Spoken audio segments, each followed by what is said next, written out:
Chapter 301. Su 2. To some people, the wind in the snowstorm sounded like a mournful song echoing through the vastness of the plains. It was so for Bai Su. She pulled the fur around her collar tighter, and her breath came out in white puffs.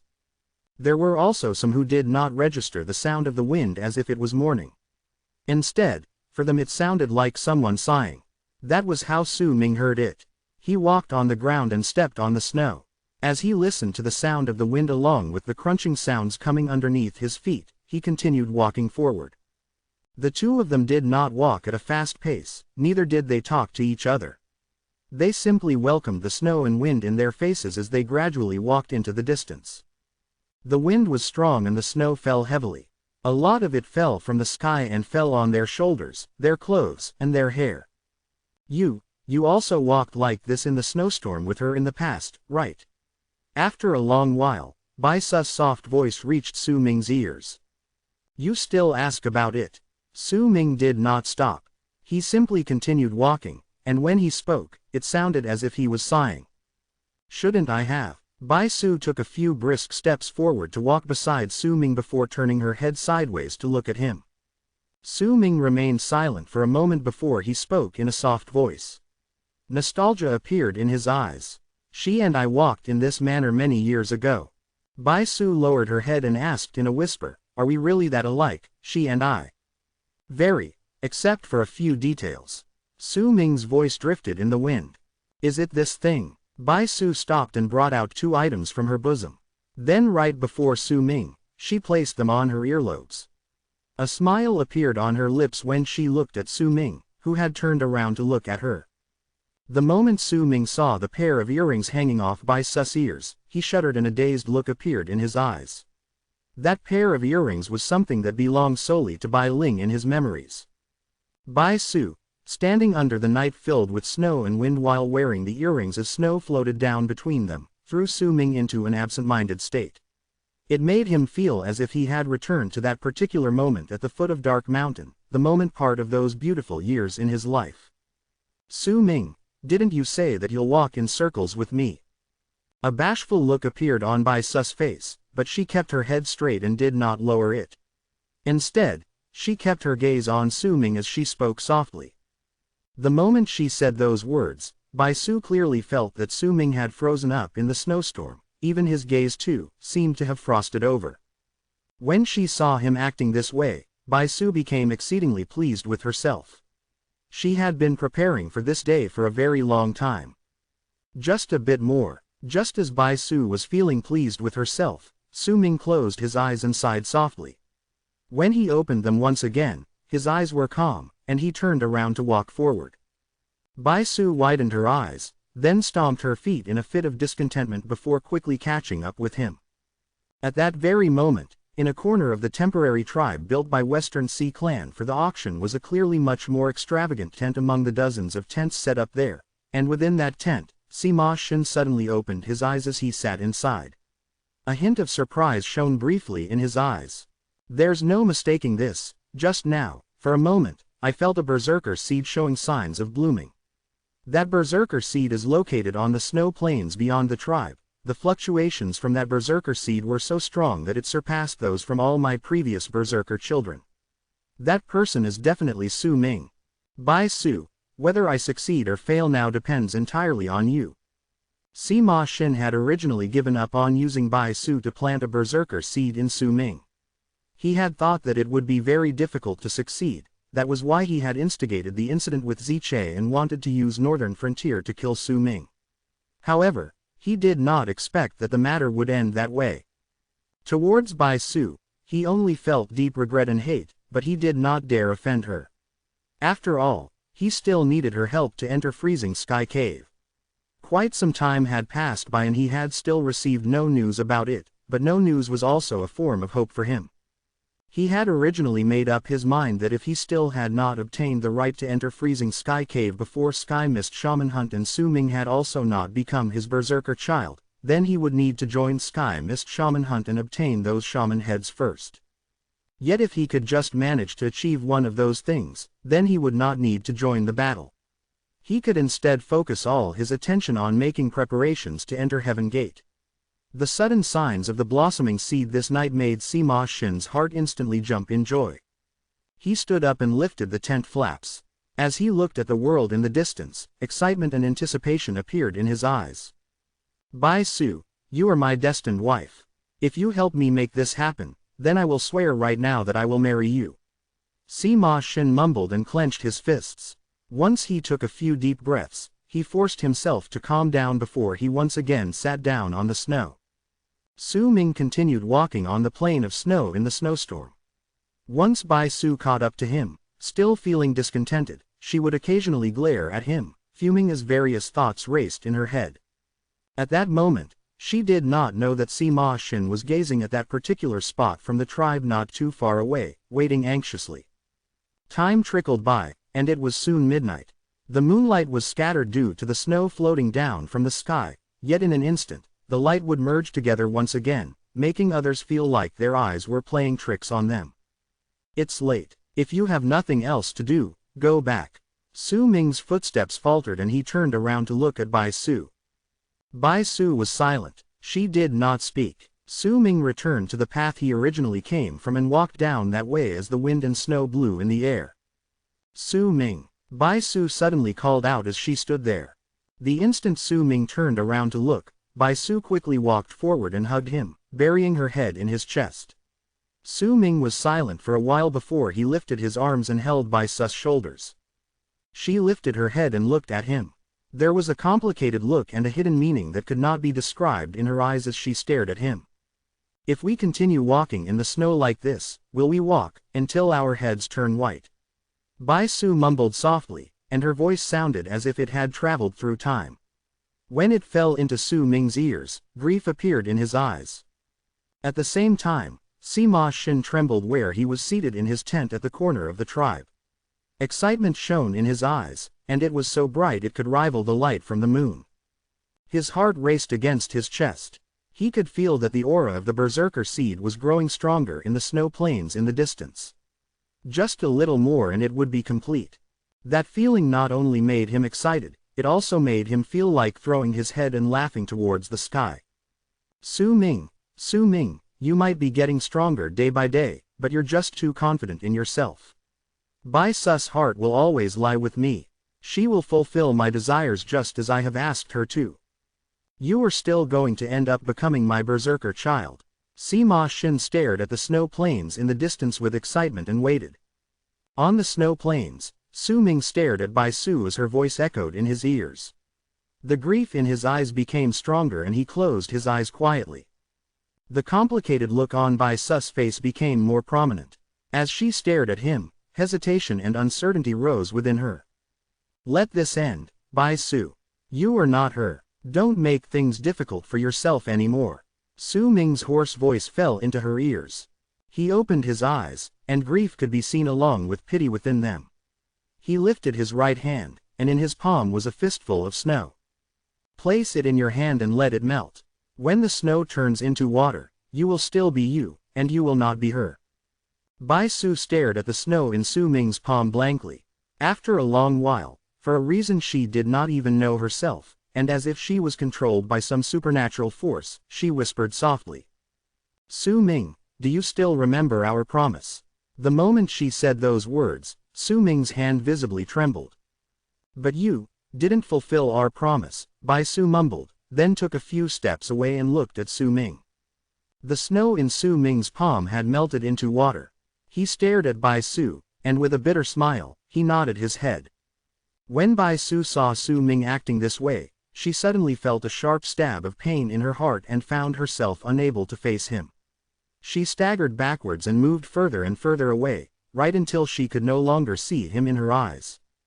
Within the tribe, Sima Shin's laughter rose into the air. He stood in his tent with an ecstatic look that could not be hidden away under his excitement.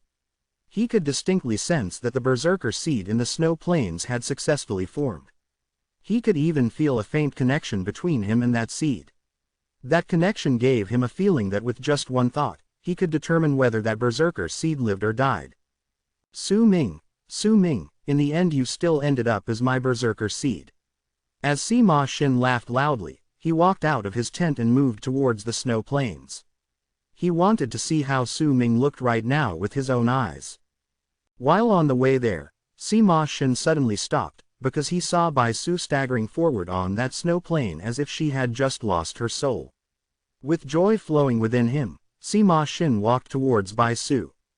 Su, I'm sorry to have made you suffer. Sima Xin was just about to hug Bai Su, but she instinctively moved away from his embrace.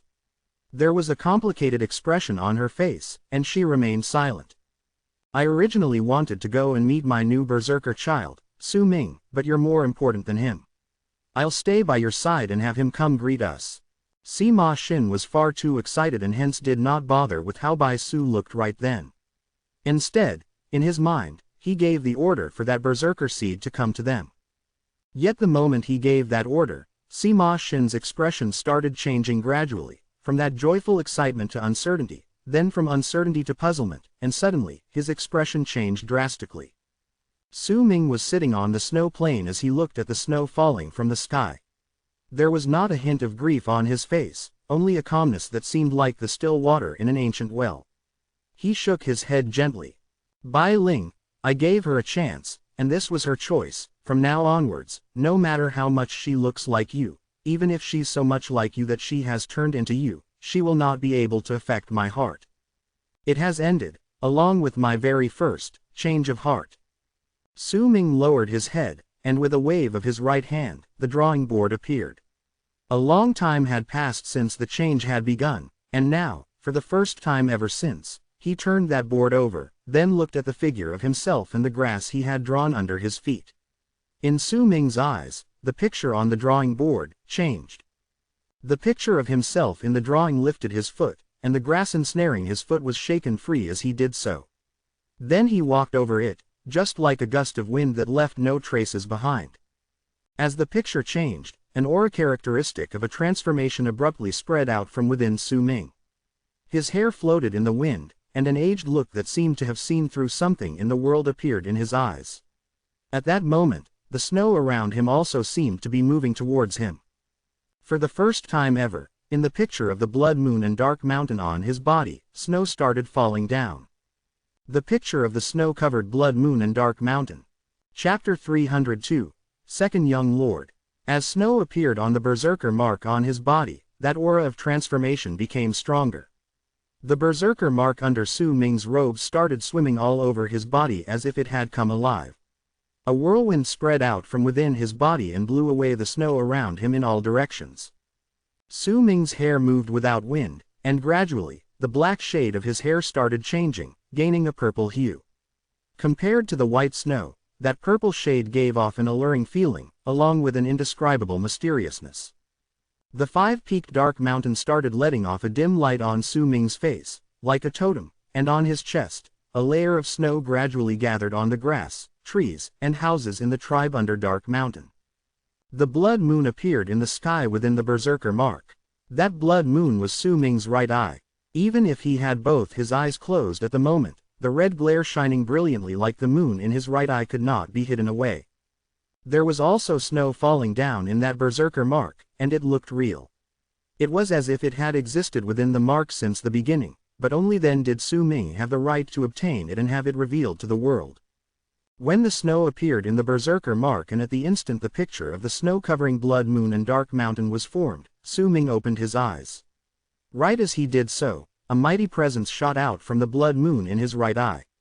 He spread out his arms to his sides. Dark Mountain, he mumbled, and his voice fused with the moaning sounds in the wind and snow. No one could hear his words clearly, but the moment his voice echoed in the air, the sky above him started distorting, and a gigantic mountain from Su Ming's memories appeared in the sky. It was a majestic mountain, a mountain that was formed of 5 summits connected together. The 5 summits looked like 5 fingers on a giant's hand that were spread wide apart as if it wanted to break through space itself. This time, the manifested Dark Mountain looked incredibly real and did not even have a hint suggesting that it was an illusion. It was as if it had existed in this place since the beginning of time, and as if it should exist there.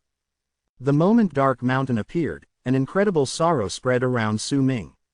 In all the places that the sorrow visited, the wind and snow came to a standstill. In all the parts it passed by, the earth trembled. In all the directions it went to, the weather changed. Not too far away, in the tribe set up by Western Sea Clan for the auction were a dozen something sword ship hybrids that were stuck into the ground like swords. Several old men could be found sitting within each of them. Yet at that moment, at that very instant, almost all the old men opened their eyes, and with gazes shining as brilliantly as lightning, they stared at the spot where Su Ming was. What a berserker mark! Who is that child? Tian Xiezi's disciple. It's just a normal mountain mark, and he can already cause the weather to change. By the looks of it, that berserker mark is definitely not as simple as it looks. There must be something else. Dozens of divine wills reverberated in each of the dozen sword ship hybrids. Su Ming's actions had caught the attention of the powerful berserkers who came to the land of freezing sky from Western Sea Clan.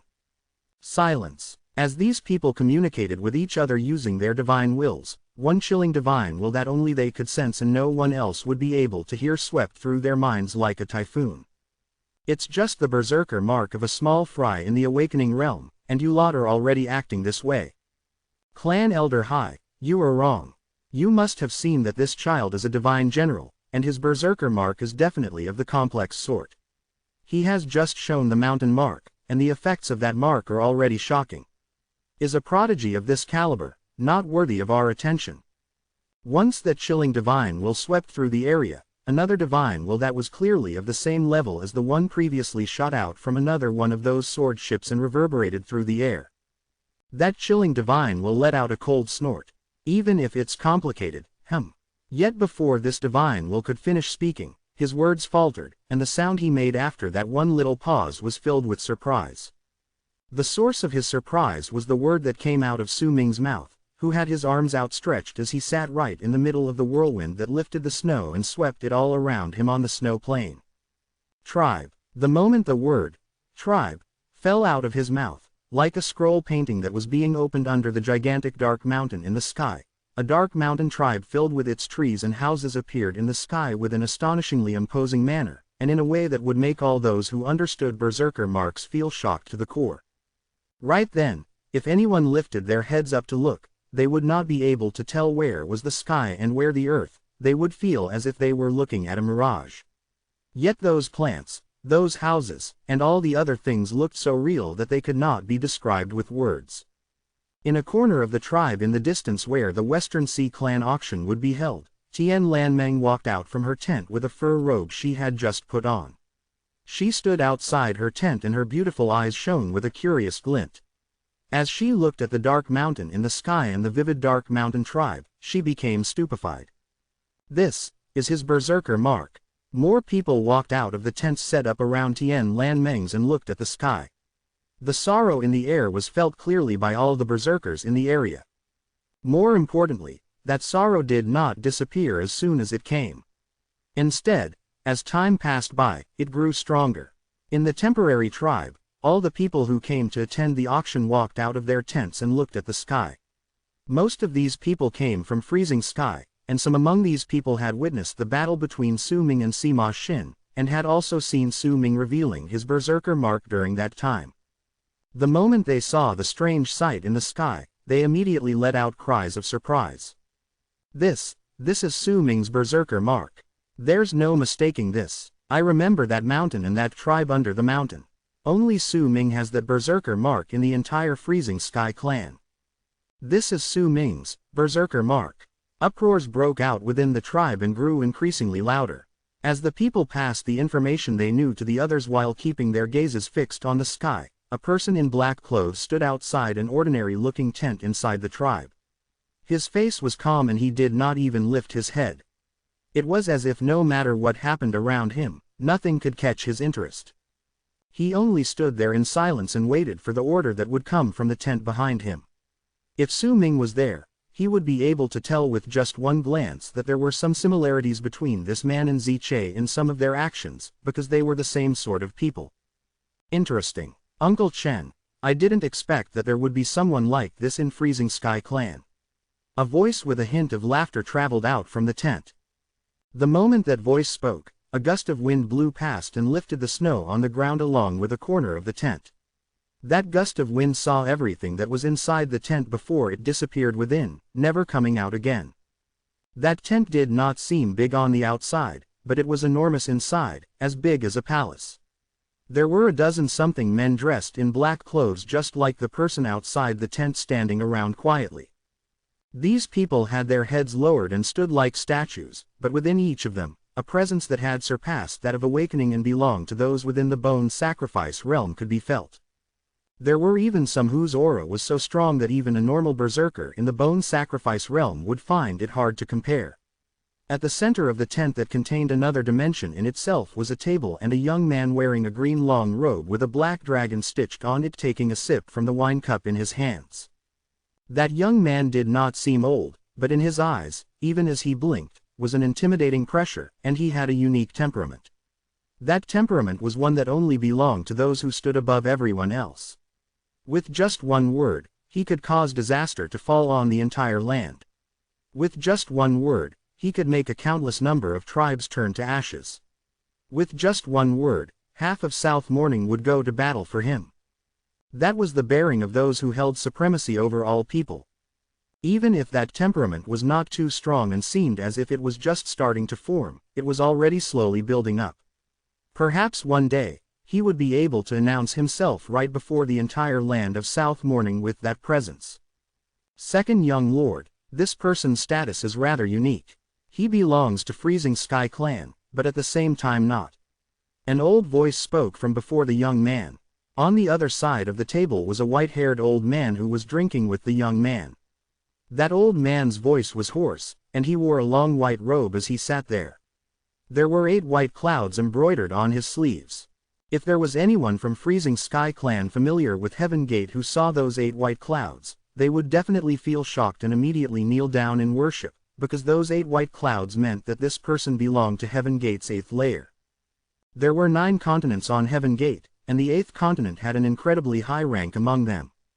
Those who could live there were people who could make the entire Freezing Sky tremble when they walked out and stomped on the ground. Oh, the young man placed the wine cup in his hands down and looked at the old man with a smile.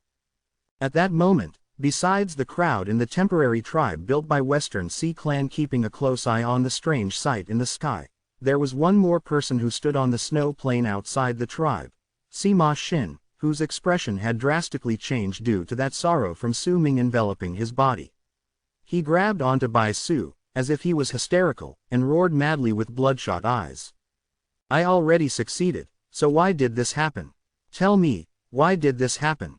Sima Xin could not accept this reality.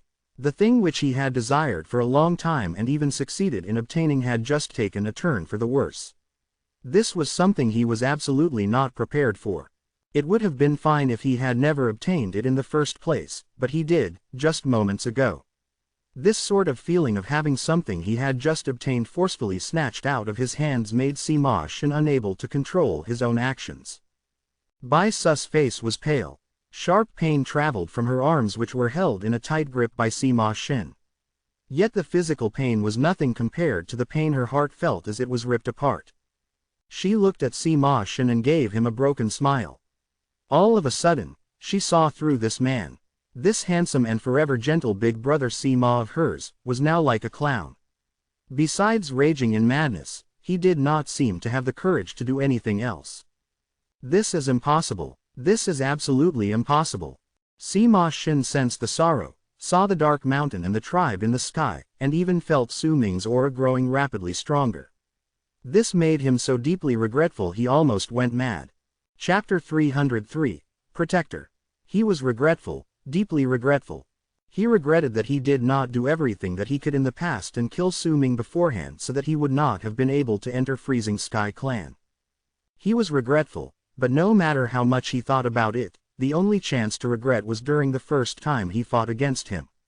Besides that one time, he could not find any other chance where he could have fought back against Su Ming.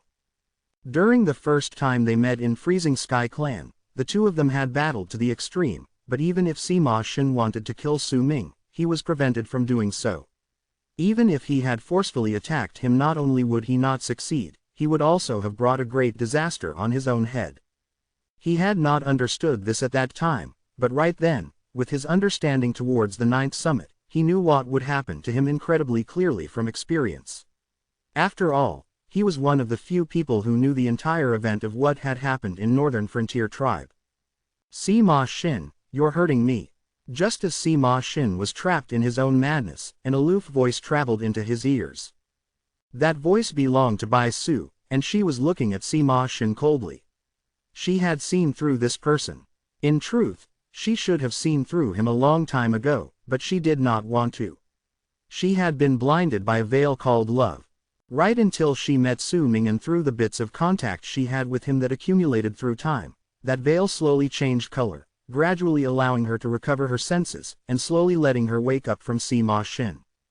Yet at that time, she was still caught in a half-asleep state. She was uncertain and did not know what to do, did not know how to make her own decisions. Only when she left Su Ming and stood before Sima Xin did she suddenly wake up fully. As she woke up, a pain as if her heart was torn apart caused her face to turn pale. Hidden underneath that cold gaze, Sima Xin saw deep regret. Su Ming and Sima Xin. Two different people, two different experiences. The fact that Sima Xin could become a prodigy and have the world at his beck and call for so many years meant that he was not some common person.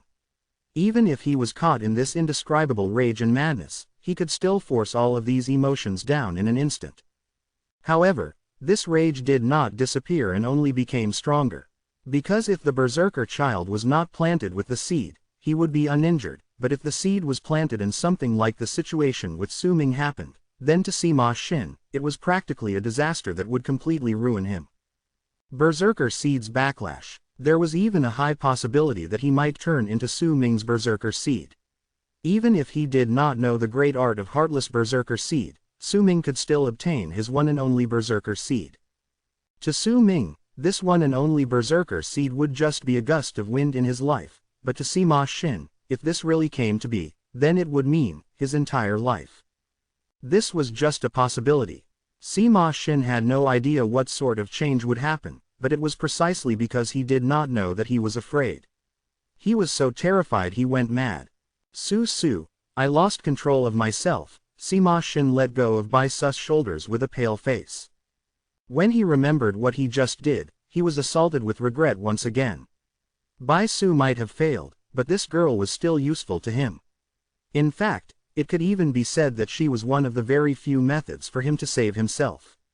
Su, let me see your father, ask him to help me. When Sima Xin spoke and saw the chill in Bai Su's eyes, his heart sank. Su, I was in the wrong just now, but you don't understand why I did that. Once Su Ming's power increases this time and he completes the process, I will die. This is the first time I failed using the great art of heartless berserker seed, and the results for it are far too dreadful for me to even think of. Perhaps, from now onwards, I can only become a puppet for Su Ming. Su, it's because of this that I lost control of myself. Bai Su was silent, her eyelashes fluttered, and she closed her eyes. The moment she closed her eyes, killing intent appeared briefly in Sima Xin's eyes, but he immediately hid it. He turned around and looked in the direction where Su Ming was, at the spot where that sorrow spreading out was the strongest. There's still one more way. I have to use this chance and kill Su Ming. Once I kill him, then all of this will be settled. But Sima Xin hesitated. Before the incident with Northern Frontier, he still had an ounce of confidence in killing Su Ming. But what had happened there made him understand clearly that there was a difference between him and Su Ming. He did not have the confidence that he could win against Su Ming, especially right before both Western Sea Clan and Freezing Sky Clan.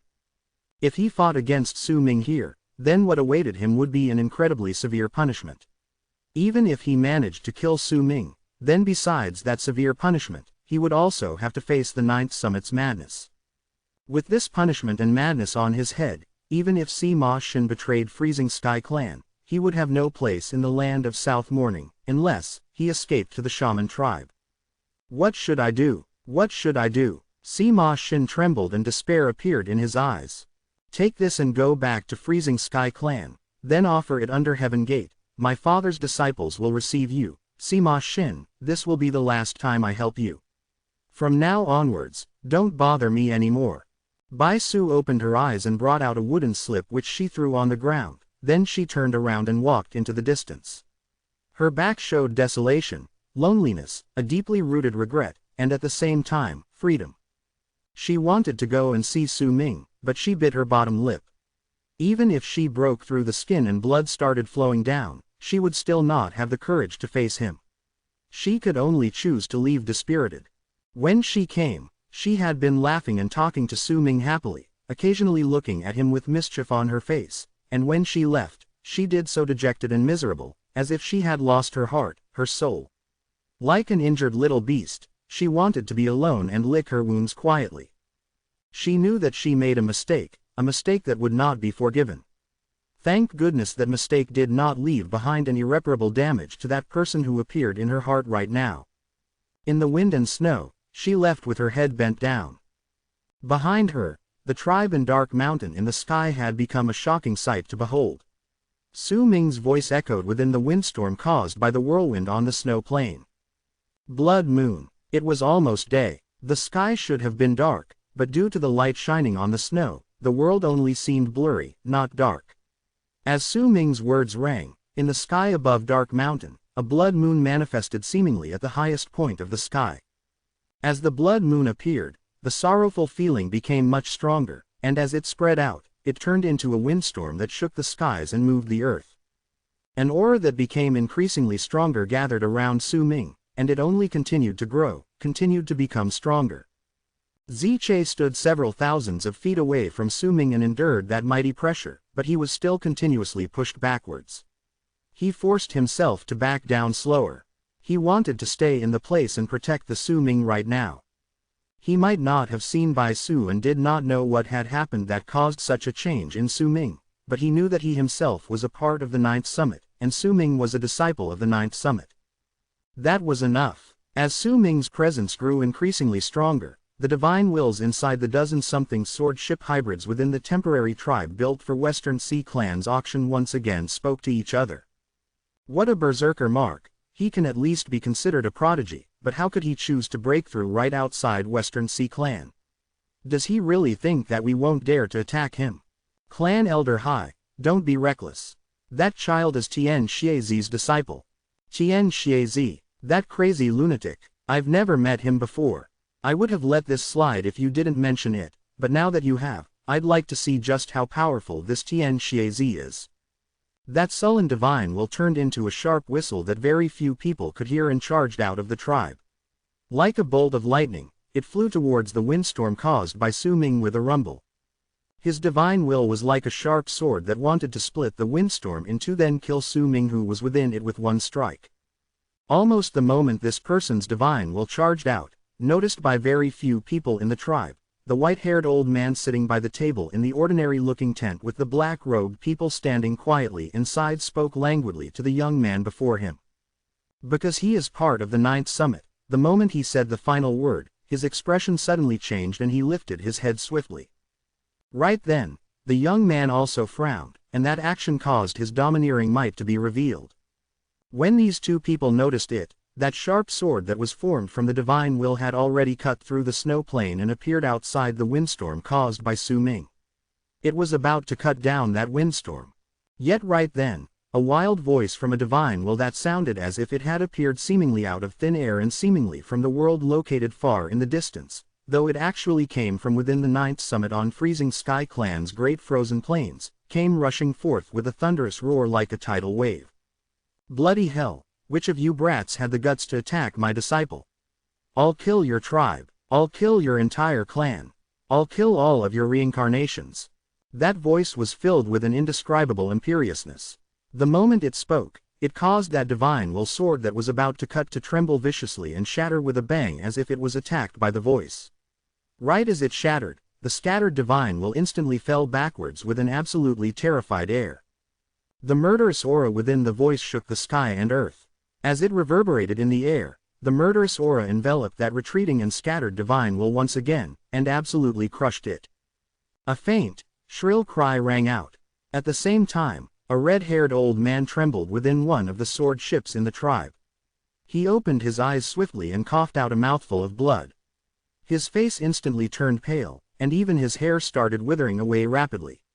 In the blink of eye, he became bald. More alarming was the fact that once his hair fell off, his flesh also started withering away rapidly. In the span of a breath, he turned into a person of only skin and bones. If it was not for a piercing bright light shining from the jade on his chest that had the sun rising from the sea horizon carved on it, he would have certainly died. Cracking sounds echoed in the air, and the jade shattered once it neutralized the power brought by that attack. Once it shattered, the old man coughed out blood once more. A look as if he had just narrowly escaped death appeared in his eyes, and his face was filled with fear and shock. Just a moment ago, there was no doubt that he was already halfway through death's door. Qian Xiezi, the old man shuddered. Chapter 304, Auction. Qian Xiezi's voice could not be heard by everyone. It made of the divine will. Only those who had reached a certain level of power could sense it, so only limited few people in this tribe could hear it. Once that old man who wanted to hurt Su Ming was punished for his actions by nearly dying, no other divine will appeared within those dozen-something sword ships. They were all deathly silent. Within the tribe, in the ordinary-looking tent protected by the men in black robes, a surprised glint appeared in the eyes of the young man with a black dragon embroidered on his robe, and his breathing quickened. Qian Xiezi, it's him. The old man sitting right in front of the young man smiled wryly and nodded his head.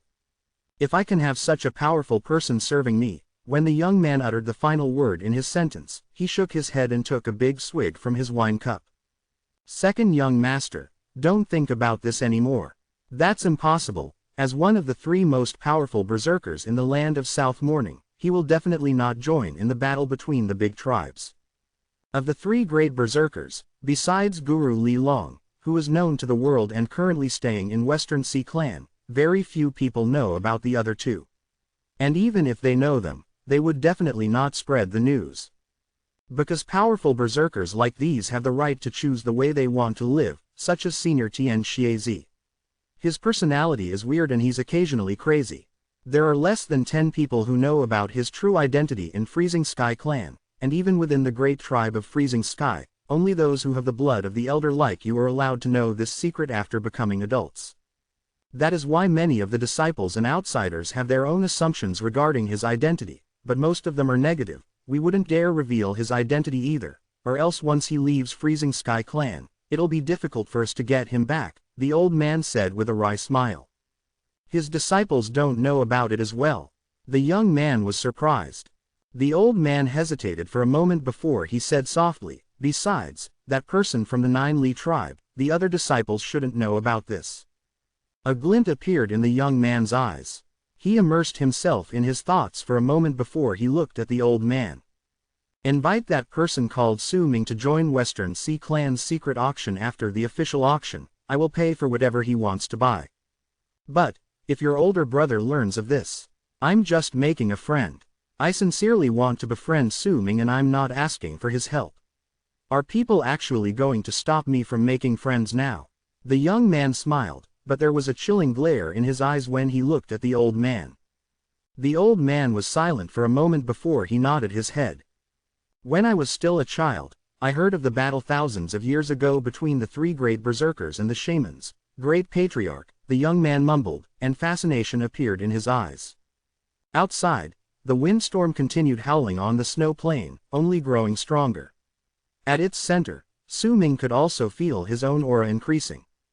Snowstorm, he mumbled. The instant he uttered that one word, an endless amount of snow appeared around in the sky around Dark Mountain, the tribe, and the blood moon. That snow seemed to have fused together with the snow that had originally been in the area until they could not be told apart from each other. Once they fit together perfectly, the scene that appeared in the sky was the picture of the snow-covered blood moon and Dark Mountain. The moment the picture was revealed, Su Ming lifted his head and let out a long howl towards the sky. The aura within him increased exponentially, and his blood started circulating rapidly within him. The power of awakening started rising in an astonishing manner. As it rose, cracking sounds came from within Su Ming's body as if his flesh and blood were being pressed down and his bones were rubbing against each other. That power increased until eventually, a loud bang sounded in Su Ming's head. The moment it did so, Su Ming broke through the middle stage of the awakening realm and went into the later stage. Almost the second he arrived at the later stage of the awakening realm, the picture of the snow-covered blood moon and dark mountain in the sky charged toward Shim like a scroll painting that was dragged into the windstorm. Then as it twisted in the air, it flew towards Su Ming along with the windstorm. The mountain mark was on his face, the red moon in his eye, the tribe on his chest, and the snow flew around his entire body. At that moment, Su Ming's power increased once again. The piece of berserker bone he had obtained from Han Mountain's ancestor in the past started melting rapidly within his body. A power that belonged to those in the berserker tribe spread out and turned into the power of awakening realm belonging to Su Ming. It fused with his chi, and as his heart pounded strongly against his chest, it spread into every part of his body. Along with the completion of his berserker mark, Su Ming's body experienced an earth-shaking change. He became stronger while still retaining his original physical form. His power continued rising, and just when he arrived at the later stage of the awakening realm, he shot straight into the peak of the later stage.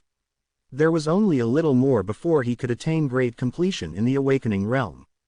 Su Ming had a strong feeling that if he closed that small distance and attained completion in the awakening realm, then he could try and conquer that realm that belonged only to those who were powerful, bone sacrifice. He would need to refine a piece of his spine into the true berserker bone. The berserker bone that only belonged to the ancients and would only appear through atavism. Only when he managed to refine such a bone could he be seen as to have reached the bone sacrifice realm. If the day came when he could turn all his bones into the ancients' bones, then even if he could not split apart heaven and earth and pluck the stars, moon, and sun from the sky, his physical abilities would still be enough for him to have the wind and clouds at his beck and call. If he could take one more step and become one of the few who, through great difficulty, reached the berserker soul realm after attaining great completion in the bone sacrifice realm, then he could call himself as one of the truly powerful berserkers in the berserker tribe. It was a long road, but Su Ming longed for it. Su Ming swiftly opened his eyes and the berserker mark covering his entire body glowed, but as calmness filled his eyes, there was also a hint of pity hidden underneath. He had tried, but he fell slightly short of that step that would take him to reach great completion in the awakening realm. He could not cross over and could only stay in the later stage of the awakening realm while endlessly accumulating his power. I know what's missing. Su Ming stood up silently. The instant he stood up, the windstorm around him disappeared and the world returned to its original state. Snow continued falling from the sky. This time, when Su Ming stood up, he did not rely on the puppet beast but his own legs. As his power increased, his physical body's strength also increased exponentially. The 16 ice hoops could no longer limit his movements. Life is missing from my berserker mark, the tribe is empty, but I don't have the ability to draw the people who belong there. I need the song played by the Shuan in my memories to envelop my berserker mark and bring me, to find the path back to my home. Su Ming closed his eyes. The memory of Tian Xiezi bringing him to that peaceful tribe surfaced in his mind. He also remembered the blind, old Shuan maker in the tribe who could no longer see light. I should find time and retrieve my Shuan, Su Ming mumbled and swatted away the snow on his body before walking back towards Western Sea Clan's tribe in the distance. Ziche ran forth from thousands of feet away. When he saw Su Ming, the worry on his face faded away. When Su Ming nodded at him with a smile, he followed behind and walked slowly back to the tribe with him. When the two of them reached the tribe and walked in, almost all the people stood outside their tribes and looked towards Su Ming at the same time. There were no words, neither were there a lot of actions taken, but when those gazes fell on Su Ming, all of the people lowered their heads. Su Ming walked past them calmly and did not stop.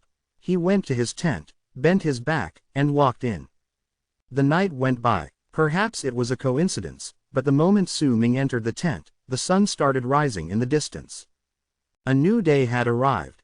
Wind blew past the land and lifted the snow, sweeping it through the tribe. This day would be the first day of the auction held by Western Sea Clan. After resting for 2 hours in his tent, Changyi came to Su Ming's tent with a rather courteous bearing, along with well-hidden complicated feelings, and personally escorted Su Ming to the auction hall. Congratulations, Brother Su, your power has improved. Even with my power in the initial stage of the bone sacrifice realm, I still feel somewhat pressured when I stand before you. Changyi walked beside Su Ming and spoke as he wrapped his fist in his palm to Su Ming. Su Ming smiled faintly and rapped his fist to return the salute, but he did not choose to provide too many explanations. Ziche followed behind silently. However, his eyes would occasionally scan through the surroundings with caution hidden within his gaze. The three of them soon reached the easternmost part of the tribe. There was a large building there. It was built in the form of a ring and looked incredibly majestic. It should be able to accommodate several thousands of people within. Right in the center was a circular-shaped platform. That spot should be the place where the items would be brought out to be auctioned. There were ring-shaped stages around that platform. Except for the top layer, which was divided into several individual rooms, the other layers underneath were decorated with several tables and chairs that surrounded the platform. There were already quite some people who were sitting there and waiting for the auction to begin. The place bubbled with noise. Occasionally, someone would enter, and sometimes, someone would move from their seats to search for their friends to talk. There were also quite a number of Western Sea clan disciples patrolling around the place and looking at all the people who came forth with aloof gazes. The auction is about to start. Brother Su, this way please. Clan Elder Bai Zonghai reserved the 9th room at the top layer specifically for you, Chong Yi said respectfully. His respect was born not just because of the pressure brought by Su Ming after his power increased, but also because of the piece of news he received just this morning. Clan Elder Hai sent word to leave a room at the top layer empty for Su Ming. It had to be stated that there were not many rooms in the top layer to begin with, and they were reserved for the powerful berserkers in the Berserker Soul Realm. Normal people would not be able to step inside. Besides, the rooms in the top layer were originally filled. That 9th room was only built just this morning. For one person, they built an additional room. This thing was something that was difficult to imagine for Chong Yi. Su Ming might not be from the same clan as he, but he still needed to be more courteous and respectful towards him. A glint appeared in Su Ming's eyes, but he did not decline having the room. He nodded his head, and under Chong Yi's lead, he went to the top layer and entered the 9th room. Once he entered the room, Su Ming saw an incredibly beautiful woman with an alluring body and shapely curves standing up from a chair in the room. She smiled at him, and that one smile was flirtatious and filled with a unique charm. I am Zishan, and my master is Hai Yun Lai. By the orders of my master, I have come to provide you with the explanations towards the items that will be auctioned. A barely noticeable crease appeared between Su Ming's brows. He did not know what happened yesterday night, but he could tell that the man named Hai was slightly odd. He left Su Ming a room for his own and also arranged his own disciple to come forth to provide explanations and serve him. It was pretty puzzling for someone of Clan Elder Hai Dongzong's status to do such a thing. It was either that he had other plans, or he had a request to make of Su Ming. A glint appeared in Su Ming's eyes and he asked unhurriedly, "Is this all?" Chapter 305, Western Sea's Prelude. Su Ming had already become more mature and was no longer the boy from Dark Mountain who had been ignorant of everything around him. The change in his tribe, waking up in the land of South Morning, rising in status in Han Mountain City, the trip to the land of the shamans, and everything he went through in Freezing Sky had led to Su Ming's intelligence continuously becoming more well-rounded at a speed as if he was going through one transformation after another. Even if he was still not as cunning as monsters, he was no longer a greenhorn. Take this situation for an example. If it was his past self when he was still in Dark Mountain, he would definitely have chosen to ask what these people wanted right in their faces. If it was his past self when he had just arrived in Han Mountain City after the change in his tribe, he would have made a different choice. There was a high possibility that he would have gone for a second, less preferable choice, and backed out of the room once he saw it and the woman before him. He would then have searched for a corner and joined the auction from there, crushing all their plans by remaining in solitude. Yet now, as Su Ming gained more experience, his choice changed once again. He did not choose to ask for the answer, neither did he choose to leave alone and remain in solitude. Instead, he chose to use another method. By acting as if he was extorting something from them, he could discover what the problem was by their expressions, their eyes, and other minor details, and from there, he could make his decision. "Brother Su, what do you mean?" The woman with the alluring body, whose voice sounded like orchids, Zishan, smiled beautifully with a calm expression even after she heard Su Ming's words. Su Ming did not answer her. He simply cast a calm glance at the woman before he turned around and walked past the stunned Changyi, who was standing behind him after he led Su Ming into the room. Judging by his actions, Su Ming wanted to leave the 9th room. Ziche followed silently by his side. At that moment, a glint appeared in Zishan's eyes. She did not immediately speak, but when Su Ming was halfway out of the room and looked as if he really intended to leave, her voice traveled faintly into his ears. Am I like a ferocious beast that you chose to leave right after you saw me? Her voice was very pleasant to the ears and made her sound pitiful. There was also a certain melodic quality to her voice, making others want to continue listening to it, but Su Ming was not one of them. With one step, he moved out of the room completely and walked forward without even turning back. When he was 3 to 5 steps away from the room, Zishan's voice came once again from within. Brother Su, please wait. Of course this isn't everything. As an apology, my master said you may choose one of the items that will be auctioned off this time and my master will buy it for you. As Zishan spoke, she walked out of the room and smiled at Su Ming. That smile on her face was so beautiful that it could make hearts race against chests. At the very least, it made Changyi look rather uncomfortable. Su Ming stopped. With a smile on his face, he turned around and met Zishan's gaze. Then he walked towards the room. Zishan intentionally moved half a step back, and once Su Ming entered the room, he sat down on the chair by the side. Ziche stood behind him silently, like a block of wood. Even if he had his eyes closed, his awareness of his surroundings did not go down. Almost all his attention was poured into every single minute sign of movement around them. Zishan closed the door to the room and strutted inside. She sat down across from Su Ming and once her beautiful eyes sized up Ziche, who was standing behind him, she looked at Su Ming and smiled before she even said anything. Brother Su, you live up to your name as a disciple of the 9th summit, you even brought a follower while traveling around. I cannot hope to compare to you in this matter. From Su Ming's position, he could clearly see the center of the auction hall underneath through the window nearby. At that moment, the area underneath was bustling with excitement, and streams of people continuously entered the hall. He's not my follower but my disciple nephew, Su Ming retorted gently. I see, and here I was wondering why this brother looked familiar. Now that you mentioned it, I remembered. Isn't this the famous Ziche, who is ranked in the top 10 in Freezing Sky Clan's ranking board of the Great Frozen Plains? Zishan covered her petite mouth and put on a stupefied look as if she had just recognized him. Ziche remained silent and did not bother giving her a reaction. He was already used to this type of ridicule. From his initial bouts of embarrassment, he had grown to not be too bothered by all these, because he knew that the people of the 9th summit had touched his heart in a manner that other places would never be able to do so. When Zishan said those words, her eyes fell on Su Ming as if she was doing so unwittingly and she started searching for cracks in Su Ming's behavior, but alas, she found nothing. Su Ming still remained calm and composed, and there was not a hint of change on him. After all, he practiced the clearing mind art and his actions were all executed once his mind was cleared.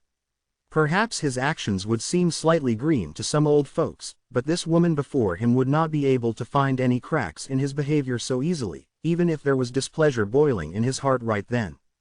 Su Ming closed his eyes, ignored the woman's words, breathed calmly, and waited for the auction to start.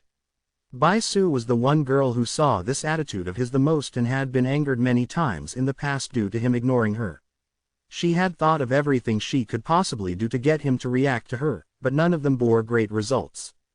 From this alone, it could be seen that this particular attitude of Su Ming's dealt quite a huge blow to women.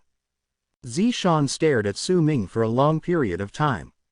This was the first time she had ever seen him with this attitude of his. He was blatantly treating her like an ornament, or perhaps pretending that she did not even exist. It made Zishan, whose words were already at the tip of her tongue, bite her tongue and swallow her words. Brother Su, you have great bearing. After a long while, Zishan commented once again in a rather disgruntled fashion.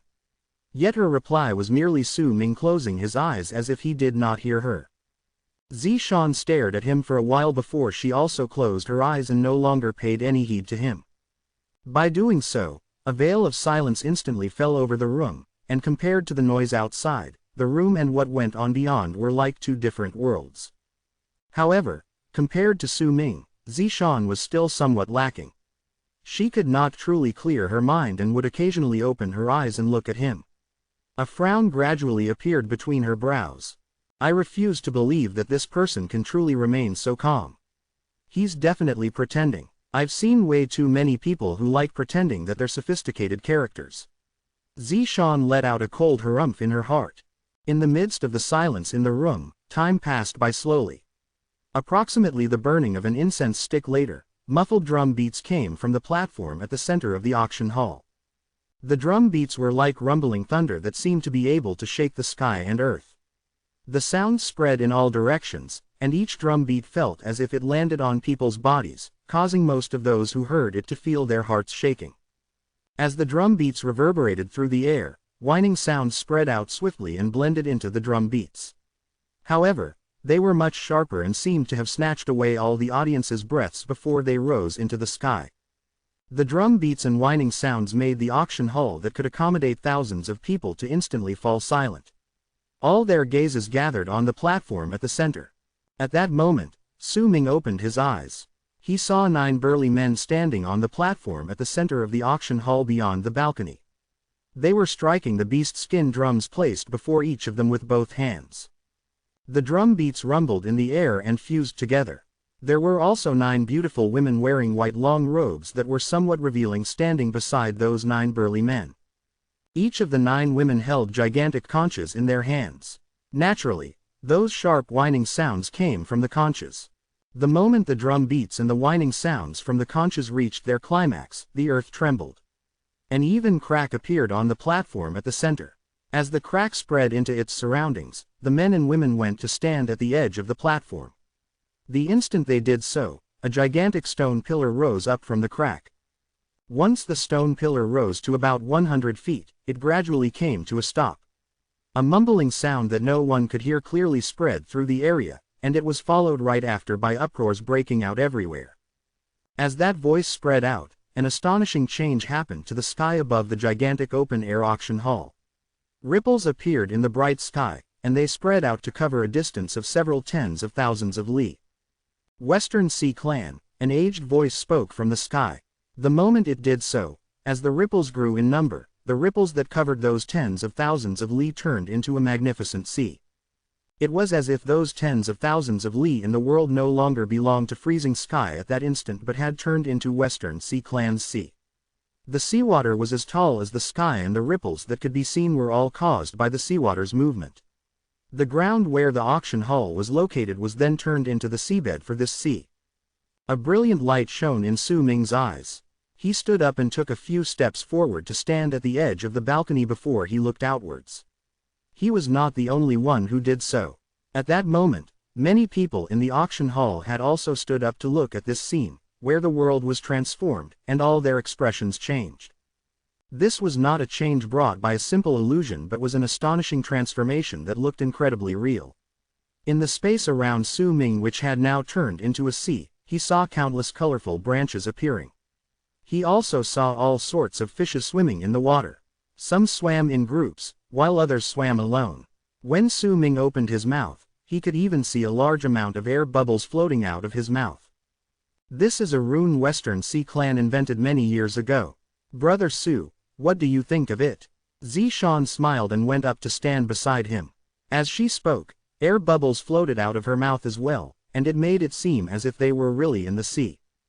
Zishan noticed what Su Ming was looking at and explained with a light chuckle, that colorful thing is called a coral. As Zishan spoke, each of the 9 beautiful ladies who wore rather revealing white dresses standing at the edge of the platform at the center of the auction hall brought out a white scale. They stuck it to their foreheads and their bodies immediately floated up. Their naked feet instantly turned into fish tails, and they turned into 9 mermaids who swam around the auction hall. Their beautiful singing voices still managed to transmit in the seawater, and those who heard them were enchanted. Almost the instant the mermaids started swimming in the water, the 9 burly men brought out blue beast skins and stuck them on their bodies. Once they did so, their bodies started twisting, and after a moment, muffled roars rang, and the 9 men turned into 9 ferocious sea dragons. Their roars spread through the entire area and fused with the mermaids' song, creating a sight that shook the people's hearts. At that moment, the aged voice spoke abruptly from the stone pillar. After the long 100 years, Western Sea Clan's auction will once again be held in the land of freezing sky. Chapter 306. Crane. When Su Ming saw the mermaids and sea dragons, his pupils shrank. This scene felt somewhat familiar to him, and a memory abruptly surfaced in his mind. It was the memory of the black-robed man who destroyed Dark Mountain.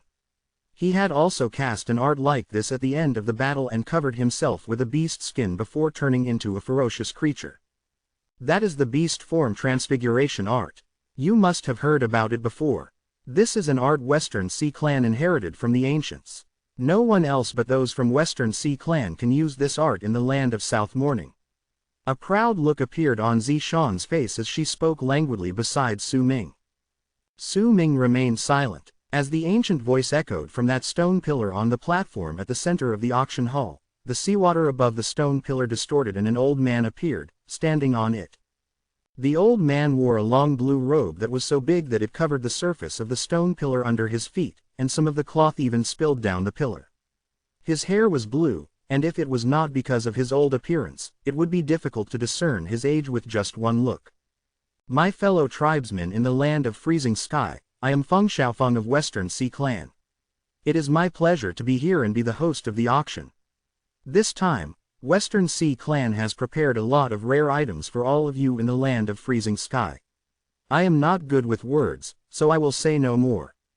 The first item to be auctioned is... When the old man started speaking, the 9 sea dragons swimming around the area stopped roaring, and the songs from the 9 mermaids also gradually faded away. Only the old man's words echoed in the area. The moment he finished his last sentence, a mermaid immediately swam forward with a swaying tail fin. Her hands had been empty just moments ago, but now, as a whirlpool appeared in between her hands, a purple skull instantly appeared in her hands. She lifted it up and held it above her head as she swam around the hall so that all the people there could clearly see the bone.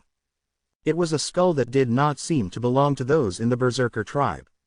Its size was about that of a basin, and the few bones jutting out of the top of the skull were shining grimly with a chilling glare. Clearly it was a beast's skull. Especially since there was a symmetrical crack at the center of its brows above its eyes, making it seem as if it had a third eye. As the bone appeared, a great wave of sorrow spread out. That sorrow felt so real that it actually caused the seawater to start showing signs of freezing. If that had just been the case, it would have been fine, but the seawater around the skull also started showing signs of freezing. As the mermaid swam around the area, a ring of ice chips seemingly appeared in the area she just swam past. As usual, we will not offer detailed descriptions of the first item. You will all need to determine its value with your own judgment. I can only say that this creature had the power equivalent to those in the great completion of the bone sacrifice realm when it was still alive. The starting bid for this bone is 100,000 stone coins, and every time you place a bid, the minimum increase must be 1,000 stone coins. A glint appeared in the old man's eyes, and his voice traveled to the entire area like a loud clap of thunder. There were thousands of people in the auction hall, and some of them had come to this place since early morning. The moment the old man's voice rang out, they fell into silence. Perhaps some people loved making noise in this sort of place and talk amongst themselves, but most of the people who came here chose to remain silent. It was without a doubt that the more precious was the item that was brought out, there would also be less people who knew about it. Besides, most of the people who were invited to this place were very independent people. Very few of these buyers would go along the flow and place bids. 110,000, a voice said from the crowd gathered in the auction hall. The instant it spoke, immediately, a number of people looked over. The person who called the bid was a man. However, since he wore a straw hat over his head, his face could not be seen clearly. Such an appearance was rarely seen in this area. 120,000. 130,000. Perhaps it was because someone had placed the first bid. Gradually, more voices appeared in succession. Su Ming stood inside the 9th room and looked at the purple and black beast bone calmly. Brother Su, do you like it? This beast bone is the only thing left behind by a powerful creature with a cold attribute. One of the clan elders from Western Sea clan obtained that beast bone when he went out on a journey. According to him, that creature was trying to break through and reach a level equivalent to berserkers in the bone sacrifice realm, but it failed and was burnt alive by freezing fire. Besides this skull, its entire body, flesh, and blood were all burnt to ashes. This skull was not destroyed by the freezing fire because the beast hid a fragment of its soul in there before it died. If a person who is skilled in foreign arts obtains it, they can provide nourishments for that skull and reap its rewards. Su Ming's gaze swept past that beast bone. After a long while, he shook his head. 210,000, a sullen voice stated from within the auction hall. The person who spoke was the man with the straw hat, who was also the person who had called for the first bid. Once he laid his bid, no one spoke again for quite some time. The blue-haired old man smiled faintly. 210,000. The item now belongs to this man. We'll now begin bidding for the second item. This one is quite interesting. The old man paused in his words, and one of the sea dragons roaming around the area let out a huge roar before going towards the old man. Its body twisted beside the old man and he returned to his human form. The man lifted his arms high above his head, and in his hands, a black stone blade appeared. That blade was very crudely made and only the vague shape of a blade could be seen. Yet the body of the blade itself was rough and it did not seem to be anything special. "Bring the beast here," the old man said in a mild tone. The moment his voice traveled out, someone from Western Sea clan immediately stepped forward from the crowd around him. With a wave of his arm, a ferocious beast that looked like a lion immediately appeared. The creature's eyes were bloodshot, and once it appeared, it roared towards the sky, but its eyes were filled with fear. Just as it was about to retreat, the old man took up the stone blade and pointed it at the creature. With that one move, the beast instantly let out a shrill cry. Its body started trembling viciously, and as an uproar broke out in the crowd, the beast's body turned into a puddle of blood. Even its bones were melted, and a lock of black hair flew out of the puddle of blood. A miniature-sized shadow of the beast could be seen faintly in the lock of hair. The instant it appeared, it flew straight towards the stone blade in the old man's hands and disappeared into it. Soul Separation Stone. It's the Soul Separation Stone. How could anyone be so wasteful and use such a big soul separation stone to make a blade? Thunderous uproars broke out in the crowd. Waves of sound rose among the people due to the appearance of the blade. The stone's fame was incredibly great, and due to its shape, it was very easy to identify it. Its effects were especially rare, and only that stone had such an effect. That was why while many people knew about it, those who had actually seen the thing were few and in between. The old man smiled and said slowly, "That's right. This is a soul separation stone blade. Well, there's no need for me to give too many descriptions for this item.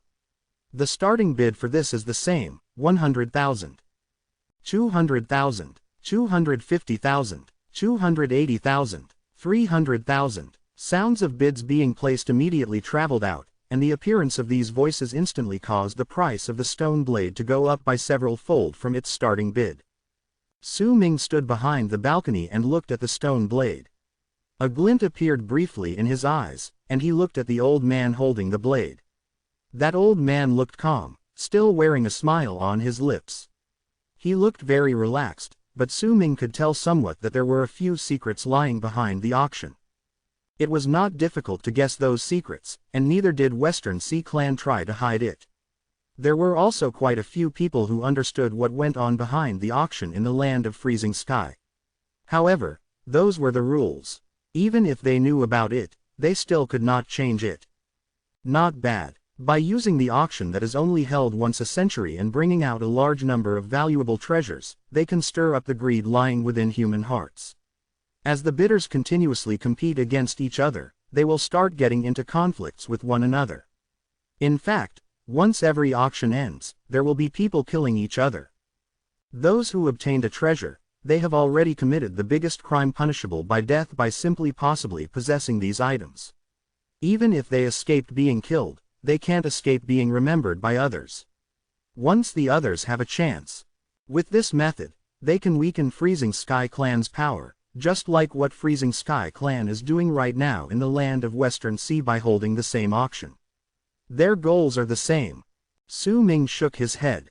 Even if he had understood the purpose of the auction, he still could not change it, neither could he leave the place, because he had something he desired here.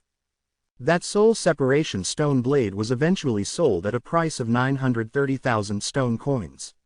Forget the true value of the item. Even if the person who bought it obtained it at a cheaper price than it should have at market value, he still had to pay for the consequences.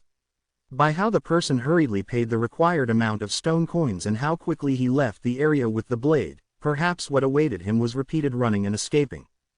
What I'm about to bring out this time is something I really like. It's a pity that I'm poor and can't buy it. The blue-haired old man let out a long sigh and lifted his right hand. This time, the item was not brought over by any mermaids or sea dragons. Instead, he had that item with him. The moment he lifted his right hand, all the people's gazes were trained on him. In the old man's hands, he held a crane woven with grass. The crane is a mysterious creature in the other worlds. It has a docile temperament and is well liked by immortals there. We aren't able to examine how this crane came to be, but it's clearly not something made by us berserkers. I don't know what sort of grass was used to make this crane, but... The old man lifted his right hand and waved it before him. The crane instantly floated up, and with a gentle glow, it turned into a true immortal crane. It flew around the area, and its graceful movements seemed to stir up soft sounds in the air. As it flew, its soulless eyes swept through the area. The instant its eyes landed on the balcony to Su Ming's room, it shuddered lightly, but soon returned to normal before it flew back to the old man's hands and went back to being a grass-woven object. There is an art contained within it that doesn't belong to us berserkers. From my understanding, this grass should be normal grass. The reason why this thing could turn into a real crane and fly is because there is a type of spirit contained within that belongs to the other worlds. It's also called the Tao. If there are those who can understand its spirit, then I congratulate you beforehand here. The starting bid for this item is the same, 100,000. The blue-haired old man's voice traveled forth. Su Ming narrowed his eyes. When the immortal crane flew in the air, his divine sense acted up slightly.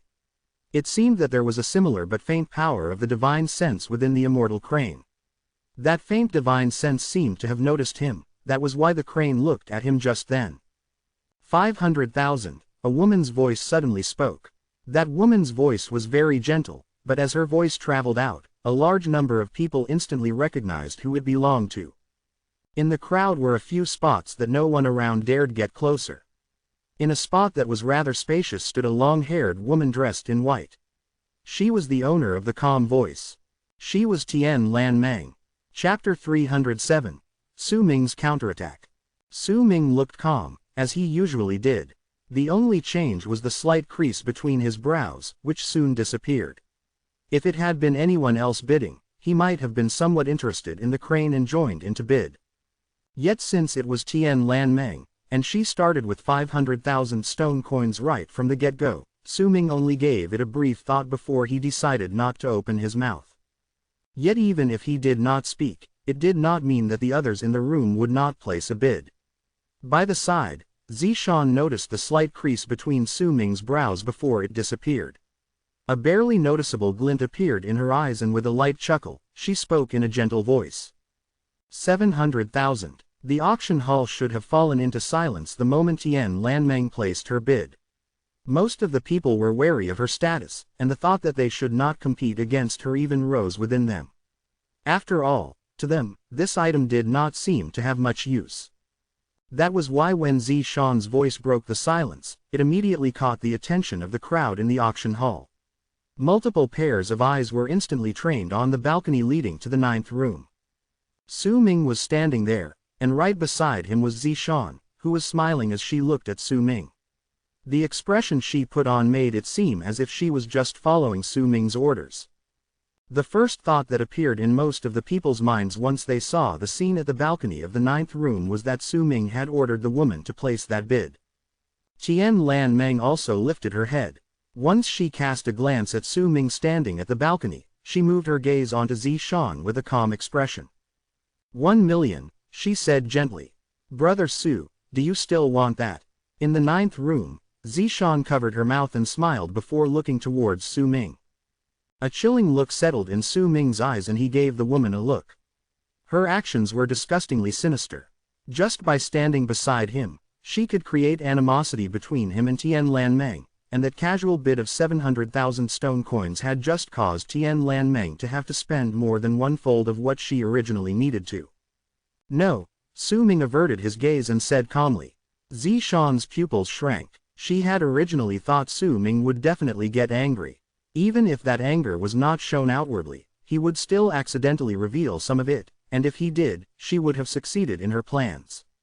In fact, she had already planned out what to say to Su Ming in her heart. She did not think that he would not be able to tell what she had just done, but she was also certain that he would be unable to fault her for it. After all, everything she did was for him. On the surface, that is. Yet now, aside from Su Ming's gaze, which had turned slightly colder, no other changes could be found on him.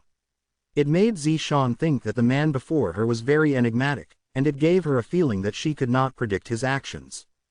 The grass-woven crane was eventually bought by Tian Lanmeng. Even if she had paid twice the amount of what she originally offered, it was nothing to her. She was only concerned about the fact that this crane came from some other world and interested in whether this thing could help her in reaching an epiphany regarding Tao. The auction continued under the blue-haired old man's voice. As the items were continuously brought out and as the mermaids and sea dragons swam around the auction hall, gradually, sounds of discussions rose among the crowd, and they would not die down. A strong competitive air was also slowly stirred up among them. That atmosphere filled the entire auction hall. Zishan gradually found herself unable to read Su Ming. This man, who was standing not too far away from her, had still not placed a bid on a single item. He only stood there and watched the items being bought by other people quietly. Several hours later, the intense competition in the auction hall had caused buzzing sounds to fill the area, making it seem as if there was an invisible energy force enveloping the place. It could affect the people's emotions, making all those there to go mad for the auctioned items. Yet Su Ming remained as calm as water. He stood there and watched, unaffected. This person may seem steady, but is in truth very naive.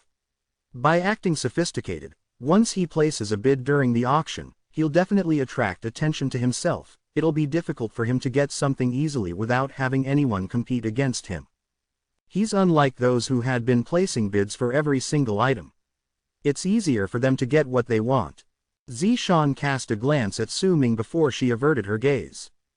At that moment, the blue-haired old man standing on the stone pillar in the middle of the auction hall let out a few coughs. It lightened up the tense atmosphere that had filled up the area, and once it did and the people slightly piped down, his voice traveled in all directions once again. "We are deeply grateful to your generosity, my fellow tribesmen of Freezing Sky. All the previous valuable treasures we brought out have been sold. I believe the next item I bring out will have the same fate. But I would have to warn all of you. This item might stir up fierce competition among all of you. Please be prepared." When the blue-haired old man finished speaking, he lifted his right hand swiftly. "Bring it here." Once he spoke, a large mass of distorted ripples spreading out to an area of several hundreds of feet appeared abruptly behind him. Rumbling sounds came from within those ripples, and they were followed suit by 9 people walking out of it slowly. All of the 9 people were strong men, and a long spear lay on their shoulders. The instant all these people walked out of the distorted ripples, a gigantic black spear of 100 feet appeared before the crowd. The moment it did, an astonishing murderous aura spread out with a whistle, enveloping the entire area, causing all the people present to hear a shrill cry. In fact, some of the people who had high cultivation bases could see faint shadows of thousands upon thousands of vengeful spirits gathered on that long spear. They swirled around and let out pained screams. Sky Shaman Spear. This is, I read about this item in some ancient scrolls before. That's right, there's no doubt that this is it. That's Sky Shaman Spear. 1,000 years ago, the Shaman tribe carried out a large-scale invasion into Sky Mist Barrier and used a special method to create 9 Sky Shaman Spears. Rumors say that each of these Sky Shaman Spears contains such incredible power that they could shake the sky and earth. They can kill those in the Berserker Soul Realm. Uproars broke out among the people and their voices stirred up waves upon waves of sounds that filled the entire auction hall. Many in the audience even stood up instinctively with disbelief on their faces. A hint of pride appeared on the blue-haired old man's face. This item had been the cause of many discussions in Western Sea Clan on whether it should be brought out and auctioned off. Eventually, it was decided that it should be sent to the land of freezing sky. This item is indeed Sky Shaman's spear. There is no mistaking it, because we of the Western Sea Clan have ascertained the identity of this thing. If you want to use it, you must first offer a sacrifice, but once it strikes, it can destroy a powerful berserker in the berserker soul realm. However, as this item has already been around for a very long time and because the shamans have also lost the method to create this spear, that is why this spear can only be used one more time. After that one time, it will disintegrate into dust and disappear. Yet even though you can only use it once, if you have this, then you will possess a power strong enough to make those in the berserker soul realm wary of you. With this item, you might even be able to escape death once during Sky Mist Shaman Hunt. The starting bid for this item is 1 million. You can place your bids now. The old man waved his arm, and the moment he finished speaking, the voices of people yelling out their bids immediately rose into the air. 1,500,000. 2 million. 2,300,000. 2,700,000. 3,500,000. The excited voices continued growing in volume in the auction hall. Zishan hesitated for a moment in the 9th room before she looked at Su Ming. However, in her eyes, Su Ming still looked and behaved the same way. Nothing changed on him. Brother Su, if you like this item, I can buy it for you. Your master will buy an item for me once, right? Su Ming turned his head around and gave Zishan a look. Only once. Zishan nodded. Anything at all. Su Ming smiled. Anything you like, Brother Su. Zishan lifted her chin and spoke. Her voice was very pleasant to the ears. But I don't trust you. I'll only trust you when I have everything on paper. As Su Ming spoke, he lifted his right hand and brought out a white beast skin from his bosom before he spread it on the table, then he looked at Zishan. Zishan hesitated for a moment, but once she remembered her master's orders, she chose not to mull over Su Ming's words anymore and went up to the paper. With a few strokes of her right index finger, graceful letters appeared on the beast skin. According to the promise they made, once she wrote down the words, she pressed her palm on the beast skin and left a print of her palm on it. Now then, I wonder if I can buy you, Miss Zishan. Su Ming continued smiling as he put away the beast skin and looked at Zishan.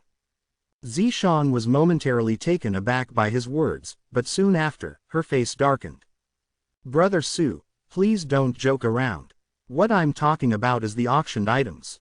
Besides, even if you want to buy me, you might not be able to bear the consequences. Displeasure boiled in Zishan's heart, and her expression turned freezing cold. Name a price. Su Ming was not at all bothered by the cold tone in Zishan's voice. He simply spoke with a drawl. You. Zishan glared at Su Ming. This was something she had never encountered before, and it rendered her speechless, completely unable to retort. At that moment, the shouts of people placing their bids outside were growing louder with each passing moment. The appearance of the spear had caused a stir among many of them, shocking them right down to the bottom of their hearts, causing them to all open their mouths and shout their bids. 8,600,000. 9,400,000. 10 million. The voice that placed the 10 million bid came from the same type of room as Su Ming's. It was from the 3rd room. The voice that traveled out from that room was gentle, but gentle though it may be, its tone was one that spoke of not allowing anyone to refute his words. Perhaps it was the appearance of that voice that caused a short period of silence to fall in the auction hall.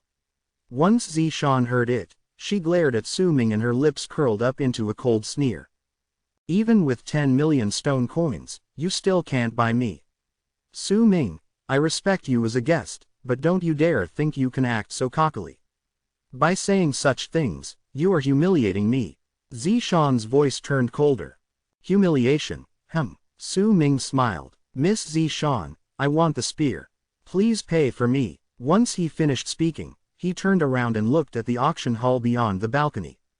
100 million, he said unhurriedly, but his voice sounded like thunder crashing as it traveled out, causing the entire auction to fall into deathly silence in an instant. Numerous pairs of eyes were instantly trained onto the ninth room's balcony and onto Su Ming. Even the old auctioneer was stunned, swiftly turning his eyes towards Su Ming. Zishan was stupefied, and then, her expression changed drastically. She was not the only one who experienced a change in her expression at that moment. In the eighth room was an old man so withered he looked like a bag of bones. There was a wine cup in his hands. At that moment, with a loud crack, the wine cup shattered. A ferocious look appeared on his face and his breathing quickened, but when a thought appeared in his head, he forcefully suppressed his emotions. 100 million, this is. That's Su Ming. He just called a bid of 100 million. Does he have that many stone coins? 100 million stone coins. That's impossible. You rarely see that amount appearing in an auction. Even if Sky Shaman's spear has incredible power, it can only be used once. It's not worth that price. The blue-haired old man glared at Su Ming and demanded in a hoarse voice, "Sir, do you understand that if you make a false bid and you can't pay the amount of stone coins you offered, then even if you are a disciple of Freezing Sky Clan, you will have to bear the consequences?" Chapter 308. That cauldron, that song, that era. As Su Ming stood on the balcony, a smile appeared on his lips when he heard those words. He brought out the beast skin, and with one flick of his wrist, the beast skin flew towards that old man. Once he caught it, he opened it, and his expression instantly turned odd the moment he read the contents. Zishan stood by Su Ming's with eyes burning in anger. She did not think he would be this shameless. They had originally agreed that he would only buy one item, but she did not expect him to do this. Indeed, she had not exactly handled things tactfully just now, but she did not expect that this sort of change would happen. That beast skin is very fragile. Clan Elder Feng, please be gentle when you handle it. If it gets destroyed, it won't do us good. Su Ming ignored Zishan's glare and instead spoke languidly as he looked at the blue-haired old man. The blue-haired old man fell silent. He lifted his eyes from the beast skin and a hesitant look appeared on his face. The change in his expression, Su Ming's words, and the ridiculous bid of 100 million immediately caught all the people's attention and stirred up their curiosity. Discussions rose into the air, and those sounds gradually grew in volume until they eventually turned into a buzzing. "Give it to him. I'll explain what's going on once I return to the clan." When the buzzing sounds caused by the discussions grew so loud that it seemed like the people's interest towards this matter had surpassed that towards the auction, a raspy and sullen voice suddenly came from the eighth room. A glint appeared in the blue-haired old man's eyes. The beast skin in his hands was immediately torn to dust, and at the same time, his voice reverberated through the area. "This item now belongs to you. Now, we will move on to the next item." But before he could finish speaking, Su Ming suddenly spoke, causing his voice to appear almost at the same time as the old man's voice. "Wait, since this thing now belongs to me, then I'd like to ask you to help me handle it. I want you to put it up for auction." The old man lifted his head once again and stared at Su Ming. Hostility appeared in his eyes. "This goes against the rules, I won't allow it. I hereby put this item up for auction. The one who offers the highest price will get it. Let's put the starting bid at 5 million stone coins, shall we? I'll take whatever I can get, so, my fellow disciples, I hope you'll place your bids." When the old man spoke, his voice overlapped with Su Ming's voice at the same time once again in the auction hall. Laughter immediately spread through the auction hall. All those who could come to the auction were people of status in the land of Freezing Sky. If they were not disciples from Freezing Sky Clan, then they would be powerful berserkers from nearby tribes. It was only natural that they could easily decide on who they wanted to side with between Western Sea Clan and Su Ming. It was especially so since that Sky Shaman's spear was incredibly attractive to a lot of people there. The people who had previously placed their bids had originally thought that they would not be able to get it and were either sighing in pity or harboring other thoughts within their hearts when they heard Su Ming's words. They were immediately tempted. 6 million, 7 million, 8 million, 10 million. They reached that price once again, but this time, the person who placed the bid was not from the third room, but from the emaciated old man from the eighth room. A smile appeared on Su Ming's lips. He cast a glance at Zishan, who was burning with anger as she glared at him coldly from his side. Su Ming had put up with the woman's multiple provocations when she humiliated Ziche and wanted to cause strife between him and Tian Lanmeng. Truth be told, Su Ming would even go so far as to say that he could already imagine incidents like these happening again in the future. "You're despicable." Zishan's chest heaved in anger. She looked so mad that it seemed as if she wanted to just jump on Su Ming and tear him to shreds. Within the third room was the young man with a black dragon embroidered on his robes, and he also happened to be the person who had initially placed the bid of 10 million stone coins on the spear. At that moment, he sat in the room with a smile on his face. "That Su Ming is very interesting." Standing beside the young man was the old man from Heaven Gate. That old man shook his head with a wry smile on his lips, but he did not speak.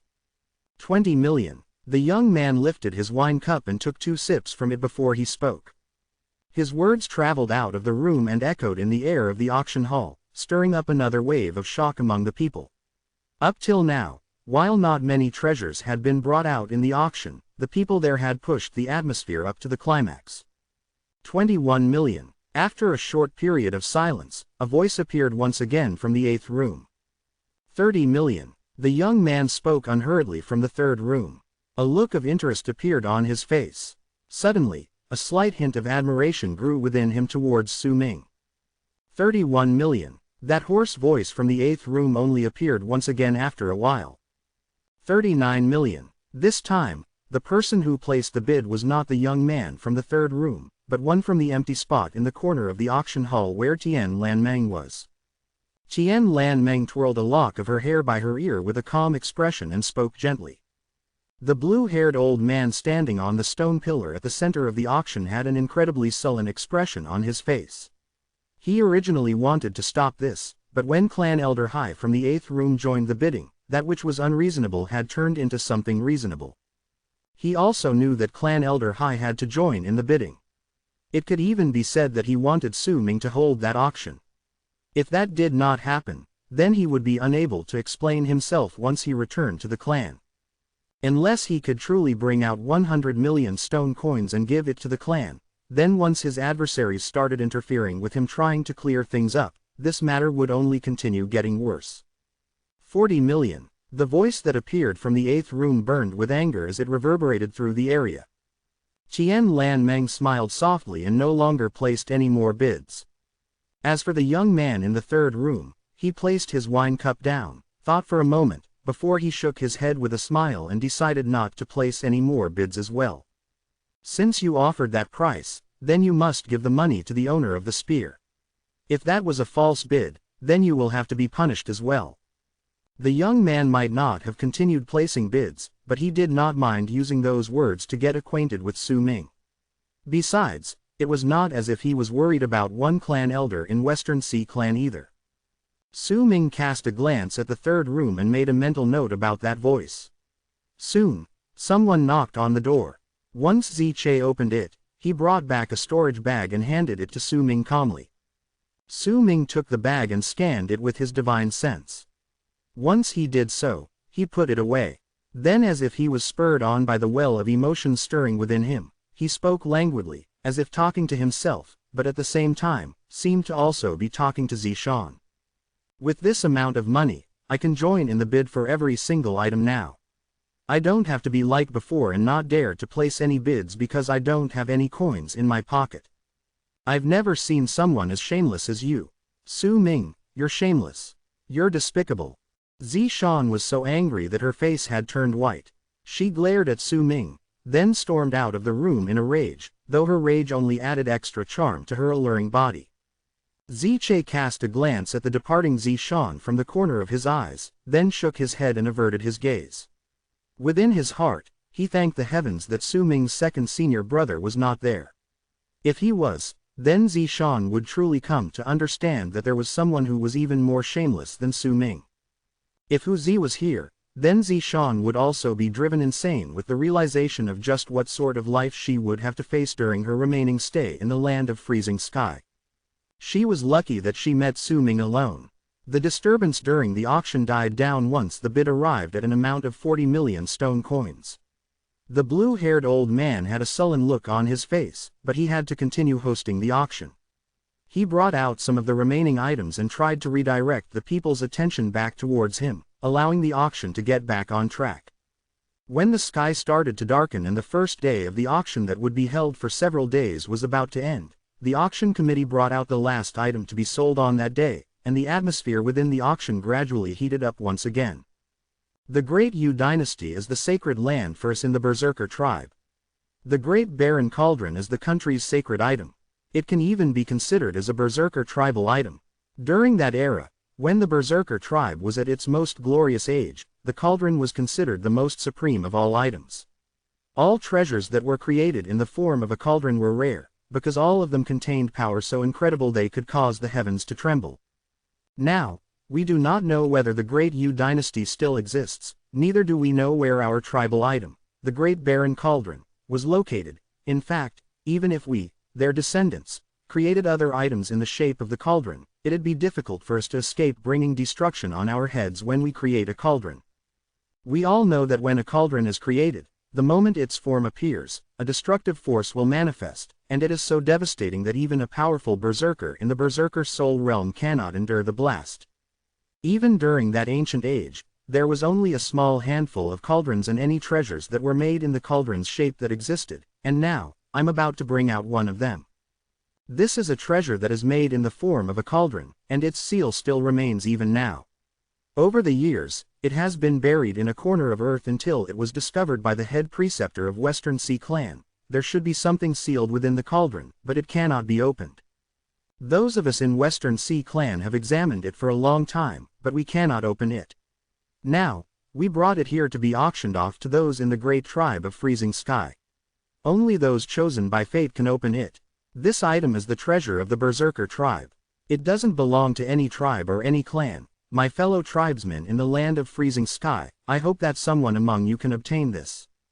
The old man's voice grew increasingly louder until it reached a volume so great that it had practically turned into a thunderous rumble reverberating through the hall. Behind him, the 9 sea dragons swam about and disappeared into the air, but soon, they appeared once again, and when they did, they carried a gigantic cauldron about 1,000 feet in size on their bodies as they slowly swam out of the distortions. The cauldron was so huge that when it appeared an incredibly oppressive feeling was formed. While the people were not as small as ants compared to the cauldron, they were still nothing before it. The 9 mermaids surrounded the cauldron and their singing voices echoed in the air, adding a solemn feeling to the cauldron along with that oppressive air it brought with it, because the song the 9 mermaids sang was the god of berserkers' song, the first god of berserkers created. The place where I was born still did things according to the laws of the universe. When I was born, the berserkers thrived. If the heavens have eyes, then let them watch the berserkers running wild on the lands for eternity. If the gods have spirits, then I will become the king of the berserker tribe who rules over the gods themselves. If the heavens do not dare open their eyes, then I will seal the heavens with the 8 cauldrons. If the gods disobey me, I will use the cauldrons to destroy the gods and re-establish the position of the blood descendants of berserkers all across the universe. As the voices of the mermaids echoed in the air, the auction hall was enveloped in a solemn atmosphere. Su Ming stood on the balcony and the god of berserkers' song echoed in his ears. He could feel the arrogance of the god of berserkers seeping out of the song itself, could hear the respect coming from all the living in the world from the lyrics. He could even hear the brazenness and boldness coming from the declaration about resealing the world and re-establishing the blood descendants of berserkers as the rulers of the land. That was during the most prosperous age of the berserker tribe, when an innumerable amount of berserkers followed their king, their god of berserkers, and fought against the heavens. Su Ming mumbled. Fascination appeared in his eyes. The moment the mermaids' lingering voices started fading, the blue-haired old man suddenly spoke up. The starting bid for this cauldron is 10 million, you may place your bids now. Chapter 309. Receive the cauldron. 11 million. 13 million. 15 million. Since the starting bid for the cauldron was too high, not many people in the auction hall had the ability to buy it. Only 3 of people were placing bids, and one of them was second young master from the 3rd room. The other person was the elegant Tian Lan Mang. It was as if those 10 million stone coins was just a number to her. The final bidder was an old man wearing a straw hat. Only his white hair was revealed outside, his face unable to be seen clearly. His voice was hoarse, and he did not stand out as he sat among the crowd. Since the start, he had rarely placed many bets, and when he suddenly called out that high bid of 15 million stone coins, he immediately attracted the attention of those around him. Su Ming frowned and began lamenting on the amount of stone coins these people who joined the auction had. Compared to them, Su Ming shook his head. If he did not include the stone coins he obtained just now, he definitely would not have the ability to compete against these people. 500 golden stone coins is worth more than the white stone coins, which are worth 100 each, and it's also worth more than the purple stone coins, which are worth 1,000 each, but now, these 5 million stone coins I have aren't even enough for the starting bid of this item. Su Ming knew that he had miscalculated a little. In truth, ever since the start of the auction, he already knew that the 5 million stone coins which he thought was originally a large amount of money was in truth nothing in the auction. That was why he orchestrated the whole entire scene for him to get those 40 million stone coins. A glint appeared in Su Ming's eyes and he stared at the 1,000 feet cauldron floating in the air above the auction hall. An excited look appeared in his eyes.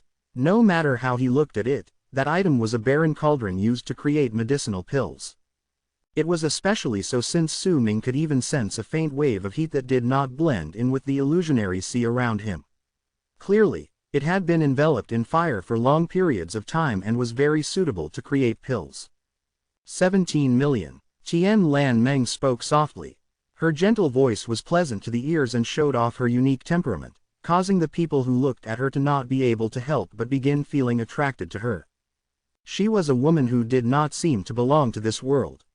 She was graceful, composed, and even her breath smelled like orchids. When she sat there, she could make the area around her fall into tranquil silence. It was as if it did not matter which world that place she was at belonged to, it would naturally turn into her world. The people could only watch her from afar, unable to get closer. It was not that she was acting indifferent and aloof, it was simply because there was a layer separating their world from her world.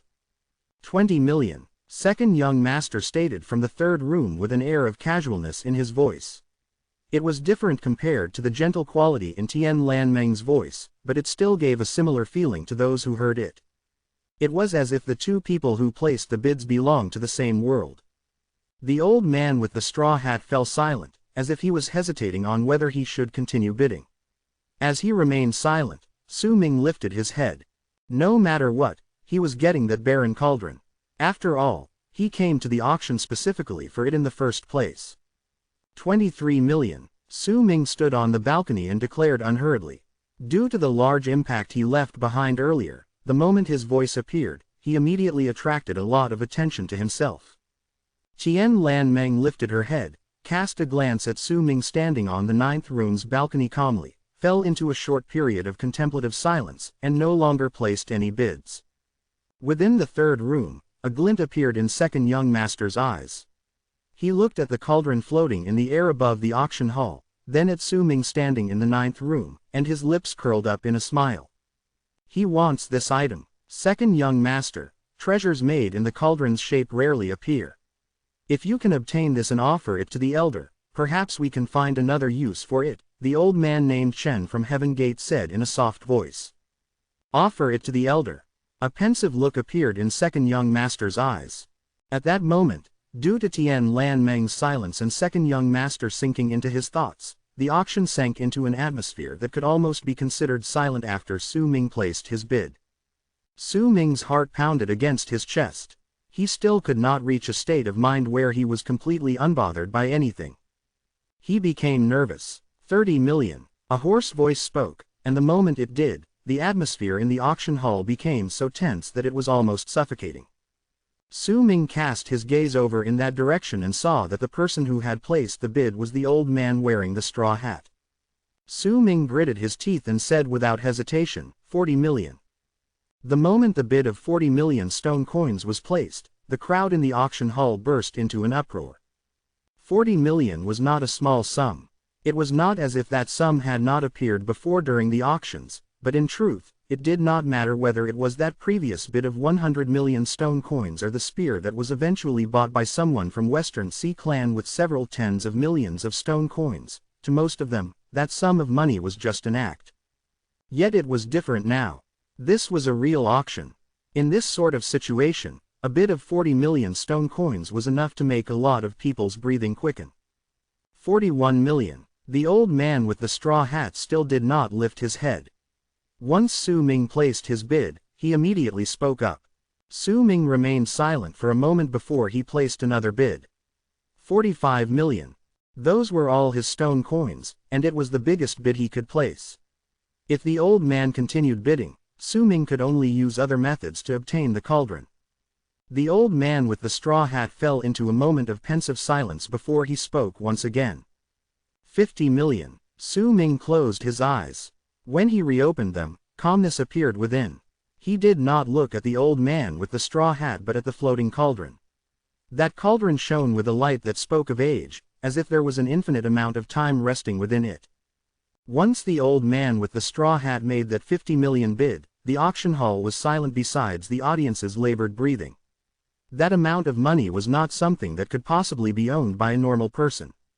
Even Clan Elder Hai from the 8th room could only amass a fortune that was only slightly greater than that amount after numerous years with his power and status.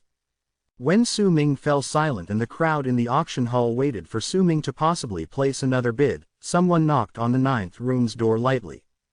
Su Ming did not turn back. Ziche walked over to the door calmly, and there outside the door stood a man in black robes with a white mask over his face.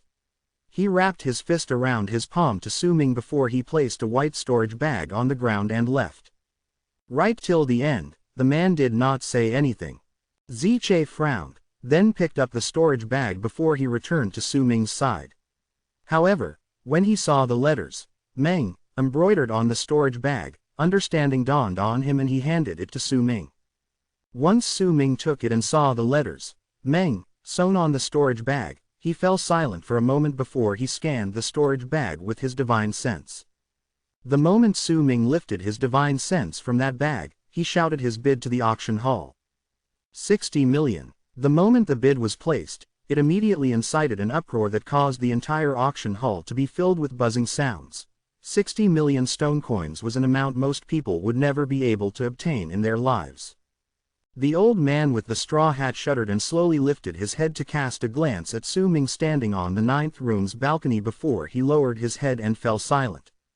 Everyone waited for a little while longer before the blue-haired old man's voice reverberated throughout the entire auction hall. 60 million, sold to the person in the 9th room. This is the end of today's auction. We will continue tomorrow morning, and I will now reveal something to all of you beforehand. During tomorrow's auction, we will be bringing out even rarer treasures. As the blue-haired old man spoke, he waved his right hand and the sea dragons beside him immediately roared. Ripples spread out swiftly in all directions, and as they swept through the auction hall, the illusionary deep sea gradually disappeared to reveal the dark sky along with the bright moon above them along with the falling snow. As the illusionary deep sea disappeared from the auction hall, a refreshing cold breeze swept in. The people gradually got up and left, returning to their lodgings to wait for the next day. Su Ming also left. Ziche followed behind him, and the both of them left the 9th room to return to their lodgings at the edge of the tribe. Soon after they returned, the disciples from Western Sea Clan arrived to deliver the giant barren cauldron to Su Ming. They also left with the promised amount of stone coins. The cauldron was 1,000 feet in size and was placed outside Su Ming's tent. Su Ming stood beside the cauldron while Ziche stood further in the distance to protect him. However, there were still quite a number of people coming out of their tents to look over in their direction. Most of their gazes were filled with hostility. The cauldron was too big. Su Ming tried multiple times to put it in his storage bag, but he did not succeed. Western Sea Clan would naturally not be bothered by how Su Ming took that cauldron away. In fact, the dozen or so people who had brought that cauldron over were also watching from not too far off. If Su Ming could not bring that cauldron with him and placed it outside for a night, then he would turn out to have made a huge fool of himself. Su Ming stood beside the giant cauldron. At such close proximity, he could feel the incredible feeling of age coming from the cauldron. This item was like an old man that had gone through multiple shifts through different periods of time, perhaps it had even changed multiple owners before. Su Ming lifted his hand and pressed it on the giant cauldron. He closed his eyes and his divine sense spread into the cauldron through his hand. The moment his divine sense fused with the cauldron, Su Ming shuddered.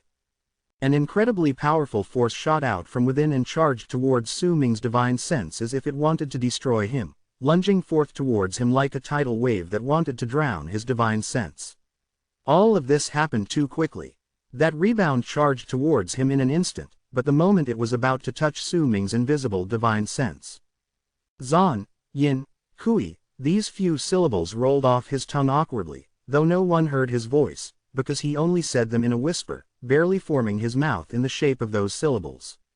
Those words had been lying in his head since the first time he went into the strange dimension and obtained the method to create his first medicinal pill, and they had appeared in his head once he looked at the picture with the cauldron, telling him how to control the barren cauldron. This was the first time he used them ever since he obtained those words. They were 3 simple words, but the power contained within them was something Su Ming could not understand. The moment he uttered the first word, he clearly felt his flesh and blood shuddering, as if they were sucked out by the power contained in that one word, and his blood surged into the giant cauldron through his right hand. Once he said the second word, Su Ming's bones started rubbing against each other. Perhaps more accurately speaking, they were not rubbing against each other, but it was more like a feeling as if all his bones were trembling. As they trembled, the noise that was produced by his body due to the tremors was that sound of the word Yin. Chapter 310, Soul in Stone. The moment Su Ming's voice traveled into the giant cauldron, he uttered his third word. A bang went off in his head, and he felt as if his soul had left his body and was surrounding the cauldron with the power of that word. The power of the rebound abruptly went still once those 3 words left Su Ming's mouth. At the same time, the black stone he'd received in Dark Mountain, which was hanging off his neck, hidden underneath his clothes, let off a flash of dim light. In the blink of an eye, that gigantic cauldron was covered by that light. The cauldron shuddered and gradually shrank until it was only about the size of a palm. It floated up and landed on Su Ming's palm. That strange sight made the onlookers around him immediately widen their eyes, disbelief coming to their faces. The Western Sea clan disciples who had brought the cauldron over sucked in a sharp breath, shocked. Standing among the crowd observing Su Ming's actions was also that second young master and those old men from Western Sea clan who had come because of the auction. Even that auctioneer, Feng Xiaofeng, and Zishan were also watching to see how Su Ming would take that cauldron away. After all, that cauldron had been in Western Sea clan for many years and they had never been able to shrink it. The only reason they had been able to bring it to the land of freezing sky was because Western Sea clan had a storage item that could store things up to the size of a mountain. Yet right before their eyes, they saw Su Ming pressing his palm on the cauldron, and without him doing anything else, it was immediately enveloped by a dim light before mysteriously shrinking down. The first thing that popped up in the people's heads when they saw it was what the blue-haired old man had said during the auction. Only those chosen by fate can obtain this item, and only those chosen by fate can open it. Zishan instinctively opened her mouth where she stood in the crowd. She knew that cauldron, and she knew that no changes had ever occurred to it over the years it had been in Western Sea clan, just like it should be for an inanimate object.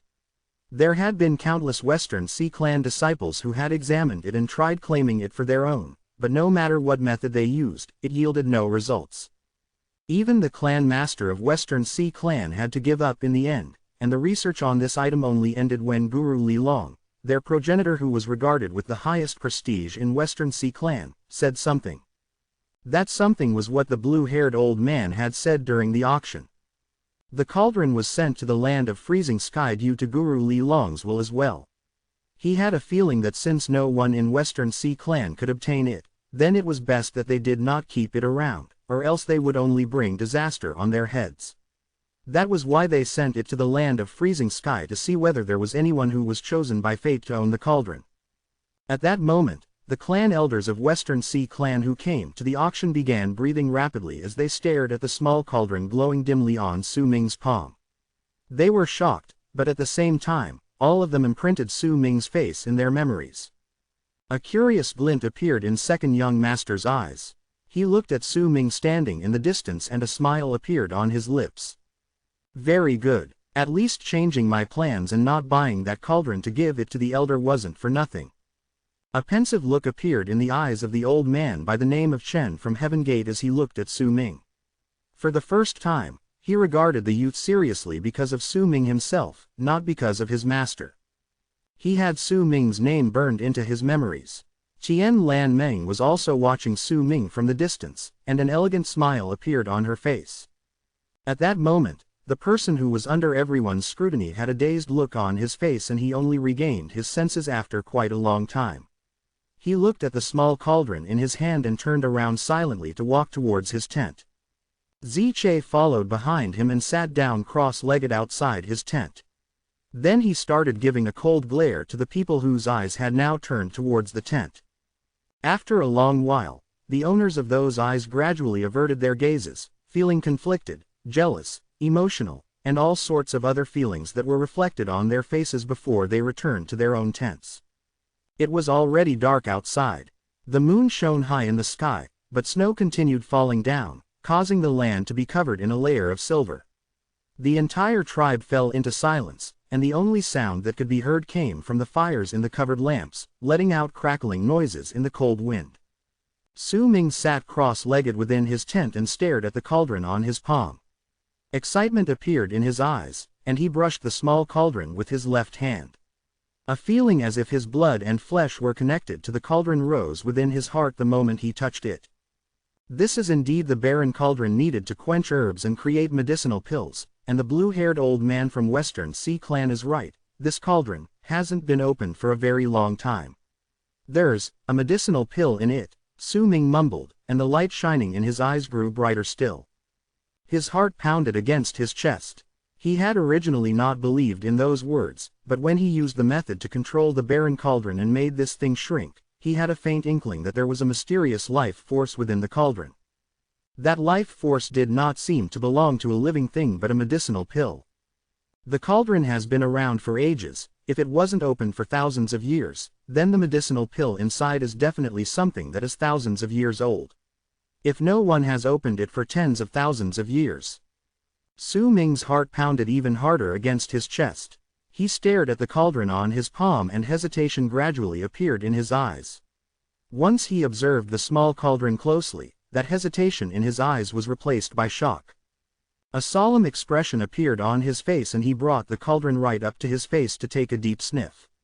Once he did so, the shock in his eyes became stronger, bordering on disbelief.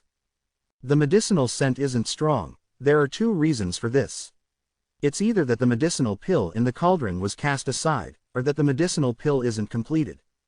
But if this unknown medicinal pill is discarded, then while it's only natural that the medicinal fragrance isn't strong, but after so many years have gone by, then the medicinal scent shouldn't even be there, it should have completely disappeared. Unless it's because no one has opened this cauldron for thousands of years, so the medicinal scent hasn't disappeared, or else, it would be because the medicinal pill isn't completed. Su Ming's eyes sparkled. He stared at the small cauldron and only lifted his left hand after a long while to form some weird signs. This was one of the hand seals lying in his memories, one that commanded the cauldron to open while he was creating medicinal pills.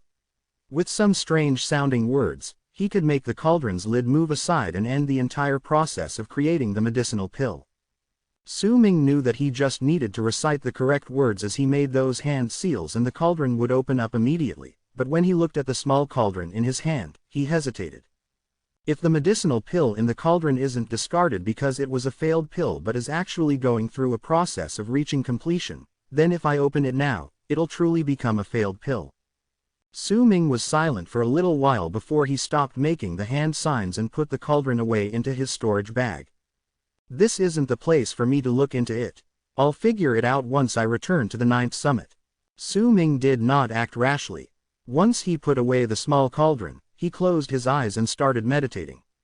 Night passed by soon. When the second morning arrived, Su Ming walked out of his tent and went with Ziche to the auction hall. He did not join in the bidding for the auction during this day. As of then, he only had one item he wanted, the black humanoid sealed within the stone.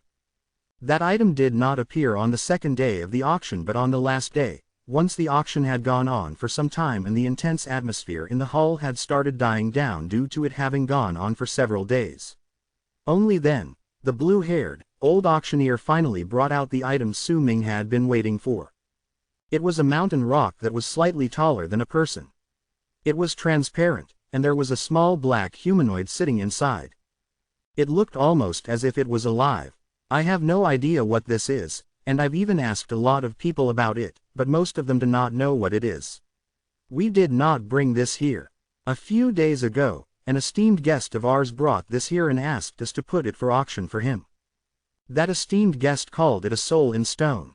He once said that he originally had 3 of these stones, but once he opened up 2 of them, one of the small black humanoids in there died and turned into a black crystal, while the other turned into a gust of black wind and escaped. Even now, we don't know where it is. This is the last piece. He did not dare try opening it again and brought it here to put it for auction. He did not ask for a high price for this, but he had one request. The person who bought it must be able to tell him the name of this item, and the buyer had to prove that his words were true. If the owner is satisfied, he would pay for the bidder and give the bidder this item for free. He would also give the bidder the black crystal that the small black humanoid turned into once he cracked open one of the stones. The owner would negotiate with the bidder alone, so you do not need to worry about a third person knowing about this. The starting bid for this item is 100,000. The blue-haired old man spoke languidly. Due to the strange nature of this item, many people's interests were sparked, but as most of them were unfamiliar with this item and had never even seen it, they could not provide its name and its uses, so they did not place any bids. 150,000. A voice called out from among the crowd. It was a thin, middle-aged man. He did not hide his face but simply sat with an aloof gaze. His clothes were very unique as well, a combination of black and white. That attire was unique to a tribe called Enlightenment Gathering Tribe. That tribe was skilled in making ice sculptures, and they would infuse life into those ice sculptures using a unique method, allowing them to turn the sculptures into something akin to an enchanted vessel. The process in creating those sculptures was a secret. Besides there being a sealed record of the method in the great tribe of Freezing Sky, the others would find it difficult learning about it. A bid of 15 million stone coins was practically nothing to those participating in the auction. However, since too few people knew about the item's origins and its uses, the competition became largely limited. 200,000. Su Ming stood on the balcony, and as he stared at the small black humanoid in the transparent mountain rock, he clearly saw 3 fingers on each of the small humanoid's hands. Once he was certain that the small humanoid was exactly what he needed to create the welcoming of deities, Su Ming placed his bid. 300,000. The tribesmen from Enlightenment Gathering Tribe frowned. 500,000. 700,000. 1 million. Su Ming declared unhurriedly, though his gaze was trained on the transparent mountain rock. Sir, I suggest that you don't force yourself to place those bids. You don't even know what this is. If you place your bids without any knowledge of what it is and you can't name its origins and its uses, then how are you going to deal with the consequences? The thin middle-aged man from Enlightenment Gathering Tribe turned towards Su Ming. He then stood up and spoke to the people around him. I don't know who put this item on auction, but I'm certain that you are here, sir. I can tell you that only I know what this is, no one else knows it, much less how to use it. Chapter 311. Ziche, bring it here. If I didn't know about it, I wouldn't have placed any bids. Su Ming averted his gaze from the transparent mountain rock and his eyes fell on the Enlightenment Gathering tribesmen wearing the black and white long robe. That thin man from Enlightenment Gathering Tribe stared at Su Ming with a sullen expression. He did not have that many stone coins on him, and he originally did not expect to take back anything, but he did not think that he would encounter this mountain rock here. The moment he saw that item, the excitement that grew within his heart was enough to surpass most of those within the auction hall, and he had been ecstatic when he realized that due to the incredibly rare nature of this item, the others would definitely not know of its origins. Only he knew how to use this item. He originally thought it would be easy for him to obtain this item, and the starting bid for the mountain rock was low as well, which not only made him excited, but also so eager and hopeful that he could not control himself. But, Right in the middle of the auction, Su Ming butted in. 1 million was his limit. He did not have any more stone coins to buy this item. Even if his desire for this item had reached an indescribable level, his lack of stone coins gradually made his eyes become bloodshot. He's lying. To the person who placed this item up for auction, only I know what it is. Besides me, no one could possibly know. The tribesmen from Enlightenment Gathering tribe shouted to the people around him. Yet most of the people ignored him. Even the ones who looked towards him watched him with sparkling eyes as unknown thought flickered in their heads. The bidder from the 9th room. There is someone who suspects that you do not know what this item is. I will give you a chance to say what it is, a mild voice asked, traveling forth, but the person who spoke was not the mysterious owner of the mountain rock.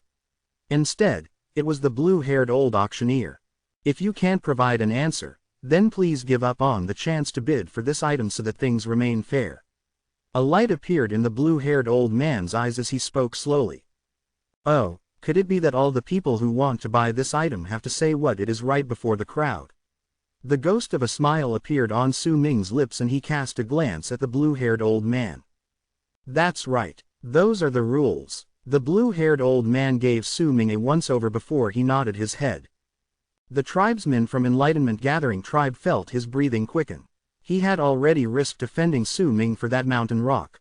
In his mind, once he obtained that item, he would immediately leave, and perhaps before anyone else could find him, he would already be back in his tribe. That's rather unfair. If I said it, then if someone else places a bid, then he'll be able to just imitate my words. I can say it, only if there is no other bidder after me. The only ones who will continue placing bids are me and him. Only if you're willing to do this can Western Sea Clan be considered fair. Also, if I have managed to correctly identify the item's origins and buy it, then I don't need you to send it to me after the auction ends. I want to get it right on the spot, Su Ming said languidly. The blue-haired old man laughed coldly in his heart as he hissed out in a dark voice, "Very well. No one has been bidding for this item before the two of you anyway.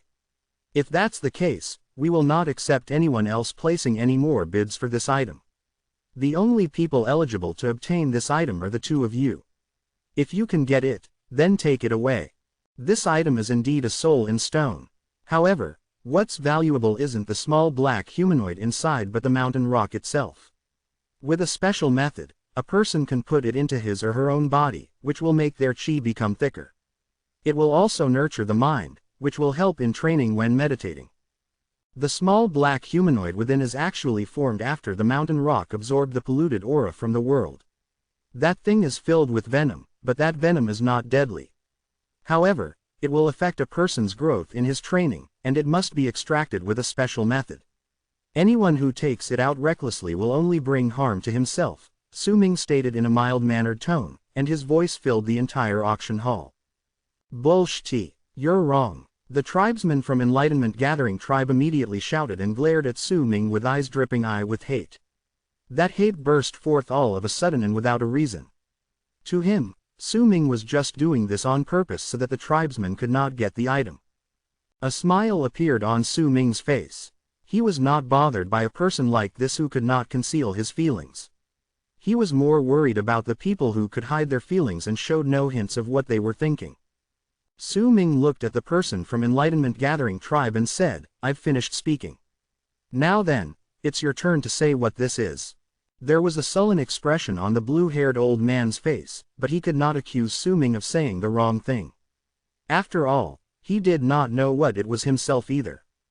Since you're certain that the person from the 9th room is lying, then you can say what this item is right here. I can tell you that the person who placed this item for auction is here. If the answer you give satisfies him, then perhaps that person will change his mind.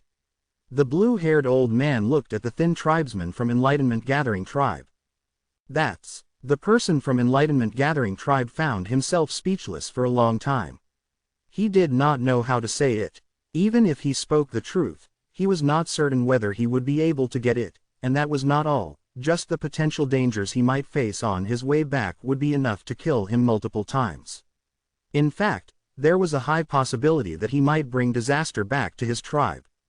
Yet if he did not say it and had to watch that item be bought by someone else, he would feel really disgruntled. As the person from Enlightenment Gathering tribe continued glaring at Su Ming, a sinister smile suddenly appeared on his lips. That thing's name is Magnetic Wraith Stone, and it's different from what you said. The most valuable thing about it isn't the mountain rock itself but the small black humanoid inside. That thing is called a stone wraith and was formed naturally after absorbing the aura from the world. A person would also have to put it in the body and refine it to use it, but while it can only boost a person's power slightly, its biggest use is when we of the Enlightenment Gathering tribe use a special method to carve it into a treasure that could defend the user. That treasure would be tied together with the user's life and would die in place of the user once. As his words traveled out, the auction hall instantly fell into dead silence. Multiple pairs of eyes turned towards the transparent mountain rock, shining with a myriad of different emotions. I don't have the ability to buy this item anymore, neither do I want to buy it. If you like it, then you can take it away. I'd like to see just how you'll be able to keep that treasure that can die once for you safe on your person. Besides, without the special method from us in the Enlightenment Gathering tribe, that item is completely useless. That thin middle-aged man smiled darkly and sat down. He was feeling smug that he did the right thing. By saying that and putting up the act of giving up on that item, he just made himself more convincing. However, he did not factor in the possibility of him offending not just Su Ming with his words, which were spoken entirely on purpose. In fact, Su Ming was not even the main person he offended. The man had just greatly offended the mysterious person who had put that item up for auction. And that person was the most important person in this. Perhaps the people from the land of freezing sky would face some problems in searching for this mysterious person, but it was incredibly easy for Western Sea Clan to do so, and since that person himself was in the auction hall right then, if Western Sea Clan believed in the words of the person from Enlightenment Gathering tribe, then he would immediately sink into deep trouble. A hesitant look appeared on Su Ming's face. He looked at the mountain rock, then back at the person from Enlightenment Gathering tribe before he shook his head. Perhaps I was wrong about this. If its use is really as you say, fellow brother, then I'll give up on this item. This thing can no longer be considered a treasure but something that will cause me to lose my life. Su Ming sighed. The moment Su Ming said those words, the person from Enlightenment Gathering tribe was stunned, then his expression changed. He just came to understand what was wrong with his words. At the same time, within the crowd gathered in the auction hall was a man dressed in black robes and wearing a straw hat on his head. His face underneath that straw hat was incredibly dark and he clenched his right fist instinctively. When he lifted his head, a murderous intent appeared in his eyes. That murderous intent was not aimed towards Su Ming but the thin person from Enlightenment Gathering tribe. He was the owner of the mountain rock who contacted Western Sea Clan. At that moment, his hate towards the person from Enlightenment Gathering tribe was so strong it could burn the skies.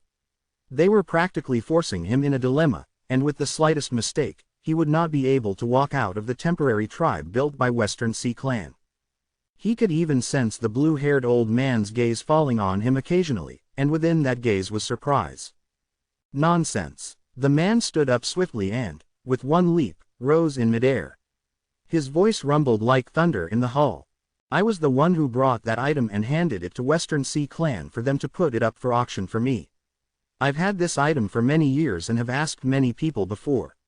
I might not have a detailed answer to its use, but this item is definitely not that magnetic wraith stone. It's just like what that fellow tribesman from the 9th room said. It only has one name, and it's soul in stone. Sir, by saying those words, you have just tried to harm me, and I won't let it slide. I'd like to see just how Enlightenment Gathering tribe will explain what happened today right before all the people in the land of freezing sky. The man took down his straw hat and revealed a gruff face.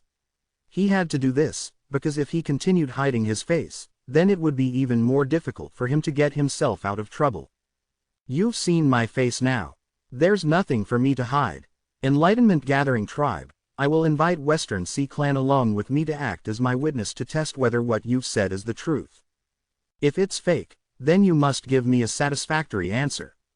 There was anger on the gruff man's face. Once he finished speaking, he turned towards Su Ming and the anger disappeared. My fellow tribesmen from the 9th room, The uses for this item which you provided are about the same as what I understood, but there were some details about this thing that I did not know. Now I've gained a clear understanding of it. My fellow tribesmen, thank you for stating the true use for this item. The promise I made before is not fake. Since you bought this item for 1 million stone coins, I will return those 1 million stone coins for you, and I will also give that black crystal to you as promised. As he spoke, he immediately brought out a bag from his bosom and threw it at Su Ming. Once Su Ming caught it, the man turned around and returned to his seat, looking incredibly sullen. He felt his heart bleeding in pain, but he had to do it. If he did not pass the mountain rock and the other things he promised to Su Ming, then the persuasiveness of his words would become less. Now all the people there had seen him pass the mountain rock and the other things to Su Ming. The people had just seen how generous he was, but at the same time, he also did this for another reason. Just in case what the person from Enlightenment Gathering tribe said was true, then he would have someone else to share his burden. Western Sea Clan's target would shift to Su Ming. Though his thoughts could be ignored for now, Su Ming caught the bag and cast a glance at it before he put it away in his bosom, then he wrapped his fist in his palm towards the man with a smile on his lips. After that, he brought out the correct number of stone coins and handed them to Ziche before he pointed at the mountain rock in the auction hall. This item belongs to me now. Ziche, bring it here. With one leap, Ziche's body turned into a long arc and he charged towards the center of the auction hall. As he stood beside the mountain rock, he swept it up with one wave of his arm and quickly returned to Su Ming. Chapter 312. The Storm in His Heart. The auction in Western Sea Clan ended on that day. Even though the final item that was brought out during the auction was very eye-catching, but it did not bring about a large amount of attention. Su Ming's 3 acts during the 3-day auction had instead caught a lot more attention. The conflict that arose due to that soul in stone also stirred up many different thoughts among the people. If what the person from Enlightenment Gathering tribe said was true, then that item would be priceless. Even if it was fake, judging by how agitated he was at that time, that item was surely a fantastical treasure. However, its true use would then be a mystery. However, there were plenty of people who were curious about it. The person from Enlightenment Gathering tribe was controlled by Western Sea Clan and could not leave alone, having to return to Enlightenment Gathering tribe along with the gruff-looking man who originally owned that mountain rock as well as someone from Western Sea Clan to see whether what he said was true. But before that happened, there were still quite a number of people who left at night to Enlightenment Gathering tribe. They were going to use their own methods to investigate the truth about this matter. After all, before they acquired accurate information, most of the people did not want to offend Freezing Sky Clan. The rumors circulating about the 9th summit were also a cause for these people to act so carefully. Once Su Ming returned to his tent, he fell into deep thought for a moment before he asked Ziche to pack up. He had 2 valuable treasures on his person, and he had already brought attention to himself. For him, leaving before anyone else was better than staying here. However, he did not want to leave alone. Tian Lan Meng had helped him during the auction, causing the both of them to have arrived at an agreement without either of them saying anything. Besides, Su Ming did not dislike Tian Lan Meng. Perhaps working together with her during Sky Mist Shaman Hunt isn't really impossible. When Ziche was putting away the tent, Su Ming stood on the snow and nodded his head as he mulled over his thoughts. Perhaps they really had a form of mutual understanding between them in terms of their souls, or perhaps it was because of his previous associations with Tian Lan Meng through art, which had allowed them to form a faint connection between them in terms of picture creation. As Su Ming was immersed in his thoughts while he stood on the snow, before him, as snow floated down from the sky, a woman in white with her hair falling down her shoulders walked slowly towards him. She treaded lightly on the snow, causing crunching sounds to ring in the air. That woman was incredibly beautiful. Her eyes were bright and her teeth pearly white.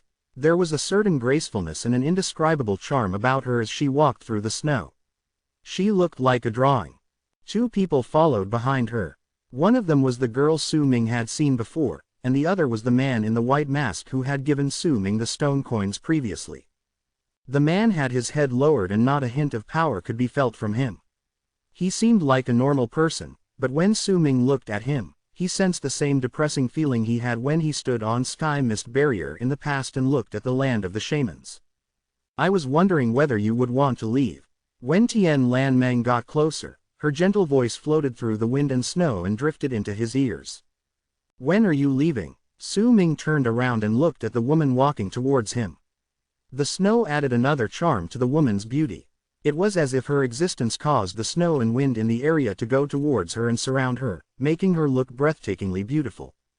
I've spent several tens of millions of stone coins on you, so it's only natural that I have to always follow you around. If something happens to you, my stone coins will all be wasted. Tian Lan Meng's lips curled up in a smile, and that smile looked like a flower that had bloomed, causing the people who saw it to be unable to help but be attracted to her. A rare awkward look appeared on Su Ming's face. He was incredibly unused to this sort of conversation, especially when he had to talk to his creditor. We're not in a hurry to leave. The auction this time hasn't ended yet. The real auction is about to start soon. Don't you want to go see it? Tian Lan Meng winked at him. She found Su Ming's expression to be very interesting. Even if I see it, I won't be able to buy anything, Su Ming laughed wryly. It's fine, I have money. You already owe me quite a lot of stone coins. I don't mind if you owe me more. Besides, being a creditor is quite fun. A hint of smugness that was rarely seen on Tian Lan Meng appeared in her smile. However, the girl standing behind her was looking at Su Ming with disdain and scorn in her eyes. She rolled her eyes at him before she looked somewhere else. I'm not invited, though. Su Ming hesitated for a moment. He had heard about the auction that would only be attended by the powerful berserkers. Compared to the auction that lasted for 3 days, this small-scale auction was another important part of the exchange between the two clans that only occurred once every century. As he was hesitating, Su Ming's expression suddenly changed and he lifted his head to look into the distance. Almost at the exact same moment he lifted his head, Tian Lan Meng also looked towards that direction. A man with an aloof face, dressed in black, was walking over from that direction. Not a single footprint was left on the ground he stepped on, but his feet were indeed stepping on the snow. The man in black stopped 100 feet away from Su Ming and cast a cold look at him. A powerful might seeped out of his eyes, and it was the might that belonged to those in the bone sacrifice realm. In the presence of that might, the snow around them was immediately thrown into the air as if it was swept by a huge gust of wind, covering their gazes and preventing them from seeing each other. An invitation by my master. The man in black only said 5 words, his voice as cold as the freezing wind. As he spoke, he brought out a wooden plate from his bosom, threw it at Su Ming, then turned around and left. Su Ming caught the wooden plate and found that there was not a hint of force added to the throw. He caught it as it floated into his hand, but the moment he did so, a rebounding force spread out from the plate and surged into Su Ming's body, causing 6 muffled booms to appear in succession beneath his feet, snow flowing into the air once again. Su Ming cast a glance at the wooden plate calmly. By his side, Tian Lan Meng's eyes grew bright. She looked at the snow beneath Su Ming's feet and her smile grew more brilliant. 9 forces through 1 breath. That is one of the arts in the great tribe of Freezing Sky that won't be taught to outsiders. That person came from the great tribe of Freezing Sky. He's one of the followers of their elder's second son. The person who spoke was the man with the white mask standing behind Tian Lan Meng. That person's voice sounded old. Judging by his voice, he was an old man. The person in the 3rd room was second young master of the great tribe of Freezing Sky. You're invited to the auction now. Let's go. Tian Lan Meng chuckled lightly, and her voice was very pleasant to the ears. Su Ming's eyes sparkled, and he nodded. As Tian Lan Meng continued smiling, the two of them walked into the deeper parts of the tribe with the wind and snow blowing in their faces. Over there, they saw a golden tent located at the center of the tribe. Ziche and the girl followed behind them. That girl found Su Ming an eyesore, and Ziche was also disliked in association. With a prideful look, she strutted before him and insisted on walking in front of him. As for the person with the white mask and the old voice, he walked at the very end. Most of the time he would look at Tian Lan Meng fondly, and sometimes, his eyes would shift to Su Ming, and his gaze would turn into one of scrutiny. By the way, where's that little stalker of yours? I remember she came with you. As Tian Lan Meng walked with Su Ming, she looked at him with a smile, and her voice was like the lingering notes of a song echoing in the air after it finished. Little stalker. Su Ming was momentarily stunned before the memory of Bai Su's ashen face when she left appeared in his mind. Su Ming remained silent for a moment before he answered unhurriedly, "She left." The smile on Tian Lan Meng's face fell away and she whispered softly, "It's better that she left. Her heart lies with Sima Shen. Putting her beside you must have been a form of torture for her, but it might also be a way for her to find her true self." Su Ming cast a glance at Tian Lan Meng and said nothing. "Are you wondering why I know about it? Sima Shen can only come up with these sort of methods with his petty tricks. A person's Tao differs according to his or her own heart. Those with a great Tao can perceive the sky and earth, but those with a small Tao can only perceive others and themselves," Tian Lan Meng stated calmly, twirling a few locks of her hair gently. "You've gained a clearer understanding since the last time we met." Su Ming walked on the snow and listened to the crunching sounds of his feet walking on the snow. He loved this sound. "That is all thanks to you giving up on the grass-woven crane. I can tell that it looked at you when it was flying in the air."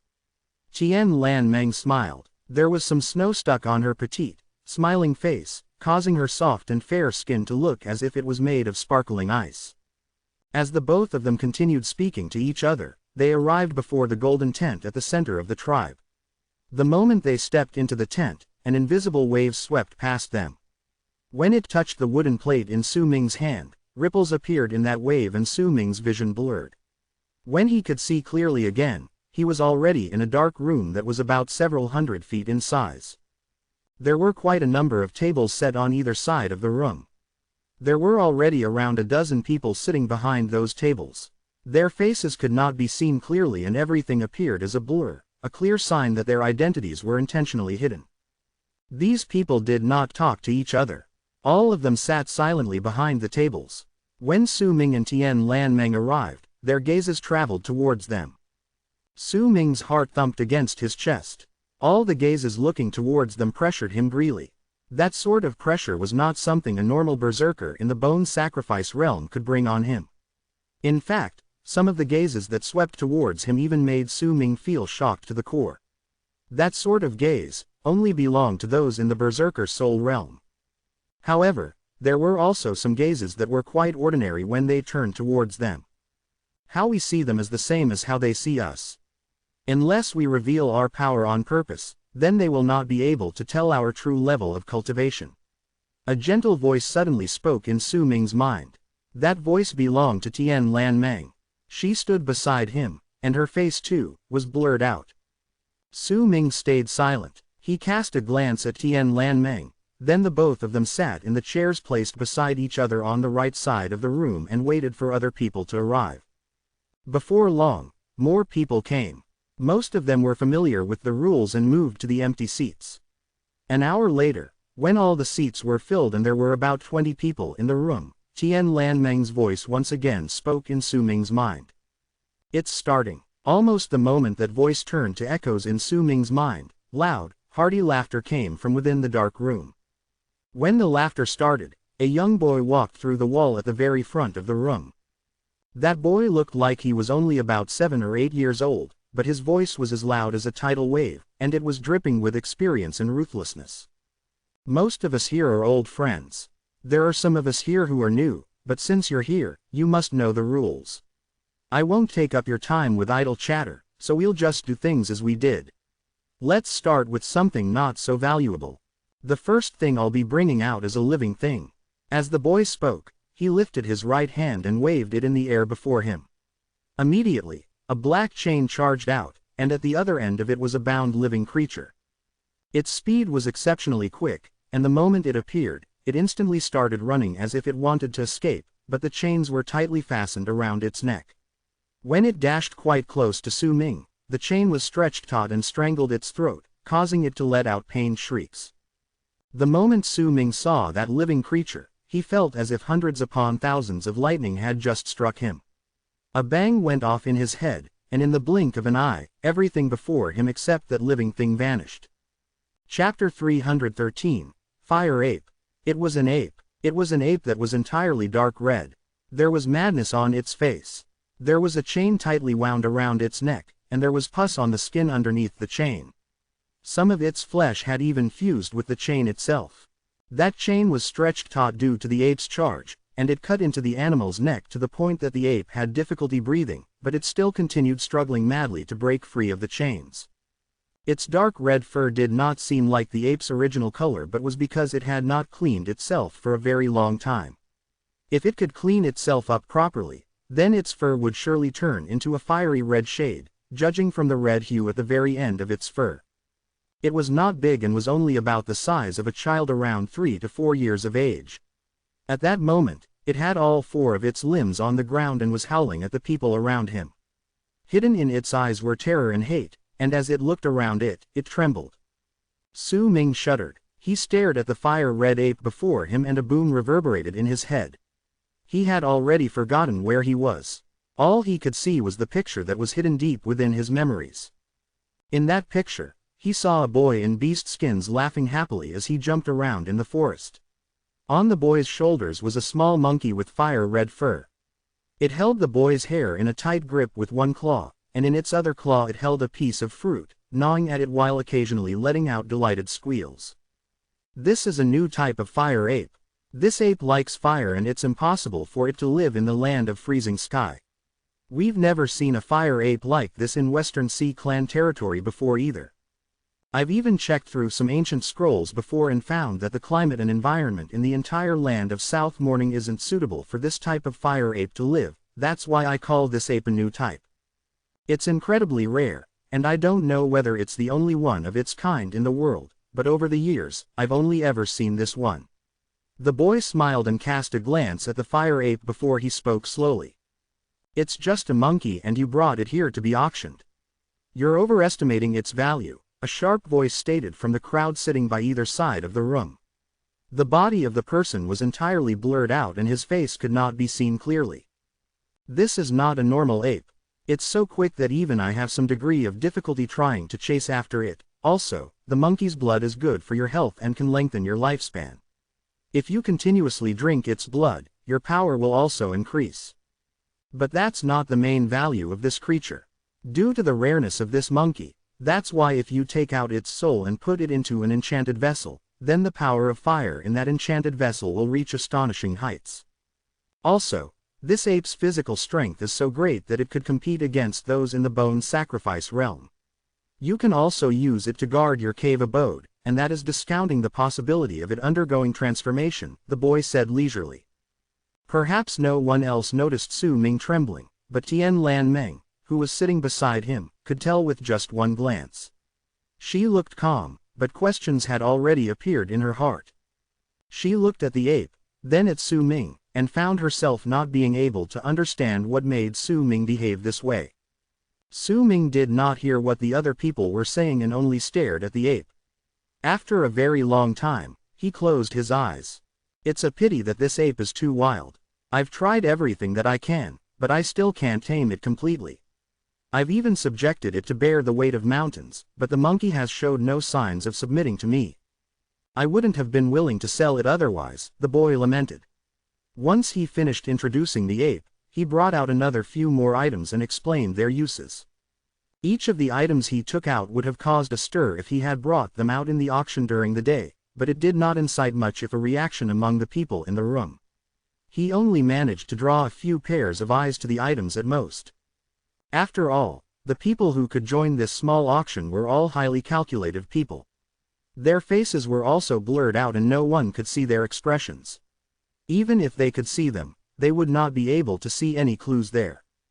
All those who could reach the later stage of the bone sacrifice realm or even the berserker soul realm had definitely gone through multiple life and death situations. Anyone who could survive through these ordeals was definitely not any ordinary person. Those who lacked in intelligence would not be able to survive so easily. Su Ming did not hear the descriptions of the items the boy brought out later. He closed his eyes and quelled the vicious surge of emotions in his heart. The very first item that was brought out in the small auction had completely caught him off guard. Its sudden appearance had caused Su Ming's heart to feel as if there were waves moving backwards and crashing against his heart. Before he even had time to accept the truth, the truth was forcefully brought right before his eyes. Xiao Hong. Su Ming's thoughts quivered and echoed in his heart as his memories in Dark Mountain surfaced in his mind. Xiao Hong was like family to him. It had been beside him since he was young and had shouldered through all his moments of happiness, anger, and sadness with him. The memory of him getting to know Xiao Hong, the memories of him playing with it, the memories of him talking to Xiao Hong when he was lonely, all these memories appeared in Su Ming's mind uncontrollably. His childhood memories were filled with beautiful and happy moments. In those moments, there was always a fire-red monkey that stayed with him as he grew up, went with him when he went to search for Bai Ling, joined him as he went to steal Dark Dragon's saliva. There were also moments where Xiao Hong was the only listener when Su Ming started talking to himself, even though Xiao Hong would be holding onto a piece of fruit in its claw every single time and would throw away the core secretly as it listened to him. These moments were the ones that occupied his memories with Xiao Hong the most. Su Ming would never forget any of these. He would forever remember one particular action from Xiao Hong, and that was it sniffing its right claw while putting on an intoxicated face. That expression would forever be etched into Su Ming's memories. Su Ming still remembered himself following Xiao Hong in secret, then witnessing Xiao Hong grabbing a bit of a bear's fur, and everything else that happened. When the change in Dark Mountain happened, when the void appeared and sucked Su Ming in it, when he opened his eyes once again, Dark Mountain was no longer there, his elder was no longer there, his tribe was no longer there, Xiao Hong was also no longer there. The sky was not that of the alliance of the western regions, and neither was the ground. Everything reeked of unfamiliarity, and it was so unfamiliar to him that he had to grow up quickly. He had to force himself to get used to being silent, force himself to use sinister methods to kill others. Only when it was dark and quiet would he sit in the corner and look at the sky alone while bringing up memories to keep him company in his loneliness. Su Ming opened his eyes. The moment he did so, the silence around him quickly disappeared and everything in the room seemingly returned to normal in his eyes. He heard the fire ape's screeches in his ears, heard the boy's voice, and heard some voices of people negotiating over it.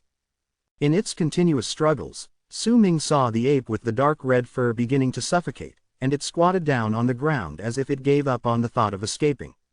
Grief appeared in its eyes. Its gaze did not appear to be looking at anything in the room, and its soul also did not seem to be in its body any longer. It was as if its soul had gone to a place far away from here, and no one had any idea what it was thinking about. Su Ming looked at it and felt a sharp stab of pain in his heart.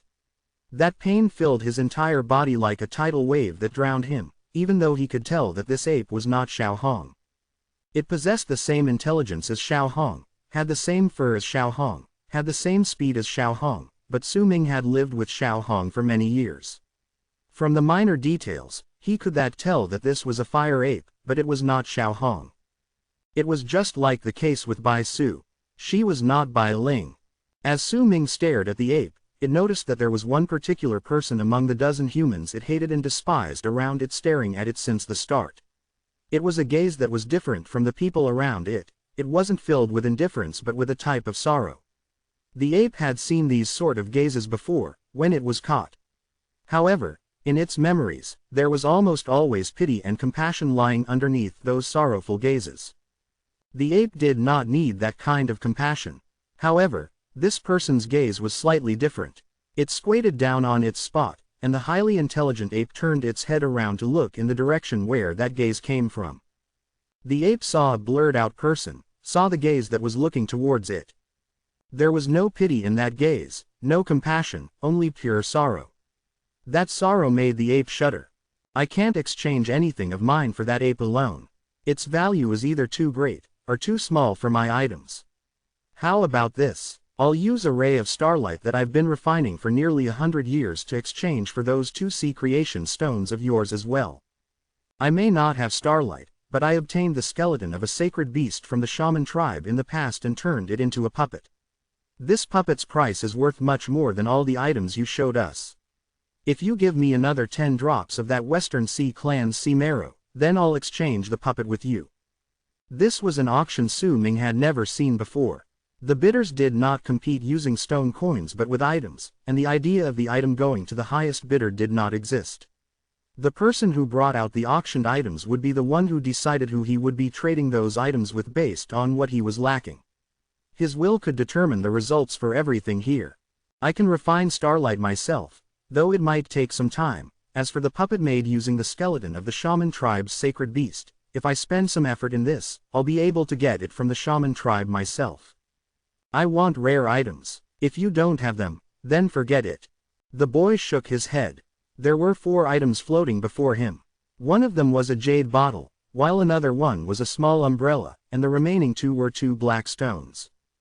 Based on what the auctioneer said just now, the jade bottle contained sea marrow liquid. While he might not have mentioned its uses, judging from the words from those around him, most of them seemed to know what it was. The small umbrella was an enchanted vessel embedded with some unique effects. It could make a person's aura disappear completely. The remaining 2 black stones were naturally sea creation stones. Its effects were just like its name. It could create an ocean out of thin air, and it contained incredible power. The fire ape was also part of the auctioned items along with those 4 items. However, there were only few among the people sitting on either side of the room who were interested in the items the boy brought out. Only those 2 people named a price, but it was not enough to make the boy satisfied. Does no one have anything rare? If you don't, then I'll have to let the next person bring out their treasures. The boy was rather disappointed. He let his gaze sweep past both sides of the room and was just about to retrieve his things when a glint appeared in Su Ming's eyes and he spoke. Wait, I'll exchange for it with sky pearls. Almost the moment Su Ming spoke, Tian Lan Meng's voice also came from beside him. It could be said that the both of them spoke at the same time. When the boy heard it, his gaze immediately fell towards them, but the person he looked at first was not Su Ming.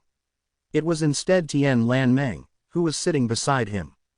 The boy looked at her and asked with a smile, "How many sky pearls?" Chapter 314, Another Item. How many do you want? Tian Lan Meng asked calmly in a moderate voice. Lass, you must be one of the people chosen by Sky Mist's ancestor to be one of this generation's mist worshippers. Your name is Tian Lan Meng, and your elder sister is Tian Lan Yu. The boy's eyes sparkled as he spoke with a chuckle.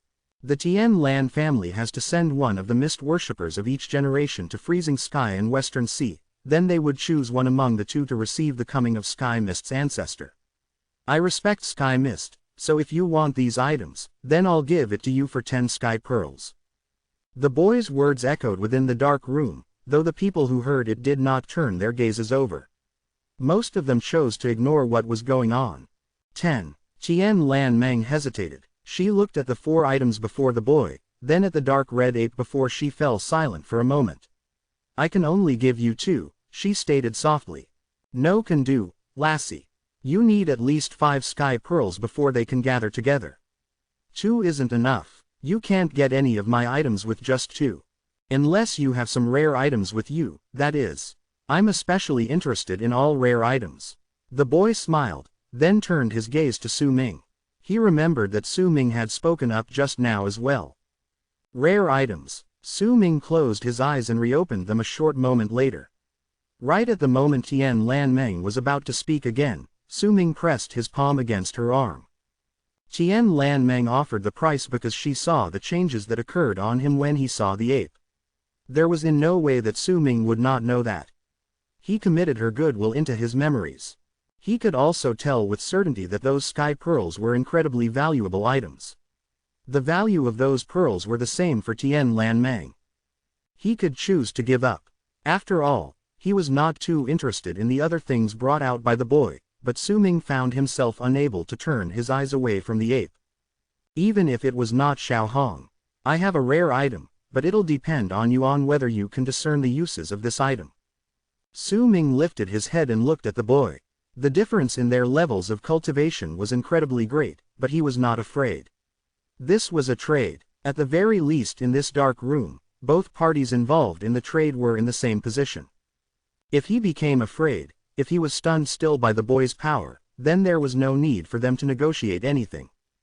Oh, the boy gave Su Ming a lazy once-over, and there was a ghost of a smile on his lips. It was really hard for him to believe that the person speaking to him could really bring out anything that he would consider as rare. He was a member of Western Sea clan. He might not know the people invited to this auction, but if this person could sit beside Tian Lan Meng, then either he was a powerful berserker in the Tian Lan family, or he was just her friend. Judging by their actions, it was clear that the person who spoke was not a member of the Tian Lan family. There was only one other explanation for his presence then: he was Tian Lan Meng's friend. By his voice, the boy could tell that he was not an old person either, so his power was definitely not very great. At most, he would only be in the bone sacrifice realm. You can bring it out and let me take a look, perhaps it's really something I don't know. The boy did not sound too arrogant when he spoke, but that was just the way he was. It was not because he was attaching any form of importance to Su Ming. Su Ming no longer wasted his time on idle chatter. He put his right hand into his bosom and brought out something from his storage bag. When he held that item in his hand, he hesitated for a moment, but as his gaze swept past the items floating before the old man and the ape, he swiftly brought out the item and threw it towards the boy. It was a round object. Once the boy caught it, he brought it before his eyes and took a closer look. With that one glance, the boy's face instantly turned serious. He lifted his right hand and waved it before him. Immediately, the space before him became clouded. That indistinctiveness surrounded him, causing the people to be unable to see what he was doing clearly. However, since the auction was hosted by Western Sea Clan and the specifications for this auction were very high, the possibility of someone stealing anything was practically nil. The boy's power was also very great, and he, too, was an outstanding member of Western Sea Clan in terms of both his status and position. Naturally, he would not do something as degrading to his position as snatching a junior's possessions right before the eyes of many people. That was why while that space appeared clouded to the other people, it was not so for Su Ming and Tian Lan Meng. This was naturally the boy's doing. Su Ming could see the boy bringing that round object in his hand to sniff it. Once he did so, his expression changed once again and he stared at the item hesitantly. During that time, his expressions changed multiple times. Su Ming looked at the item the boy held in his hands and felt a stab of pain in his heart. That item was his spirit plunder. This was the only thing he could bring out which could be considered as a rare item. What is this? The boy hesitated for a long moment before he lifted his head and looked at Su Ming. Can I get the things you offered? Su Ming asked softly. The boy looked at Su Ming and said sternly, You can, but that depends on the effects of this thing. I don't know the name of the item, but the effects are quite simple. It can absorb all illusionary entities, such as berserker marks. There's even a shaman's totem contained within it, Su Ming stated slowly after sighing inwardly. So that's how it is. I was wondering why I sensed a hint of shaman presence when I was observing this thing. This thing might not be incredibly useful and there's a crack on it, which can only mean that there's a limit to how many things it can absorb and will break once it goes past its limit, but it's indeed a rare item. But you can't get all my things. How about this? Besides the sea marrow, you can take another one of these items along with the fire ape. The boy nodded his head solemnly. Then he cast a look at Su Ming and explained, I'm not taking advantage of you. It's just that this item can only be considered rare. Because of the crack, it can only be considered as broken goods. It won't be able to absorb many more illusionary entities. To me, its biggest use is for research purposes. However, if you have more, then we can still talk. Once the boy finished speaking, he gave Su Ming a profound smile. I only have one of it. Su Ming swept his gaze past the items the boy offered before it eventually fell on the fire ape, then he looked away. My master gave it to me, he added, and once he averted his gaze from the items, he looked towards the boy. Oh, and who is your master? The boy asked casually with a smile on his face as he toyed with the spirit plunder in his hands. My master is Tian Xiezi. He's very protective of me. Su Ming did not hide his identity. It was something incredibly hard for him to keep secret anyway. If Western Sea Clan wanted to know about it, learning his identity in the auction they held in this dark room was not hard. More importantly, Su Ming had a feeling that there was something behind Tian Xiezi's identity. This was something he sensed when he saw him in his purple-robed form, and he grew more certain of his thoughts during the trip to the land of the shamans. Besides, Su Ming had also found some odd things through a few clues lying here and there in the large-scale auction held during the day. First, it was the actions of Western Sea Clan's clan elder, then there was also second young master of the great tribe of Freezing Sky acting friendly with him. Su Ming did not believe even for a moment that all of this happened because of him. The smile on the boy's face froze the moment Su Ming mentioned Tian Xiezi's name. That careless expression on his face instantly turned into one of stupefied horror. He lowered his head to look at the spirit plunder in his hands, then at Su Ming, then a wry smile appeared on his face. "You're Su Ming of the 9th Summit. Please send my greetings to Senior Tian Xiezi. Ah, fine. You can choose another one of these items." The boy shook his head. Su Ming's heart pounded against his chest. He was just about to speak when Tian Lan Meng let out a fake cough beside him. "I want the fire ape and 5 drops of sea marrow." The boy hesitated for a moment before he shook his head and said, "I can give you the fire ape, but I can't give you so many drops of sea marrow, 3 drops, and that's only because of Senior Tian Xiezi that I'm doing this." "All right, then we'll go for 3 drops. Tian Lan Meng winked at Su Ming before she quickly spoke. The boy no longer wasted any time with idle chatter. He lifted his right hand and grabbed the jade bottle, opened it, then with a flick of his wrist, 3 blue drops of liquid flew towards Su Ming. Tian Lan Meng quickly lifted her hand and an ice bottle appeared in it. The 3 drops of liquid accurately fell into the bottle, and the ice bottle instantly turned a deep blue color. The boy then waved his arm and a chain flew towards Su Ming, who caught it. The instant he caught the chain, Su Ming's mind shuddered. A feeling as if he could determine the fire ape's life and death, which was connected to the end of the chain, appeared in his heart. With just one thought, that fire ape would instantly die. "I'll lend you that chain temporarily, but not for too long. Search for a way to control the fire ape as quickly as possible, and once you do, throw the chain into the sky. It'll return to me. The ape is brutal, be careful." Once the boy finished speaking, the cloudiness in the space before him vanished, allowing the others to be able to see his face and hear his voice again. As for the dialogue between the 3 people and their expressions, well, no one could hear or see any of it. This was a special arrangement made by the small auction. It was a protection made in consideration of private negotiations between the parties involved. The people on either side of the room did not pay too much heed to it. Only some of them cast a few looks at Su Ming and Tian Lan Meng, but Su Ming found it difficult to discern exactly how they were looking at him from their gazes. After all, compared to these people, he was still a little green. Su Ming did not join the subsequent auctions. Instead, he simply watched the people bring out rare items. Some of them made Su Ming's heart pound in excitement, but he did not have anything in exchange for those things, and there were only few of the people who would suggest using stone coins as a method of trading. Most of them preferred using the barter system. "I won't be bringing out a lot of items. In fact, I'll only be selling one thing." All the people there had a chance to sell something. They could also say what they wanted to trade it for. At that moment, the person who spoke was someone sitting on Su Ming's other side. That person's body was blurred out and his features could not be seen clearly. His voice was not old, but instead sounded as if it was drifting. There was a certain rhythm to his speech.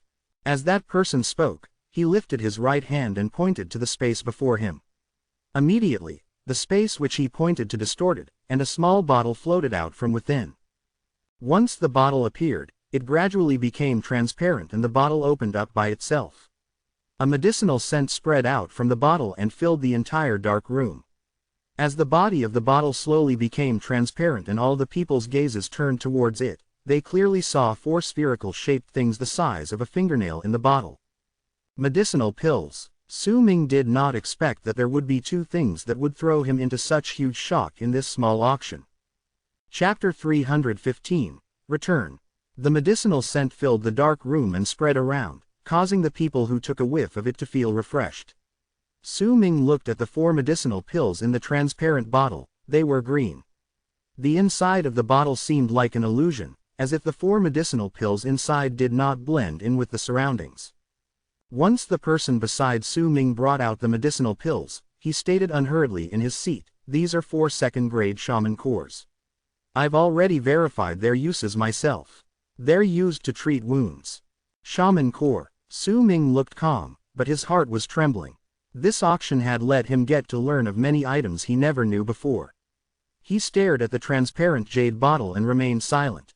You actually managed to snatch shaman cores from shaman priests. Interesting. But I don't really believe that those are second-grade shaman cores. A dark voice said. The person who spoke was someone among the people sitting on the other side of the room. While speaking, he lifted his right hand and seized at the air in the direction of the jade bottle. That bottle instantly charged towards him, and once he held it, he poured one of the medicinal pills into his hand and brought it to his nose to sniff it. The person beside Su Ming did not stop the other person from doing so. Clearly, doing such a thing was normal in the auction. He was not worried that the shaman core would be stolen. There were also others who grabbed the bottle through the air and took out the medicinal pills inside to inspect them. Usually, they would only look at a pill for a moment before putting it back into the medicine bottle. Quite a number of people inspected those pills. A glint appeared in Su Ming's eyes. He waited for a moment, and once he saw that no one else inspected those pills, he lifted his right hand and clutched it in the direction of the medicine bottle. Immediately, that medicine bottle flew to him. He poured out one of them and took a few close looks before also choosing to sniff it. A medicinal scent wafted into his nose, but there was also a bloody stench contained within it. He stared at the pill, and while Su Ming was certain that this was a medicinal pill, it was not of the few types he knew about. The quenching process for this pill was also rather crude. It might look as round as a core, but once Su Ming took a closer look, he could see numerous small holes in the pill. It was not as good as the medicinal pills Su Ming created, which looked natural. When I went to the land of the shamans, the patriarch of lizard shaman tribe said that my spirit plunder was a barren core when he saw it. Now, by the looks of it, the shamans do indeed have the methods to create medicinal pills, and they are similar to mine. But the products of the quenching process I learned are called medicinal pills, and the shamans call theirs shaman cores. By the looks of these shaman cores, they are lacking compared to my medicinal pills. Su Ming put the shaman core in his hand back into the medicine bottle, then pushed it forward and kept silent. The shaman cores did not incite a large-scale competition, but there were some people who negotiated privately with the owner of those cores while everyone else's sights were obscured. Then each of them obtained those shaman cores in exchange for some item of their own. The small auction lasted for a long time. Su Ming renounced the chance to bring out anything to be auctioned. He did not have anything that could be sold, anyway. Tian Lan Meng was the same. Another hour passed by before the small auction ended. This was the first time Su Ming had joined a private auction of such high standards. Most of the items these people brought out were things he had never heard about. As the private auction ended, while Su Ming might not have obtained a lot of things from it, he had gained new knowledge about more valuable items. If it was not for this chance, he would have needed a long time to slowly accumulate this sort of knowledge. When the private auction ended, the boy waved his arm, and the blurred-out figures of the people sitting by either side of the room started turning into illusions and slowly grew invisible before they eventually vanished into thin air. To enter this place, people would need to step into the golden tent. There were about a dozen golden tents in Western Sea Clan, and it was not necessary for them to enter the dark room through the biggest golden tent located at the center of the tribe. That was why when the people left the dark room, most of them would be separated, and once they left the golden tent, they would usually quickly leave the place. Su Ming and Tian Lan Meng walked out. In Su Ming's hand was a chain with a fire ape with dark red fur at its end. When the ape left the tent, it lifted its head to look at the sky. As it watched the snow floating down from the sky, it shuddered. "Brother Su, this bag of mine can store living things. Quickly, put that fire ape in there. We must leave this place immediately." The moment they walked out of the golden tent and Ziche as well as Tian Lan Meng's followers went back to them, Tian Lan Meng quickly spoke to Su Ming. At the same time, she brought out a small white bag before handing it to him. Su Ming did not hesitate. He took the small bag and scanned it with his divine sense. Once he did so, he patted the bag gently, and instantly, a mighty and great power of absorption shot out from within it, sweeping away the fire ape and sucking it into the bag in an instant.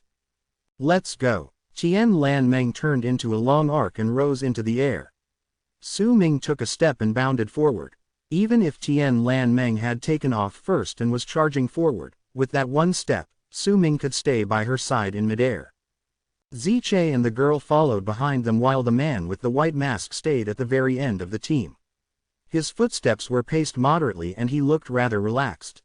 They turned into several long arcs in the air and traveled into the distance gradually. No one spoke on the way. Su Ming was caught in his thoughts. Sometimes, he would lower his head and look at the small white bag. He still did not know how to describe that feeling within himself. The very first moment he saw the fire ape, he had been shocked, and mixed feelings had even arisen in his heart. He had hoped that the ape was Xiao Hong but found it hard to accept the possibility of it being the truth. When he saw that the ape was not Xiao Hong, his heart was filled with melancholy and longing for him. With those complicated feelings in his heart, Su Ming flew silently with Tian Lan Meng. When the sky started becoming bright and they were some distance away from the temporary tribe built by Western Sea Clan, Tian Lan Meng turned around and gave Su Ming a look.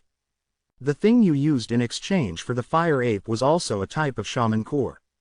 Tian Lan Meng's voice was gentle and no one else could hear it, because it appeared in Su Ming's mind. Su Ming was on the receiving end of this method of communication before in the private auction. It had been a very strange experience. This is a simple art belonging to the immortals. It's easy to describe it, but it's difficult for berserkers to master it. Tian Lan Meng smiled at Su Ming. She could tell that Su Ming was baffled by this sort of art that could transmit sound. You don't need to tell me. I don't know whether you know its origins. If you know, it's fine, but if you didn't, well, now you do. But that shaman core of yours was very special. It was very different from the ones I've seen before. If it wasn't because I had seen plenty of shaman cores in my life, it would have been difficult for me to identify it. The boy from Western Sea Clan thinks he's very knowledgeable, but he still didn't manage to discern the origins of that thing at first glance. Tian Lan Meng's smile was very beautiful. As she smiled, her eyes turned into the shape of a crescent moon, and it added a charm to her that would make people's hearts flutter. Su Ming carefully sensed the way Tian Lan Meng's voice echoed in his mind. By using his divine sense to observe it, he could tell somewhat that the voice was transmitted through an aura. This aura was not the power of qi that was contained in the flesh and blood, but it was another sort of power that was contained in the world. It would have been difficult for other people to notice this aura, but it was not so for Su Ming. There was another path that had been opened up within his body, and that same aura was contained within that path. He had sensed it before and given it a name himself, Aura Refinement Art. After a moment of deep thought, a gust of aura started circulating within the opened path in Su Ming's body. The instant it surged out, it fused together with his divine sense. When his divine sense spread out and the instant it touched Tian Lan Meng, Su Ming gained an epiphany and a smile appeared on his face. Perhaps it's not so. Su Ming did not use his mouth to say those words. His voice had instead traveled directly into Tian Lan Meng's mind. Oh, Tian Lan Meng had originally not discovered that he was talking to her without using his mouth, but very soon, she was stunned. She widened her eyes and turned around swiftly to look at Su Ming, and on her face was shock and disbelief. Were you speaking just now? Tian Lan Meng asked after a moment of hesitation. That's right, I said, perhaps it's not so. Su Ming sent his voice into her head. You learn too quickly. There was a strange look on Tian Lan Meng's face when she glanced at him before continued moving forward. After a long while, Tian Lan Meng finally could not help it and asked, how did you do it? I did it just the way you did it. It wasn't anything difficult to begin with. Once I got the gist of it, it was easy, Su Ming answered, smiling. Oh well, it's fine if you don't want to say it. But it's a good thing for us if you can speak with your mind. Su Ming, I need your help during Sky Mist Shaman Hunt. A stern look appeared on Tian Lan Meng's face. Details. Su Ming sighed internally. There was no way he could refuse this now. After all, the things that happened during the auction had turned her into his creditor. Tian Lan Meng looked at Su Ming and said after a moment of hesitation, I can't tell you the details now. This isn't a good place to talk. When Sky Mist Shaman Hunt begins, I'll tell you everything in detail. Once you help me, not only will you not owe me stone coins, but I'll also reward you greatly in other ways. All right, but I'll say this beforehand. I don't care how dangerous this is, if it exceeds my abilities and endangers my life, then I will choose to give up. I'll think of another way to return the stone coins I owe you, Su Ming said in a low tone. All right. Tian Lan Meng smiled and nodded towards him. Time trickled by as the two of them talked to each other with their minds, and it lasted until evening. They arrived back in Freezing Sky Clan without running into any danger. As Tian Lan Meng looked at the 9 summits on the ground, she brought out a deep blue ice bottle from her bosom, then poured a drop of the blue liquid in there into another ice bottle. I'll take one of the 3 drops of sea marrow as an interest, and I'll return the other 2 drops to you. This item is very valuable. Once you take in 1 drop, it'll produce a large life force within you. It's a lifesaver, Tian Lan Meng said and gave the ice bottle containing the 2 drops of sea marrow to Su Ming. With this thing around, our chances of survival during Sky Mist Shaman Hunt will increase. As she spoke, Tian Lan Meng smiled once again before she flew back to the 7th summit in a long arc. The girl followed behind her. The man with the white mask had already gone somewhere else. Su Ming looked at Tian Lan Meng's departing figure, lowered his head to look at the ice bottle in his hands, turned around, and flew back to the 9th summit with Ziche. There were now less than 2 months until Sky Mist Shaman Hunt began. Chapter 316, Xiao Hong. The battle was practically hanging over Su Ming's head now. 2 months was incredibly short for him. That amount of time might even naturally pass while waiting to obtain an epiphany. That amount of time was not enough for him to isolate himself to train either. Besides, there was not even 2 months. More accurately, there was only about 1.5 months left. The entire Freezing Sky Clan was in a state of silence akin to the calm before a storm. That was not to say that people were being quiet, it was just a condition formed by everyone's mental condition. It was a feeling. All those who were going to enter Sky Mist Shaman Hunt were making their final preparations restlessly. Either they were going to cause a stir during the battle, or they were going to die in foreign lands. The great shaman battle that only happened once a century usually ended with blood-soaked Sky Mist City. Once Su Ming returned to the 9th summit, he made a decision. He would not leave the 9th summit before the start of Sky Mist Shaman Hunt. He would use the remaining time to make his final preparations.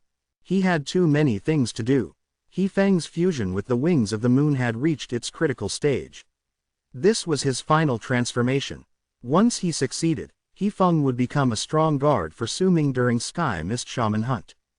There was also the creation of spirit plunder as well.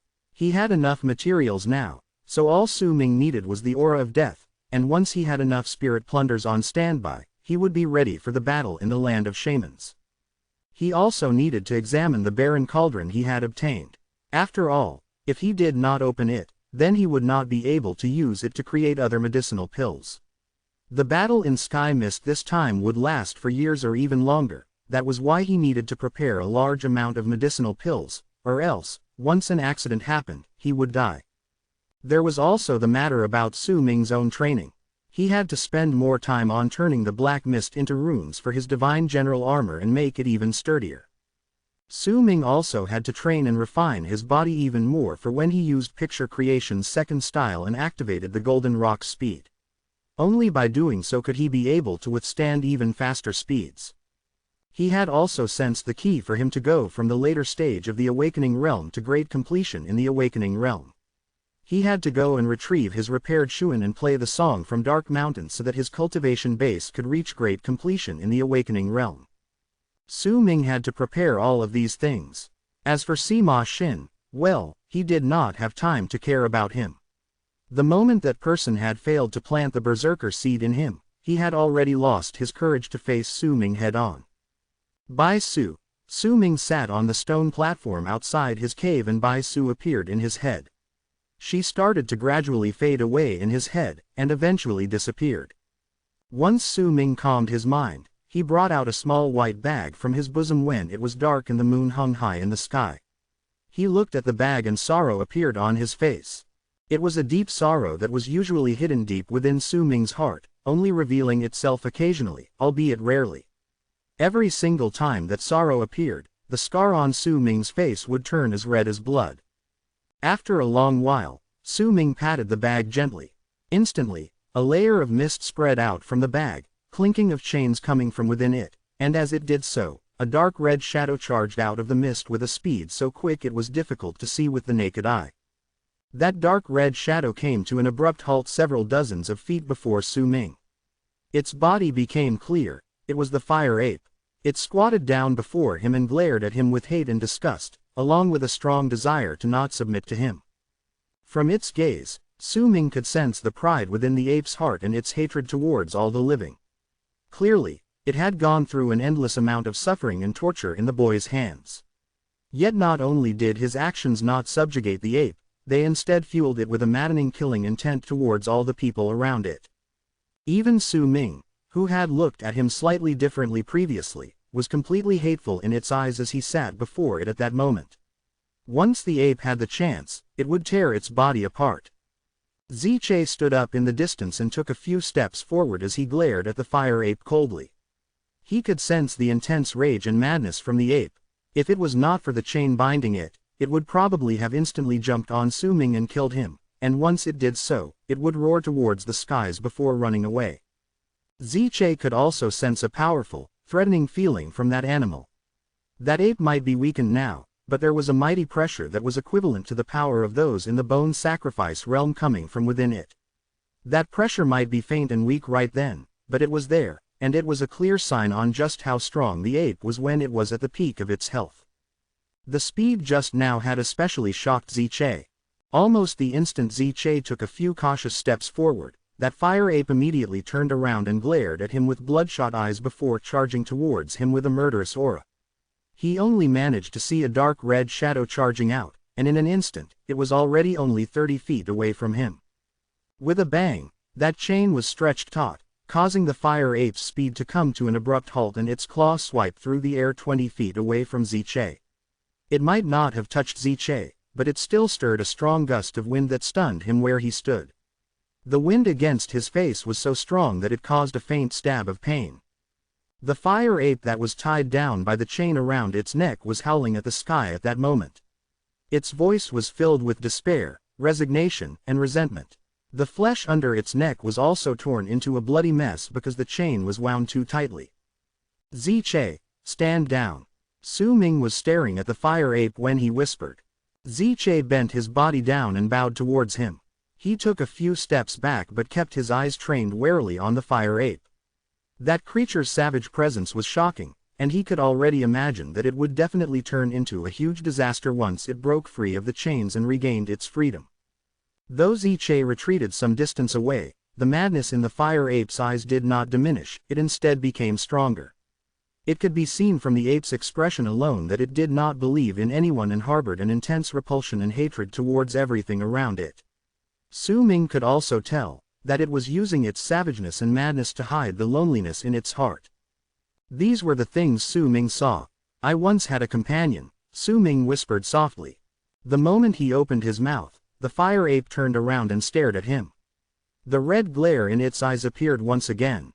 As the murderous glint appeared in its eyes, it turned around, squatted down, and ruthlessness appeared on its expression. Its name. When Su Ming said the last word, the expression of Ziche, who was standing not too far away, changed. The fire ape let out a piercing howl, and it rushed so quickly that it only left behind a shadow. It charged towards Su Ming so quickly that it arrived before him in an instant, its murderous aura burning so strongly that it could burn the skies. By the looks of it, it seemed as if the ape wanted to tear a hole through Su Ming's chest, tear out his heart, and eat it raw. Sorrow appeared on Su Ming's face. The fire ape saw that sorrow, but not only did it not slow down, it became even faster. Yet the moment it was about to touch Su Ming's body, the ape suddenly let out a shrill cry. Its neck was bound tightly by the chain, causing it to be unable to breathe. The chain also jerked backwards, causing the ape to be dragged away and thrown against the wall beside Su Ming. A bang echoed in the air, and cracks appeared on the wall. The fire ape's body fell down, but the beast immediately climbed up and continued howling at Su Ming with madness and ferocity. "Uncle Master, be careful." At that moment, Ziche's voice buzzed in Su Ming's ears. Everything had happened too quickly, and all of it only lasted for an instant. Was Xiao Hong, Su Ming did not stop speaking, finishing his sentence. If anyone was going to describe the scene just now, then it could be said that everything happened during Su Ming's first sentence. When we became acquainted with each other, I was just a naive teenager, and it lived in the forest. Su Ming spoke softly as if he was mumbling, but it also seemed as if he was speaking to the fire ape. The brutality on the fire ape's face became stronger, as if it did not understand Su Ming's words. It charged towards him once again, even though it knew that it was useless. Still, it continued charging towards Su Ming. It closed in on him in the span of a breath, but before its claw could tear through his skin, the chain around its neck instantly threw him back again and it crashed on the ground. Ziche let out a sigh of relief only then. He took a few steps back and looked in the direction where Su Ming and the fire ape were with wariness. That fire ape was very strong and its strength had delivered a large shock to Ziche. Not only was it fast, it was also incredibly powerful, so powerful that the murderous aura in it was still burning intensely even though its body had already sustained such heavy injuries. I was weak, and besides being agile, there was nothing else good about me, but I was very familiar with that forest, that's why I usually ran around there. I thought that I was really quick. Until I met Xiao Hong. As Su Ming mumbled, that fire ape let out a piercing screech and charged towards him once again.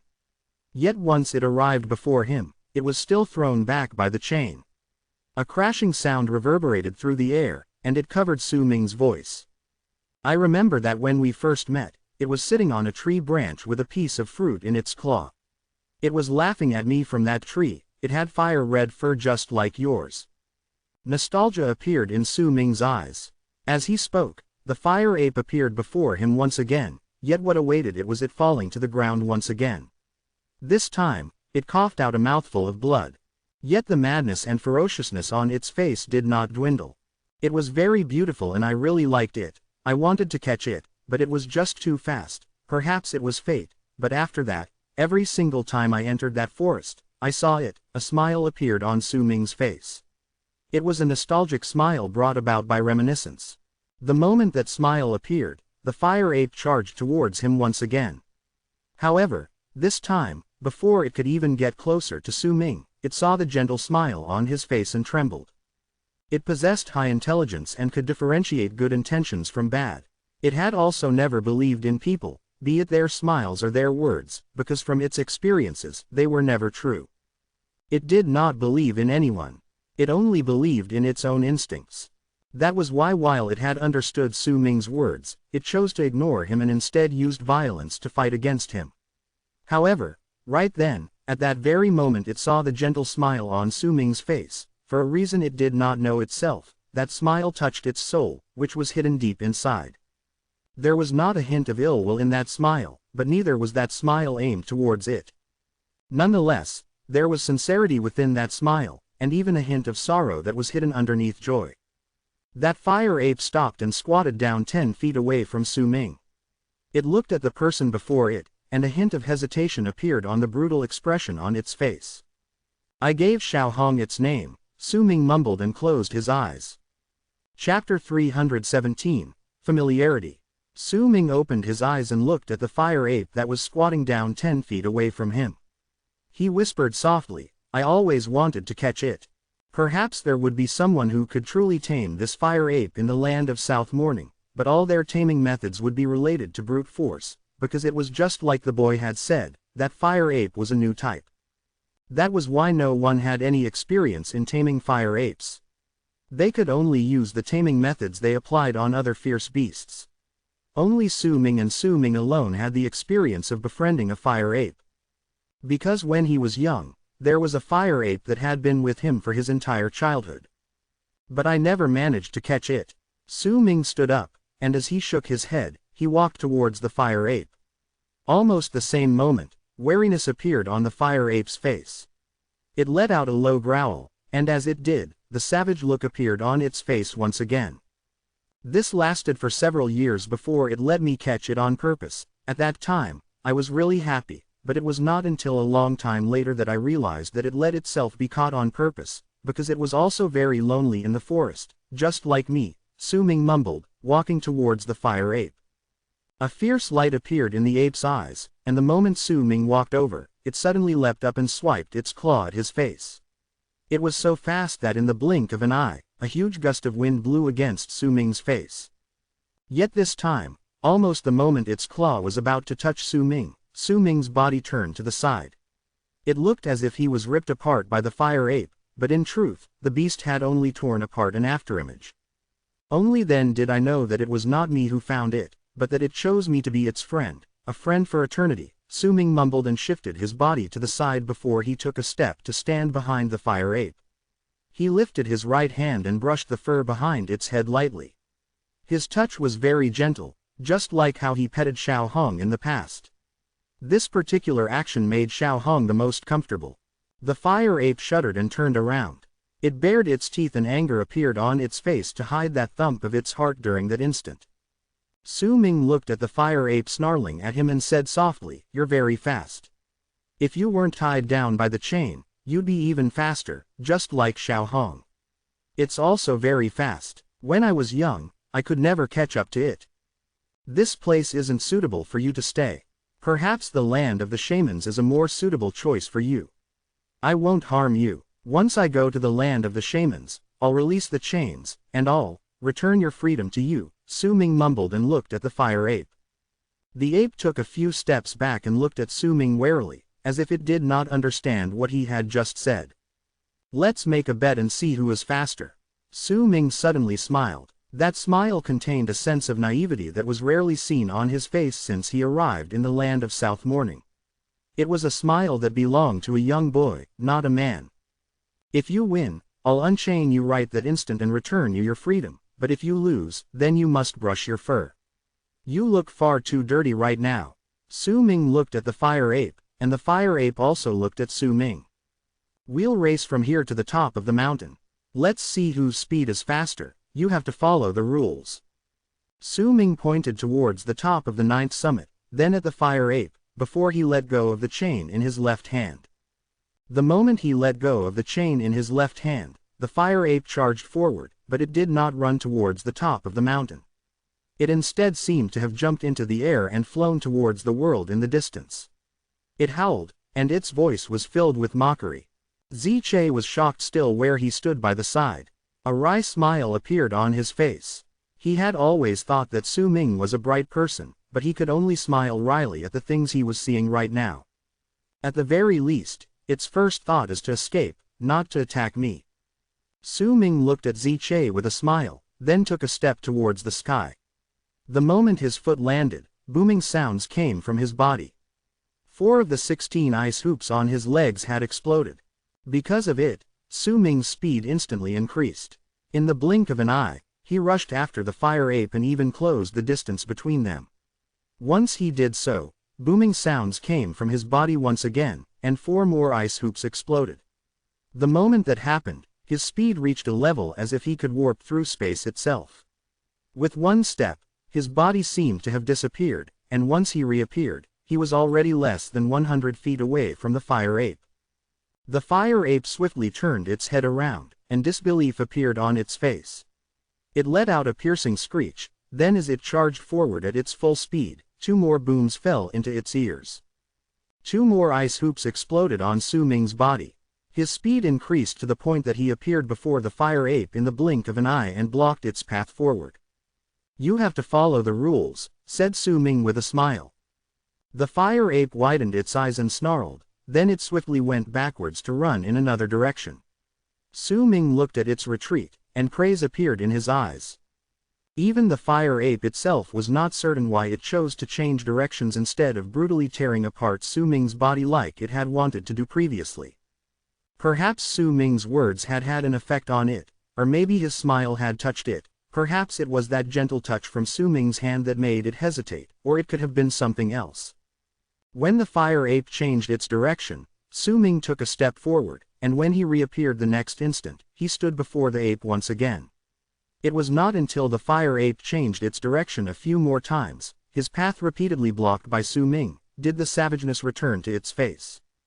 It let out a piercing howl and no longer changed its direction. Instead, With bloodshot eyes filled with madness, it lifted both its claws and swiped them at Su Ming with full intention of tearing apart the person that was blocking its path. Almost the moment the fire ape swiped at Su Ming, black mist surrounded his body and his divine general armor instantly appeared as an illusion.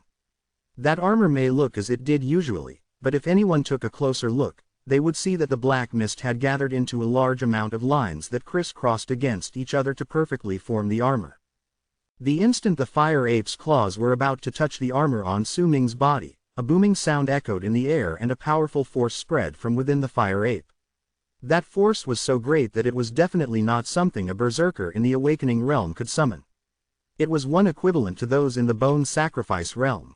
This was also when it was tied down by the chain, weakened. If the ape was at the peak of its health, then the force of that strike would definitely surpass what it could summon now. With the booming sound echoing in the air, Su Ming took a few steps backwards, but his expression did not change. Yet the fire ape did not continue with its attack. It instead used the bounce created by that boom and leapt backwards, charging, right towards the top of the ninth summit. As it dashed forward, a smug expression appeared on the fire ape's face. Although it was still snarling, that pleased expression was still as clear as day. It only used the span of several breaths before it reached the top of the ninth summit. It stood there and pounded its chest with its fists, then scanned the area. Judging by its actions, it was looking for Su Ming to boast to him. Yet the moment it saw him, it was very clearly stunned, because it saw two Su Mings. One of them was smiling while looking at it from where they clashed, and the other was standing by its side while picking up the other end of the chain binding its neck that had fallen on the ground. "You lost." Su Ming smiled faintly as he held the chain in his hands. At that moment, the shadow of his in the air far into the distance turned into black fog. That fog tumbled about before turning into a phantom shadow that charged towards the platform outside Su Ming's cave. When that fog descended on the platform, it turned back into a three-pronged fork. Then with a buzzing sound, it stabbed into the platform. Ziche was also baffled by the scene before his eyes. He had clearly seen Su Ming himself chasing after the fire ape, but he hadn't managed to see when he swapped places with the phantom fork. Anger appeared on the fire ape's face. It turned towards Su Ming swiftly and growled at him with its teeth bared. "We're not redoing the match, I didn't cheat," Su Ming said with a smile. The moment he finished speaking, he was suddenly stunned. He was not the only one who was stunned. The fire ape was also stunned. Su Ming was stunned because during that instant, he had naturally understood what the fire ape wanted to say when it growled and bared its teeth at him. It was as if that fire ape had turned into Xiao Hong. The years together with Xiao Hong had allowed them to reach a level where they could understand what the other wanted to say just by their actions and expressions alone. But this ape was, clearly not Xiao Hong. The fire ape was stunned, because in its memories, there was no one in the world who could immediately understand what it was trying to say as if they'd know what it was thinking. Just then, it had indeed expressed that it wanted to redo the match. It suddenly began to somewhat believe that this person who was slightly different from the other humans and who also happened to be a person that it did not especially hate and despise did indeed have a friend called Xiao Hong. Su Ming remained silent for a moment and looked at the fire ape with a dazed expression. After a long while, he shook his head. "You lost. Let me clean your fur." As Su Ming spoke, he walked to the fire ape's side and was just about to use snow to wash its fur when the fire ape shuddered. Clearly, it was not used to the cold, but after a moment of hesitation, it chose not to move away and simply allowed Su Ming to start rubbing snow on its body. After a few rubs, the white snow turned black, and the fire ape was also clearly uncomfortable. It hissed and growled at Su Ming before retreating several dozens of feet away. Its eyes sparkled, and immediately, a ring of fire erupted and surrounded the fire R. Cracking sounds echoed in the air, and after a moment, when the flames disappeared, the fire ape's body immediately returned to its fire-red shade. The fire-red color overlapped with the red in Su Ming's memories. Just when a dazed look appeared in his eyes, suddenly, low growls came from his cave located lower in the mountain. Those growls were filled with pain and spoke of someone struggling, and that voice belonged to He Feng. He Feng's final fusion had just begun at that moment. Su Ming immediately snapped out of his stupor and swiftly looked towards the cave. With one leap, He charged down, and the fire ape followed behind him with an impatient look on its face. Yet when it looked at Su Ming, that expression on its face was clearly different from before. That different look had never appeared on its face ever since it could remember. That look was one of bafflement, of puzzlement, of uncertainty, of bewilderment it did not understand. Chapter 318, Shadow Under the Moon. Su Ming rushed into the cave like the wind and charged towards the room where He Feng was fusing with the wings of the moon. The moment he arrived before the stone room, a ferocious aura instantly came crashing against him. Su Ming's footsteps came to a halt, and he saw He Feng's body floating in the stone room. A gigantic pair of wings was growing on his back, and that pair of wings belonged to the wings of the moon. At the center of He Feng's brows was a picture of a ball of flames. It looked as if it was blazing and burning, caught in a state between reality and illusion. When he saw that picture of the ball of fire, Su Ming sucked in a deep breath. He was not unfamiliar with that picture. It was the symbol of the Fire Berserker tribe. The entire stone room was engulfed in a sea of fire. An intense wave of heat spread through the area, but even under that intense heat, Su Ming remained still, as if the fire did not affect him at all. It was the same for He Feng, but growls continuously spilled out of his mouth, and the pained look on his face made it seem as if he was struggling against something. Every single time the picture of the fire shone, it would cause He Feng to sink into more pain. Veins popped up on his face, but he simply had his eyes closed as he continued bearing through the pain. The fusion between the wings of the moon and He Feng was a test. Su Ming did not know what would happen, but the previous few fusions were successful, and by what he could tell from this final fusion, the amalgamation between He Feng's body and the wings of the moon was already close to perfection. So the final fusion shouldn't be about the body, but about memories.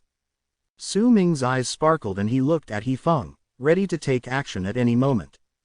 Time trickled by. He Feng's growls grew softer and softer, but the picture of the flames still could not be imprinted completely at the center of his brows, as if something was missing. As time passed by, gradually, more veins popped up on He Feng's face. His new body swelled up, as if he was about to explode at any moment. His growls had already turned into pained howls. As his body shuddered, the pair of wings on his back started showing signs of being separated from his body. The sea of fire in the stone room became dimmer, as if it was about to be extinguished at any moment.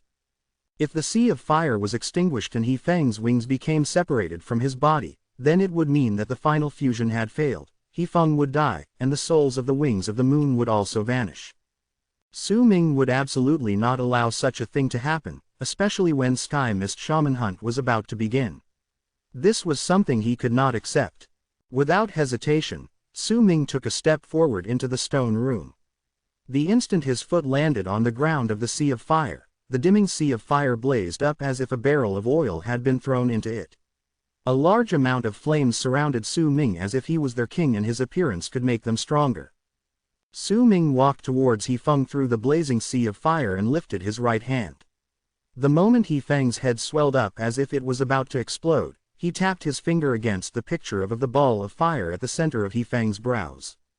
The instant Su Ming's finger landed on the picture, a powerful rebound swiftly shot out from it and bounced off Su Ming's finger, forcing him to a few steps back.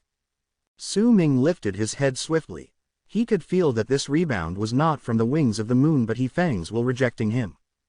That rejection could be said to be a repelling force that seemed to be a declaration from He Feng that he did not want Su Ming to do anything. Instead, he wanted to use the moment of success in the final fusion to break free from Su Ming's control. However, there was in no way that Su Ming was unprepared for this. When he helped He Feng in his previous fusions, he was also observing this. Through those fusions, he had continuously strengthened his methods to control He Feng. After all, he had no idea what would happen once the man succeeded. Su Ming might look forward to it, but the outcome of the fusion was also an unknown entity to him. When he saw He Feng rejecting him for the first time, Su Ming gave a cold snort and a fiery red light swiftly appeared in his eyes, the faint shadow of the moon appeared in his pupils. It was the burning moon, the fire-red moon. The moment the blood moon appeared, He Feng lifted his head and roared.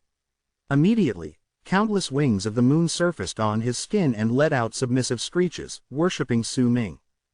He Feng, are you the one who refuses to obey me, or is it the souls of my wings of the moon who are doing so? Su Ming stood in the sea of fire and stared at He Feng's pained expression. A bewitching feeling came from the blood moon in his eyes. You were the one who wanted to fuse with the wings of the moon, are you regretting it now? If you're regretting it, then I'll release you. Su Ming's voice reverberated in the air. The moment he spoke, the blazing roars of the sea of fire around him grew stronger once again. That fire burned everything around them and covered every single corner of the stone room. The wings of the moon on He Feng's skin howled as if they wanted to charge out of He Feng's body. He Feng trembled even more viciously. He looked as if he wanted to open his eyes, but he did not have the strength to do so. As his lips trembled, couple words spilled out of his mouth. Moss, please, don't be angry. Su Ming lifted his right hand, but this time, he did not go straight to tap the center of He Feng's brows. Instead, he bit down on that finger, and when a drop of blood appeared, he pressed his finger at the center of He Feng's brows. The instant Su Ming's index finger touched the center of He Feng's brows, his blood also touched the picture of the ball of fire. In the blink of an eye, a large amount of veins that looked like a spider's web appeared at the center of He Feng's brows. The color of those veins was blood red, and they rapidly spread throughout the entire body. Even the ball of fire at the center of the brows turned red. Once those red veins covered He Feng's entire body, the souls of the wings of the moon in his body fused into him once again. As He Feng trembled, he opened his eyes. Right as he did so, the blood moon appeared in his pupils. He stared at Su Ming, and a conflicted look appeared on his face. Su Ming was also staring at him with a regal look in his eyes. Their gazes met. After a moment, He Feng closed his eyes. When he reopened them, he slowly knelt down on the ground on one knee. Right till the moment his knee touched the ground, he still made sure the center of his brows was connected to Su Ming's finger. When he knelt down, He Feng no longer trembled. The sea of fire crackled and surrounded him and Su Ming. He slowly tucked in his spread-out wings and had them hang behind his back. A powerful presence was contained within He Feng's body. That presence was so powerful that Su Ming felt as if he was going up against a powerful berserker in the bone sacrifice realm. I swear by the moon that I will follow you, my master, with the wings as my honor. I will bring back the scene of the fire berserkers burning the skies. I am the fire berserker He Feng. Greetings, my king. He Feng lowered his head. I can grant you the power of the fire berserkers, and I can also take it back. Su Ming said calmly, lifting his finger away from the center of He Feng's brows. The instant he did so, the sea of fire around them immediately surged up as if rejoicing and charged towards He Feng to fuse into his body. Those flames eventually gathered at the center of his brows, causing the picture of fire over there to become a real entity. However, that color remained a blood-red hue.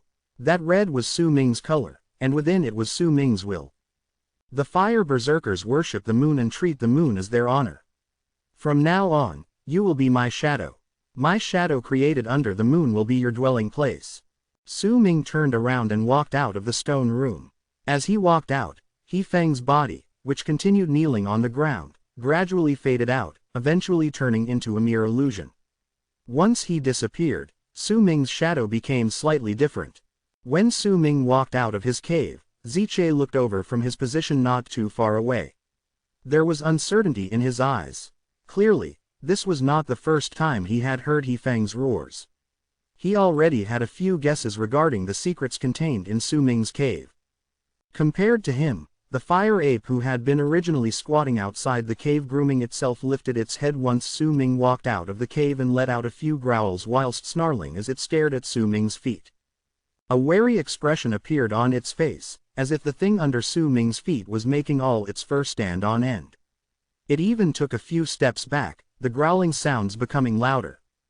Ziche immediately looked at Su Ming's feet, but no matter how he looked at it, he could not see anything different. There was nothing under Su Ming's feet besides his shadow created by the moonlight. His shadow. Ziche shuddered, and his gaze immediately fell towards Su Ming's shadow.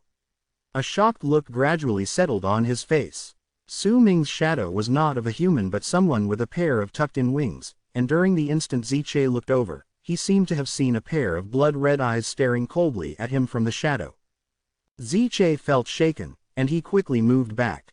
"Don't look at my shadow," Su Ming stated unhurriedly and sat down on the platform outside his cave before he lifted his head and looked at the moon in the sky.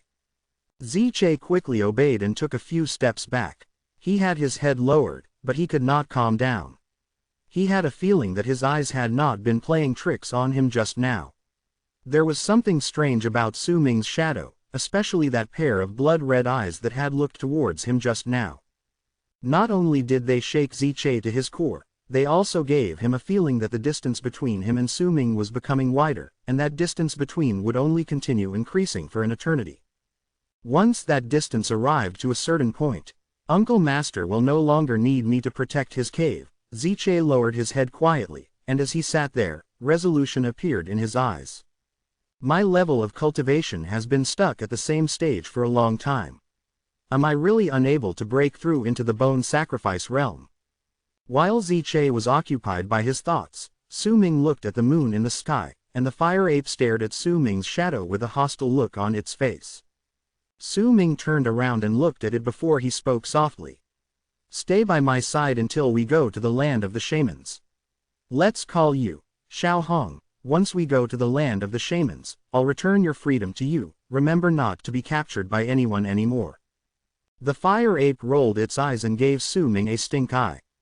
The words, "I don't believe you," were written blatantly on its face. There is a saying that goes that the people who are lonely may be different from each other, but all of them stare at the moon. At that moment, there was a girl basking underneath the moonlight in the 7th summit. She had released the red string of straw tying up her black hair, released the braids, and was no longer wearing white clothes. Neither was there any glittering crystals on her forehead anymore. The bone earrings had also been taken off her ears. She sat on a mountain rock with her chin placed above her hands as she stared blankly at the moon in the sky. Chapter 319, Lightning at Dawn. There were still some unshed tears at the corners of Bai Su's eyes. She had no idea who she was crying for, yet as she was basking under the moonlight, she remembered many things. She remembered the things that had happened when she was young. She remembered everything that had happened once she grew up. She met Sima Xin, she met Su Ming. She had no idea how long she had been looking at the moon in this manner. Eventually, when she wiped away her tears, she heard a sigh behind her. When she heard that sigh, she shuddered and turned around to see a middle-aged man who seemed to have been born with a stern look on his face. That man was incredibly tall and was like a hill as he stood there dressed in a long gray robe. There was a kind, loving look in his eyes. "Father," Bai Su teared up even more. She stood up and hugged the middle-aged man. "Ever since you grew up, you seldom hug and refuse to let go of your father like this anymore," the middle-aged man said softly and patted Bai Su's back gently. Bai Su originally did not want to cry, but the moment she heard his words, she could no longer contain herself and started bawling. "There now, everything has ended. Come home with me. You're already at the age where you should begin your training after all," said the middle-aged man softly.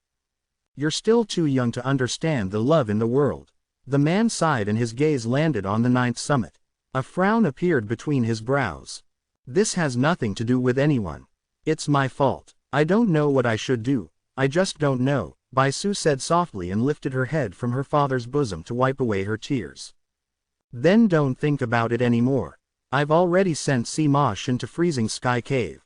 Whether he lives or dies now depends on him. I don't like him." The middle-aged man lifted his hand and wiped away the remaining tears from Bai Su's face. "I've also suppressed the injuries he sustained from failing to create the Berserker seed. If he doesn't walk out of Freezing Sky Cave, then he'll die. If he manages to come out, you'll have a servant by your side. It's not a bad thing either." The middle-aged man looked at Bai Su fondly and a smile appeared on his face. "But," Bai Su hesitated for a moment. "I kind of hate him," she whispered softly. "I've already punished him." The middle-aged man ruffled Bai Su's hair and took a step forward with her before they gradually disappeared. Before Bai Su vanished, she turned around and cast a glance at the 9th summit with conflict, regret, and well-wishes shining in her eyes. "If I could redo everything," Bai Su mumbled and averted her gaze bitterly before she vanished into the night from the 7th summit with her father. At that moment, Right underneath the great frozen plains, within the endless layer of ice that no one knew just how deep it went, was a maze-like world where moonlight could not shine through. There was no light in that place, only cold. Yet there was a strange wind in there. That wind should not have existed in that place, but it was there, and it continued blowing endlessly. In a corner of the maze-like world was a person curled up into a ball, shivering. A weak mumbling voice came from the person's lips, "Freezing Sky Cave, Freezing Sky Cave." After a long while, a ripping sound could be heard. The shivering person lifted his right hand and made some unknown signs. Immediately, light appeared before him. It was from a ball of fire burning on a stone that was about the size of a baby's fist. As the fire burned and the dark world was lit up by a flickering light, that light illuminated the person's face, and it was a terrifying sight to behold. It was a rotten face. There were thousands of scars marring that face, rendering that person's appearance completely ruined. Only the light in his eyes showed a faint sign of familiarity to anyone who might catch a glimpse of him. His entire body was covered in frost. The stone on which the flames were burning was gradually shrinking as the fire continuously heated the surroundings. The moment the stone disappeared, it would mean that there would no longer be any other way for the person to obtain warmth. Once that time came, all forms of power would not be very useful in the freezing wind. Su Ming, Su Ming. That ugly person gritted his teeth, and as he shivered, he hissed in a voice that was filled with hate so deep it was engraved in his bones. He was Sima Shen.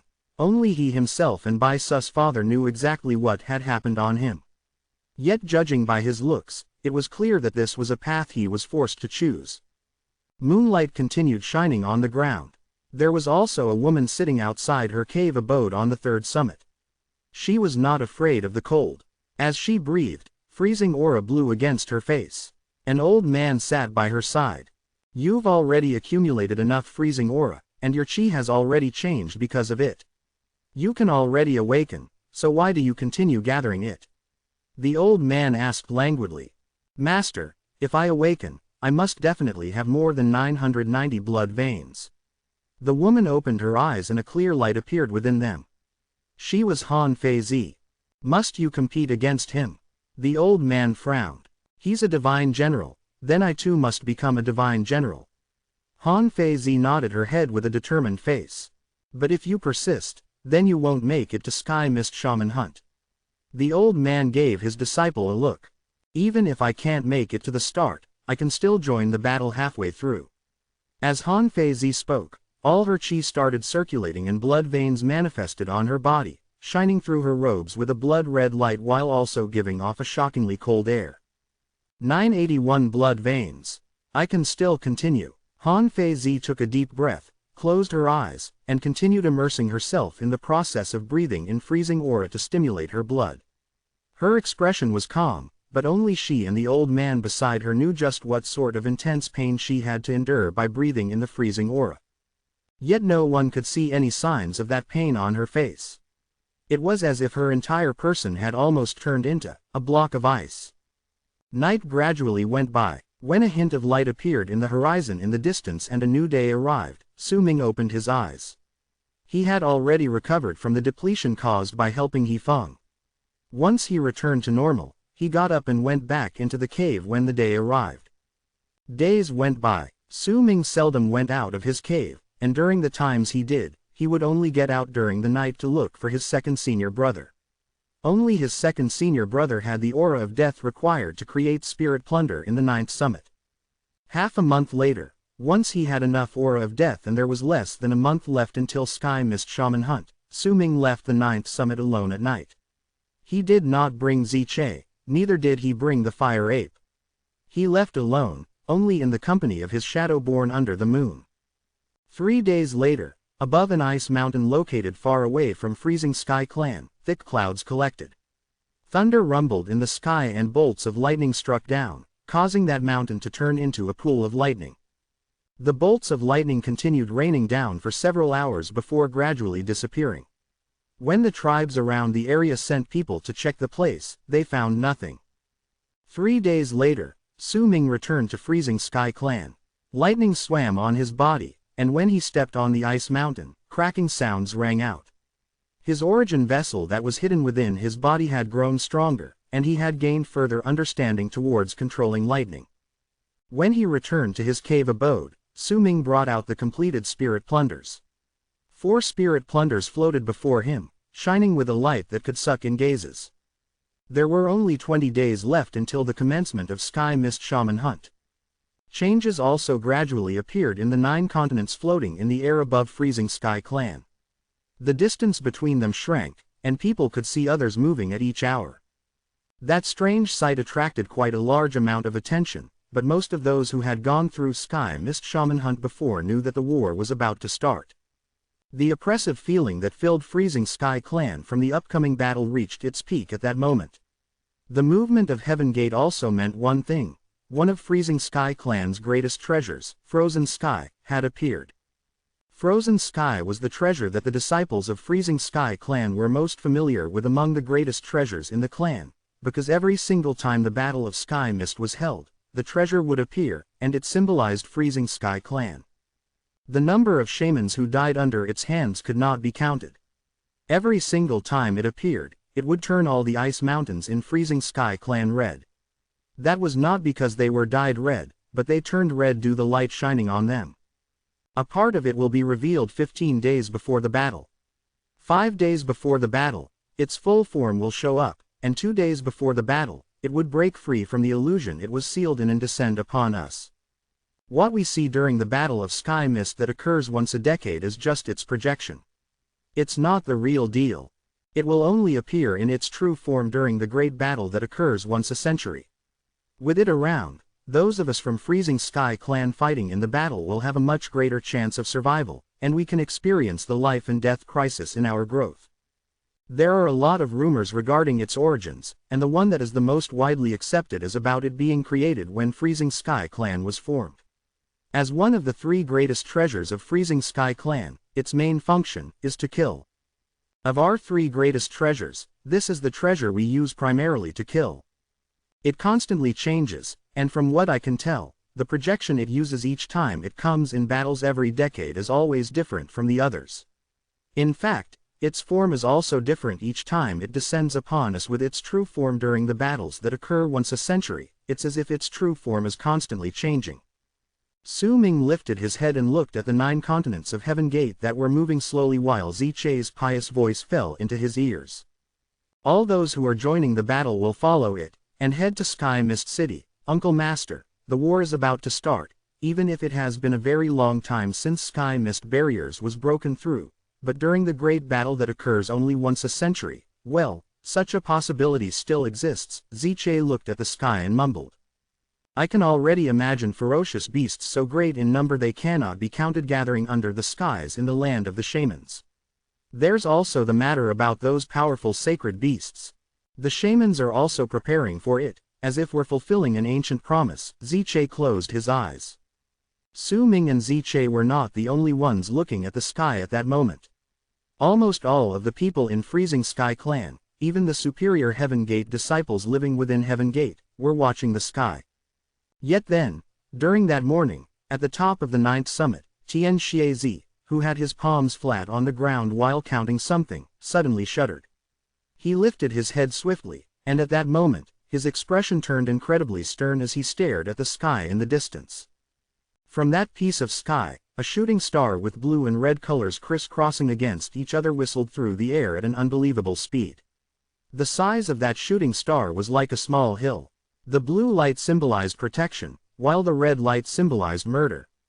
It was a shooting star from Sky Mist City. It was not alone. There were 9 of them. When Tian Xiezi saw the 9 shooting stars, his expression changed drastically, its intensity at the level that had never been seen on him before. He was not the only one to react like that. At that moment, dozens of people flew out from Heaven Gate and charged towards the 9 shooting stars. 5 shooting stars mean a great disaster, 7 mean that there is a change among the shamans, 8 means that the berserkers in the land of South Morning face the threat of total annihilation, 9 mean. Tian Lan Meng's face was deathly pale as she stood on the 7th summit. The jade bottle in her hands fell to the ground as if she could not hold on to it properly. Chapter 320, Catastrophe of the Eastern Wastelands. With a presence that shocked the sky and earth, the shooting stars from Sky Mist City stirred up a huge gust of wind and brought with them a deafening rumble as they traveled through the sky. This happened while the 9 continents of Heaven Gate continued moving. Frozen Sky, the primary killing tool of the 3 greatest treasures of Freezing Sky Clan, had not fully revealed itself, and the moment when all the people had their gazes trained on the treasure. The blue and red lights crisscrossed each other in the 9 shooting stars in the sky. When they flew over, the sky seemed to be tremble as if it could not withstand the pressure of the 9 shooting stars flying on its body. They also left behind 9 long scars that seemed endless.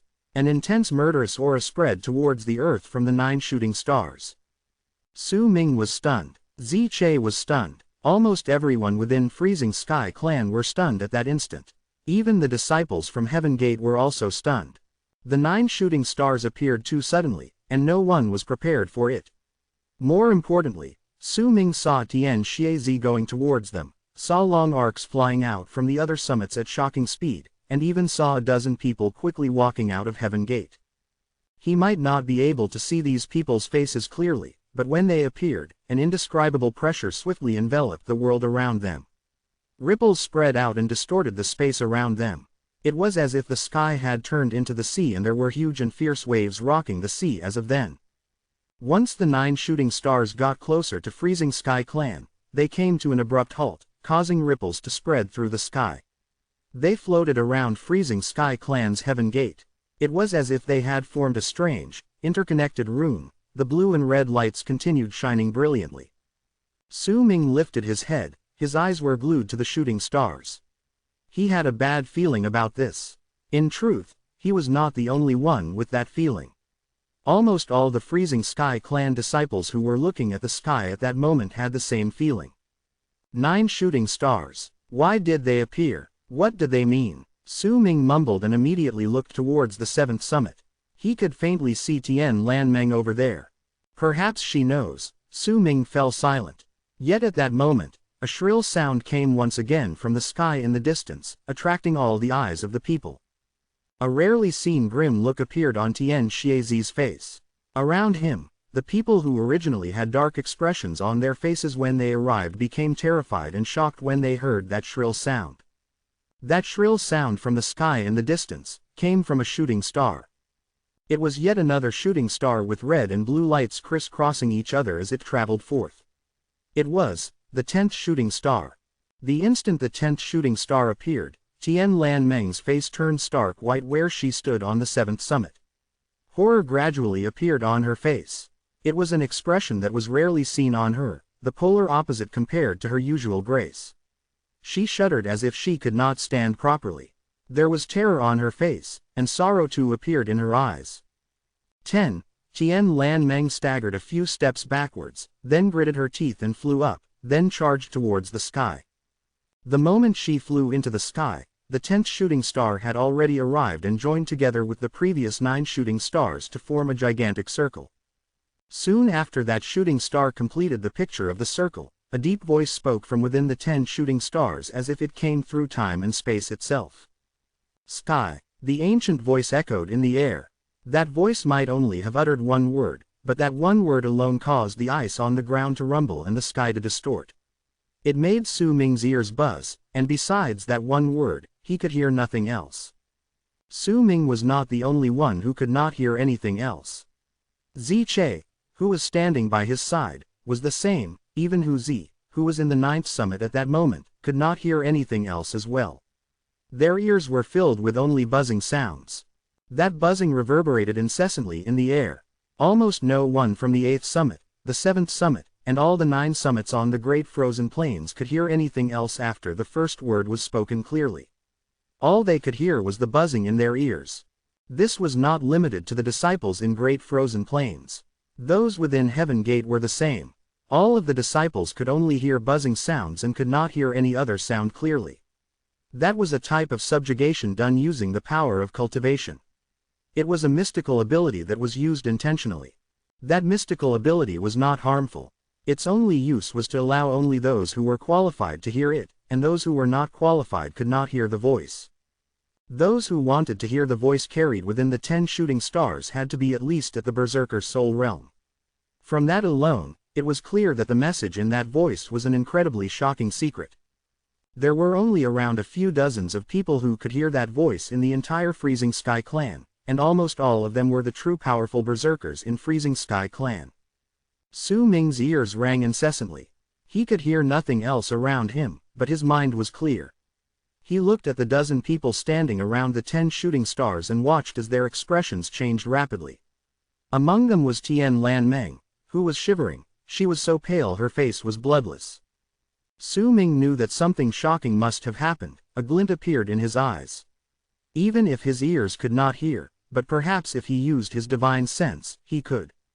Without a hint of hesitation, Su Ming spread out his divine sense and shaped it into a thin thread before he stretched it out towards the sky. During the process of him extending his divine sense, Su Ming shuddered. He felt a strong force repelling his divine sense, causing it to be unable to stretch out any further once he arrived at a certain distance. Nonetheless, even so, he could still hear some faint murmurs in his head. This thing, 3,000 years, observe. The voice was very faint, but Su Ming could indeed hear it. He lifted his right hand quickly and grabbed a few golden stone coins from his bosom before clenching his fist. Those stone coins were immediately crushed, and as they scattered into the wind as dust, a vast amount of spiritual aura surged into the opened path within Su Ming's body. Once he circulated that spiritual aura in his body, his divine sense rushed forth and went further, closer to the stars. Others will be terrified, but alarm. Su Ming saw that the expressions of the people in the sky changed once again. Qian Xiezi's robes even started showing signs of changing. Su Ming's heart trembled, and he quickly brought out more golden stone coins. No one noticed his actions at that moment. All those who could hear the words were paying full attention to the voice, and those who could not hear had their minds turning blank as their ears continued ringing. Su Ming brought out a large amount of stone coins, and once he crushed all of them, spiritual aura surged into his body, causing his divine sense to stretch out madly until it got closer to the area covered by the 10 shooting stars. Western Sea, Freezing Sky, 100 years, Suffering, Land. Every single time he heard new words, the uneasiness within Su Ming's heart would grow stronger. He wanted to know the truth. So he lifted his hands, and immediately, a large number of stone coins flew out and surrounded his body. Once they all crumbled into dust, a powerful force was gathered onto Su Ming's divine sense. With a bang, it stretched right into the territory surrounded by the 10 shooting stars. At that instant, for the first time, the ancient voice appeared within Su Ming's mind in its complete form without stopping and without sounding muddled. This is the catastrophe of the land of South Morning, and the only ones who need to know about it are those in the Berserker Soul Realm. The others should remain in the dark about this for their own good. Once the 10 shooting stars disappear, I will go forth to the land of shamans for one final check. If it's truly the catastrophe of the eastern wastelands, then you must all quickly decide on whether you are going to move. Once that ancient voice spoke the last word, it let out a long sigh. Once it sighed, the 10 shooting stars shuddered and shattered into dust before they rushed above the 9th heaven and disappeared without a trace. Once they disappeared, the buzzing sounds no longer rang in the disciples' ears. Their hearing returned to normal, and all of them looked at the sky confused. Qian Xiezi walked back from the sky and went straight back to the top of the 9th summit. The others returned to their own mountains and to Heaven Gate with dark expressions on their faces. Tian Lan Meng staggered back to the 7th summit with a pale face.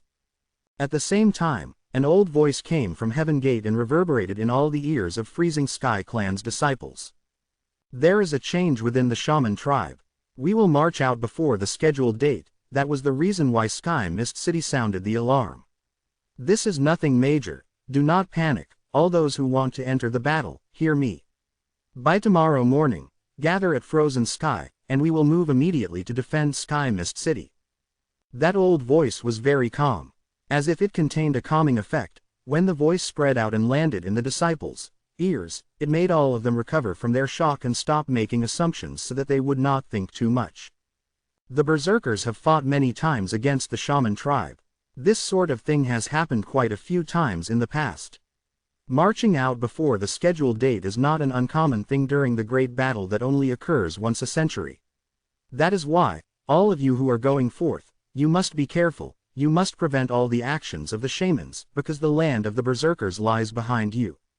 As the old man's voice echoed in the air, the disciples of Freezing Sky Clan fell silent. They were no longer running wild with their thoughts in paranoia, their battle spirits were instead ignited. Tomorrow morning, we will go to war. Once that old voice shouted out his last words, all those within Freezing Sky Clan who wanted to fight bowed towards the sky together and roared with their strongest voices. To war! To war! The voices came one after another and turned into a wave of sound that reverberated through Freezing Sky Clan. Su Ming stood there with a pale face.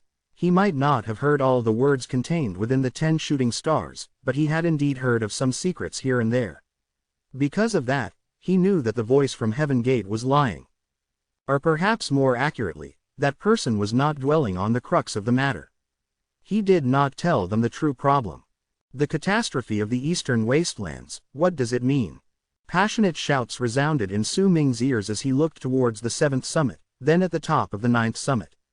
In his silence, he took a few steps back and returned to his cave abode.